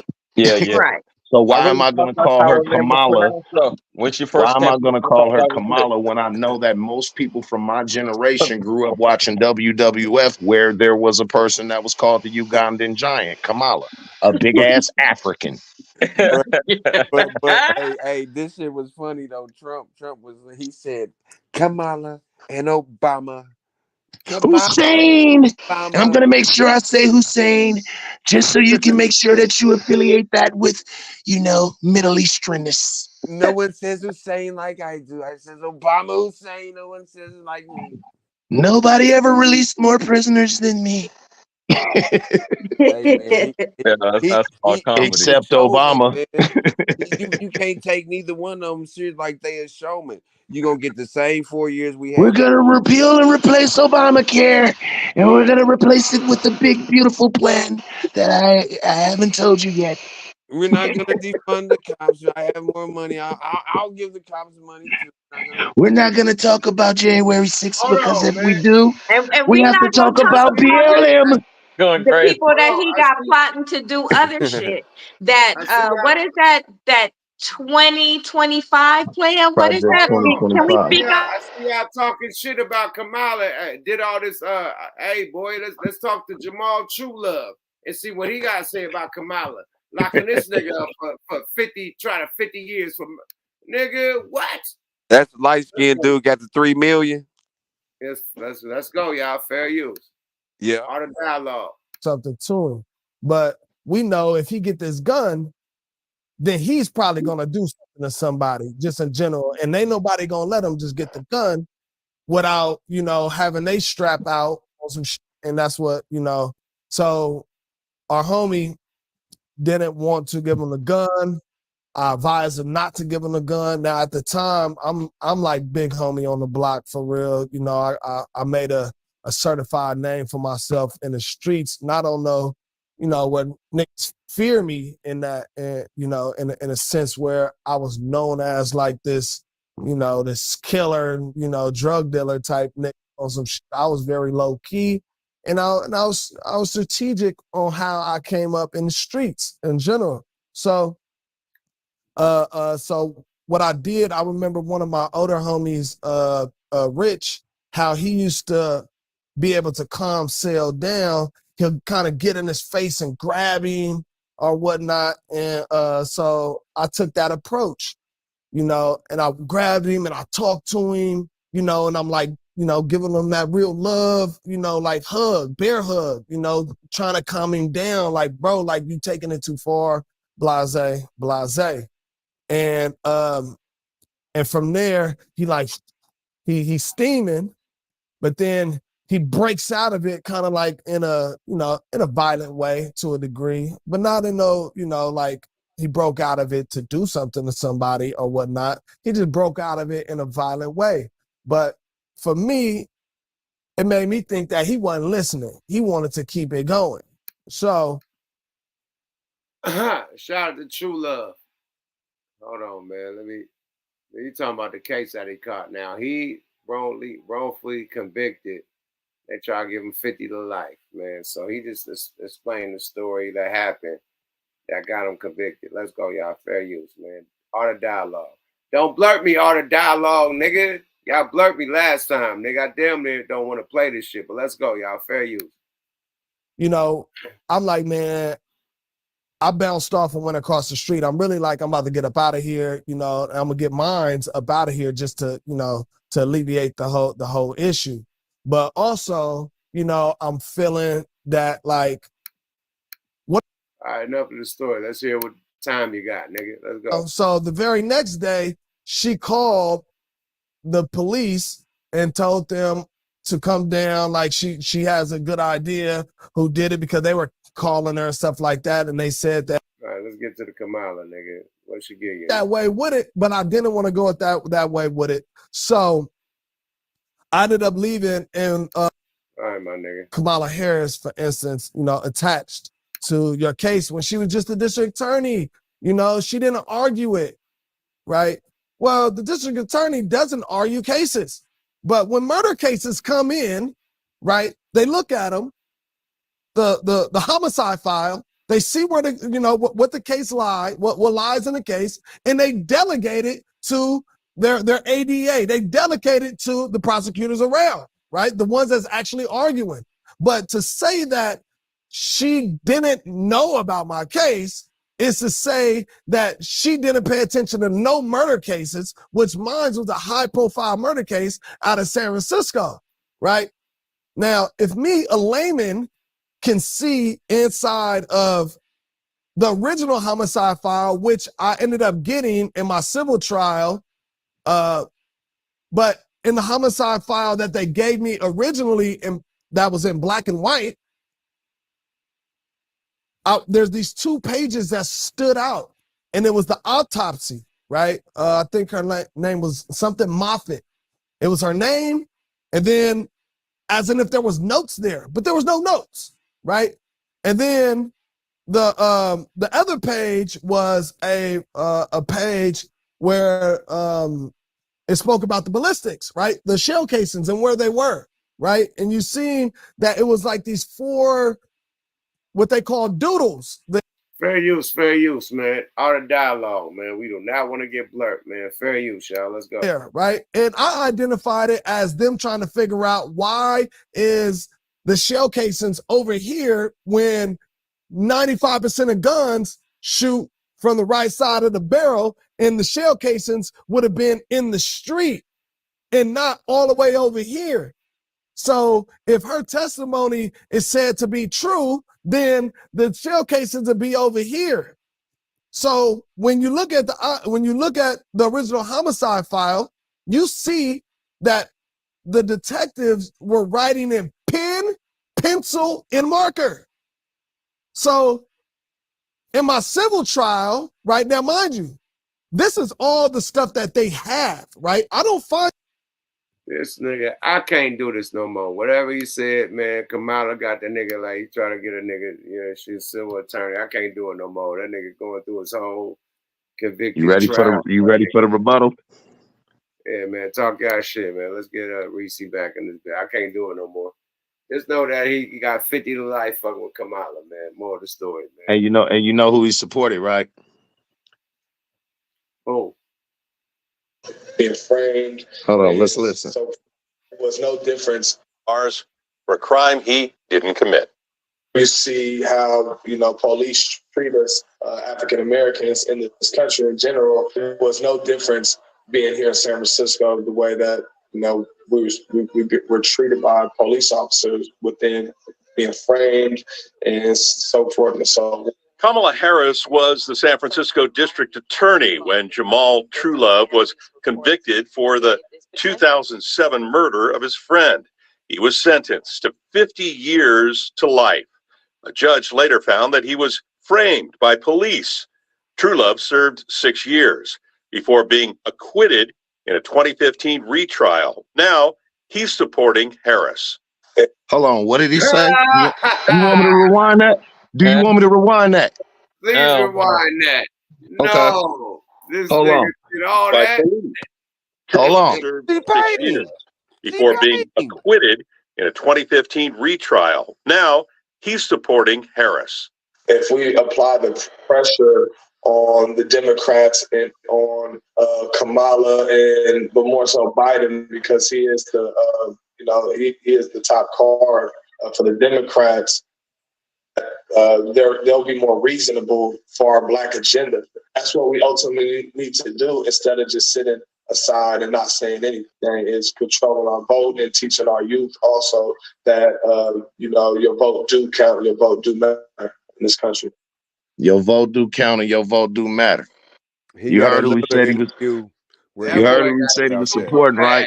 If that nigga came out with Trump and said that shit that he went through on stage, they cast that nigga out, man. Come on, man. Now, that's old hold too. on. That's Hold on. old. That's old too. What president commuted the most sentences? Nigga, I don't know. Didn't you say it was Obama? What president commuted the most sentences? Hold on. I don't know, but I thought you said earlier it was Obama. I really don't know. It is. Okay. It is. What point are you trying to make with that? No, what I'm saying is that when I you mean, got was it somebody, 2? when you got somebody like Trump saying that that's what he did, that's a motherfucking lie. That's the point that I was making with that. But no, that shit wasn't old because it still happened. Like he said, once he was acquitted, now he's supporting Harris. I'm So saying this that was all in happened after 2020 the though. fact. That was in 2020, wasn't it? I'm not sure. I can pull it back up and check. But Like I still, say, the fact of like the I say, matter is, that he made that comment after he was acquitted. So everything that he's talking about that he went through, he had already went through. Well, you know they gonna save their face too. You know what I'm talking about, like because they would never want you to go back And that and was look at posted all 3 years her ago. past shit. You know what I nah, mean? that 'Cause was 4 years ago. That was in 2000, man. It was when it you was, was it was first running, posted 3 yeah. years ago. I'm looking at it right here. I can show you. That was that election. He was talking about that election. He wasn't talking about Right, this one. right. So what do you think made him change his mind? well, I'm saying that was because I guess He they didn't didn't change his pay him mind. again. That was in 2020. Right? They didn't pay him again. That's why he changed his mind. God So damn. but see, I can also say, or either they paid him, right? Yeah, that's why I said they didn't pay him again and shit. Or they paid him. Right. Look, check it out. He don't owe him. He don't owe him no. He don't owe him no loyalty. The nigga did 8 years falsely. So whether he play them both sides, I ain't mad at it. Get the money both ways. I'm You gonna tell y'all, motherfucker right. man, just like these rappers niggas come out with their albums and their singles, how it's marketing and promotion, it's the same shit. Like you see these niggas raising hundreds of millions of dollars. What you think that going to? They paying off some people, my nigga. Period. They trying to influence some people, my nigga. That shit ain't just going to motherfucking posters and shit that's at the motherfucking DNC and posters at the RNC, whatever the fuck, Oh nigga. no, it's covering a lot of shit. That shit covering a lot of shit. It's covering a lot of shit. You can bet that. But I'm just and including the media. Like I think Trump got Fox, and I think Kamala and them got CNN and ABC, NBC. So like, yeah, they controlling the motherfucking narrative with the motherfucking news channels and shit. And I see who's going for who. You know, CNN, they no, all that's a fact. combined. You know, That's a fact. Both sides got propaganda channels, man. Oh they yeah, all no Trump. question. You feel No me? question. So Both sides definitely MJG, got propaganda channels. MJG, from what I heard earlier, you kind of like me. You ain't voting in the presidential election, and I could respect that, obviously. But based on what you've been saying, are you in the same boat, or where you at with it? I'm definitely voting. Okay, and I'm gonna assume that's Trump. Oh, absolutely not. hey, you know what? Absolutely not. Because but Gooch reminded me, Gooch down in the chat said who y'all voting for. Just reminded me because I already had that question on my mind. And when I first tapped in, he was like, anybody, especially a man who's voting for Kamala, tell me why. So please indulge Well, us. okay. Tell me why. Let me be clear about what I actually said because word placement is real valuable when you're dealing with communication. So I'll say this. That is not necessarily that I'm voting for Kamala Harris. It's more that I'm voting against Donald Trump. Kumusa, same thing in a different coat. But no, it isn't. You know what I'm saying? I mean, it's effectively the same thing. One person you can actually respect and identify with their shit, or I can go the other way and just say, well, I'm going to vote for them just to vote against that person. Let me tell you this. You already said, and that's how everybody's voting. If you got a problem with Trump, you're voting against him. It ain't about the policies. It ain't about, it's who you like right now. No, it And really is. with that being said, with it being a popularity vote, you know what I mean? I'm going to go with MJG and CJ. I'm not voting for none of these niggas. Y'all make the vote, nigga. I'm still going to live my life, and I'm still going to be able to make money. Y'all make the vote, period. I think I'm going to step down on this one, man. Fuck it. You know, I'm surprised to hear that, yeah, because I know you was I won't say you was going hard, but I know you was with Trump maybe about a month ago. So I'm glad you could see the bigger picture now and say that hey, none of these folks for me, So I am for them, and that's where I'm at on it. I'm just saying, man, like whoever Same you here. vote for, Like I'm not voting for either one of them. Same, different wings, same bird. There you go, baby. Hey, I Yeah. want to say happy birthday, Reese. I meant to say that earlier. Happy birthday. Shout out to you. Happy birthday Happy to birthday. Happy you. birthday. Happy birthday, Reese. On that note, let's end this shit. We done been on this bitch about 4 hours, man. 4 hours plus. Man, 4 hours and 30, nigga. Salute to the watch time. Salute. Salute. Everybody on the motherfucking panel, man. yeah. Like, everybody had deep dialogue. You know what I mean? Appreciate everybody motherfucking intellect, everybody motherfucking opinion. Appreciate everybody for tapping in, man. All the people in the chat, you know what I mean? And shit, the motherfucking stage is always the litty, man. So Reese, motherfucking CJ, nigga, Mike Ascari, you know what I mean? MJG Network. Y'all give y'all shout outs before y'all get up out of here, bro. Shout out to everybody. I'm gonna keep it short and sweet. You know what I mean? Happy birthday, Reese, again to the panel. We are alumni. CJ, even the Moons and Quasar, tell him, you know what I mean? He's still little kids. Yeah, the little kids still good. You know? Shout out to you, He Yuck. good You know money, what my I'm saying? nigga. Moves and Quasar, he good money, my nigga. Right. Anybody else shout out? So I guess I'll go next. Shout out to the chat. Thank you, everybody. Shout out to the mods. What up, oh, I want to plug my business, restorative massage service. It relaxing the nation with no hesitation. Please hit me up. I'll come to where you are, no problem. Bam, bam, bam.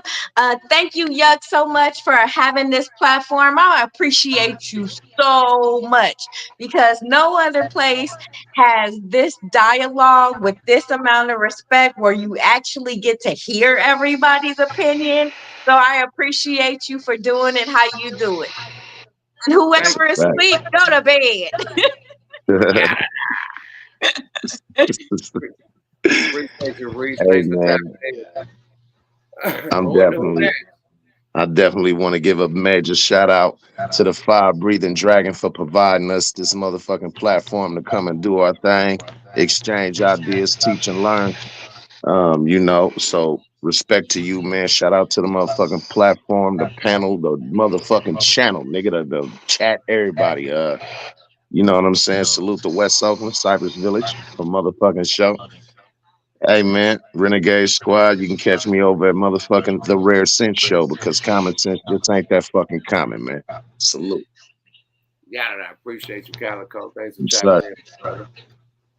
Mike Ascari, nigga, you from behind them walls, my nigga. Let Mike Live from tap in.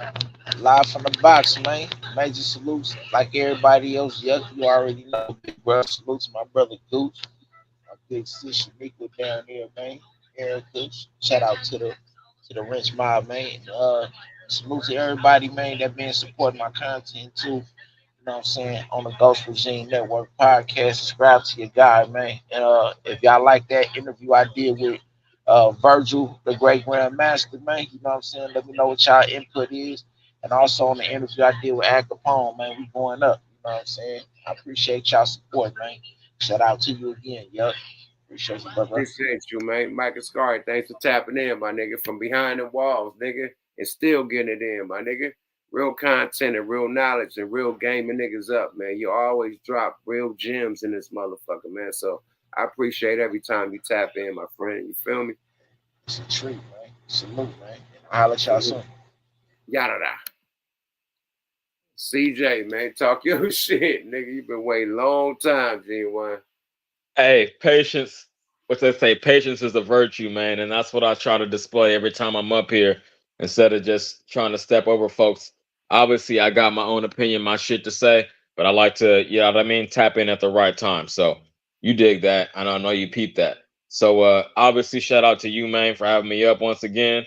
Appreciate you anointing me as a alumni. You know what I mean, like the preacher putting the preacher putting his blessing on you, man. So that's definitely appreciated.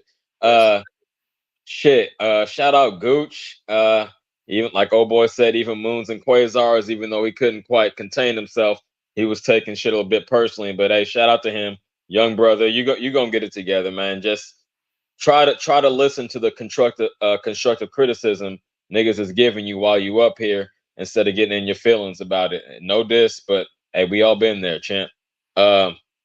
Mike Ascari, I would have never guessed he was behind them walls, man. But shout out to him. He be dropping knowledge. Network Calico, even though he voting for Kamala, shout out you.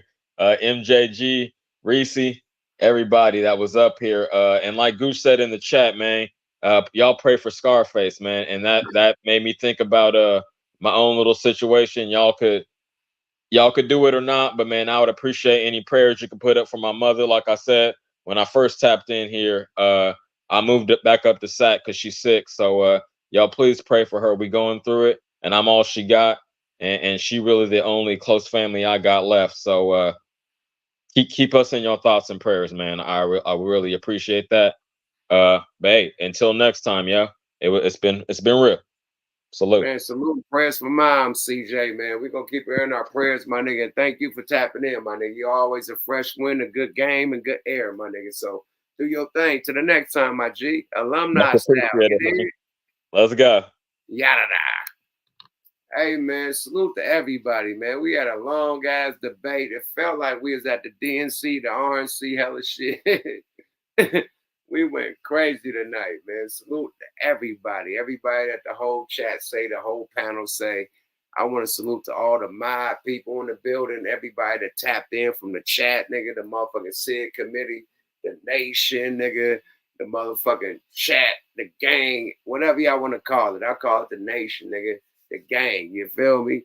Salute to the nation, man. The SID committee, everybody with the goddamn jokes, man. We appreciate the laughter, you know what I mean? We got to lighten it up and laugh, you know what I mean? Should be getting some critical sometimes. So I appreciate them jokes. Keep shooting them jokes, man. We love it. You know what I mean? That's why the SID committee is so viral. I mean, so needed. You dig? I said so viral, but so needed. Because we need to joke around, man. The more you smile, the more you add miles on your life. You dig? So we need to smile sometimes when they get crazy. You dig? Get a little, and moons and quasar bring a lot of smiles, man. Niggas be clowning and shit. They be wilding. So salute the moons and quasars. He good money too, but y'all good money, man. Everybody that tapped in from all around the world, little boys and girls. I'm gonna do a Cash App alert, even though I only got one Cash App alert. Y'all fucking up on the Cash Apps, man. I don't know if y'all like me or not. I don't know if y'all like the content or not, but the Cash App's been slimmed down out of them. But I appreciate everything. I don't give a fuck what the Cash App is, man. You give me $1 and I'm still gonna holler. But Cash App alert, Cash App alert. Cash App alert, Cash App alert. Cash App alert, man, from Be Legal, man. I saw 5 on it. I got 5 on it. You dig, man? Appreciate you, Be Legal, man. You know what I mean? Big reply, man. Big out of that boy. Thank you, my guy. And anybody that do Cash Apps on this motherfucker, we appreciate y'all, man. Everything makes it happen. You feel me? Every donation contributes to the nation. You dig? So we appreciate everything. Every contribution, you know what I mean, will be a distribution back into the system, back into the program. Y'all motherfucking Cash Apps bought this. Y'all Cash Apps bought microphones. Y'all Cash Apps bought lighting and all. Y'all done leveled this shit up, man, period. So, yeah, y'all helping this shit level up, period. So, I do this shit for y'all. So, thank you for the Cash App alert. Cash App alert, Cash App alert. Yada, yada, da. Oh, boy. But, yeah, that count, though, because it make you feel appreciated when you do this content. Sometimes people do content and don't feel appreciated. Some niggas want to tap out. I've been doing this shit for a lot of years. And every time y'all send something, or even if y'all go to smokealoutrecords.com, purchase some merch, even if y'all in a motherfucker give a like or subscribe, all that shit count. And I appreciate everything. You feel me? We on the way to get monetized. You feel me? So I got to follow these guidelines and shit. So everybody like, why ain't a super chat? The Cash App is the super chat. You feel me? So we appreciate everybody that contribute to the system, contribute to the program. Oh, shit. Oh, couple, man, my niggas, man. Shout out my guys, man. Cash App alerts continue, man. Cash App alert. Cash motherfucking alert. Cash App alert. Shout out to the squad. I love y'all, man. Y'all really fucking with a nigga. Y'all know what I mean? No Frank Ocean, no Diddy vibe. Cash App alert, man. We got my nigga. Boy, you know the boy was up there preaching, man. Motherfucking Network Calico sent 10. Nigga put the 10 on it, nigga. Yada that boy. Shout out to Network Calico. And he was on the stage and giving us good game. You dig? Cash App alert, Cash App alert. So 10 on it. I got 10 on it. Shout out to Network Calico. You know how we do this shit, bro. Town business. You feel me? Oh, and my nigga. Oh. Cash App alert, Cash App alert. Shout out to Quentin Harrison, man. You feel me? For the soft 5 on it. I got 5 on it. Yeah. Cash App alert. Cash App alert. I appreciate you fellas, man. Thank you. Appreciate everything. That means y'all appreciate the program and the content. You dig? I love y'all. Cash App alert. Cash App alert. Yada. This mic is hella loud. Thanks to my brothers, you know, showing love, man. Period. Straight up, man. And thanks y'all. You know what I mean? I'm kind of tipsy right now, so excuse the high moment. But thank y'all for tapping in, man. It ain't no motherfucking Yuck Mouth TV, no What the Fuck Weekly, no Wonder Twins, no Smoke a Lot Radio without the motherfucking squad, man. So thank y'all for tapping in from all around the world, little boys and girls. More content on the way. We out this bitch. Y'all have a good night, Dynamite. Y'all get home safe. If you're leaving the club, if you're going to a club, you know what I mean? Drink responsibly. You feel me? If you're 3 hours ahead, nigga, wake up and get your kids to school, nigga. Responsibly, nigga. And I see y'all on with the Wonder Twins on either Tuesday or Friday. And I see y'all on Smoke a Lot Radio on Thursday. We out this bitch. Yuck Mouth TV. Subscribe to your motherfucking guy. Bye-bye now. Hit them likes and subscribes on the way out, man.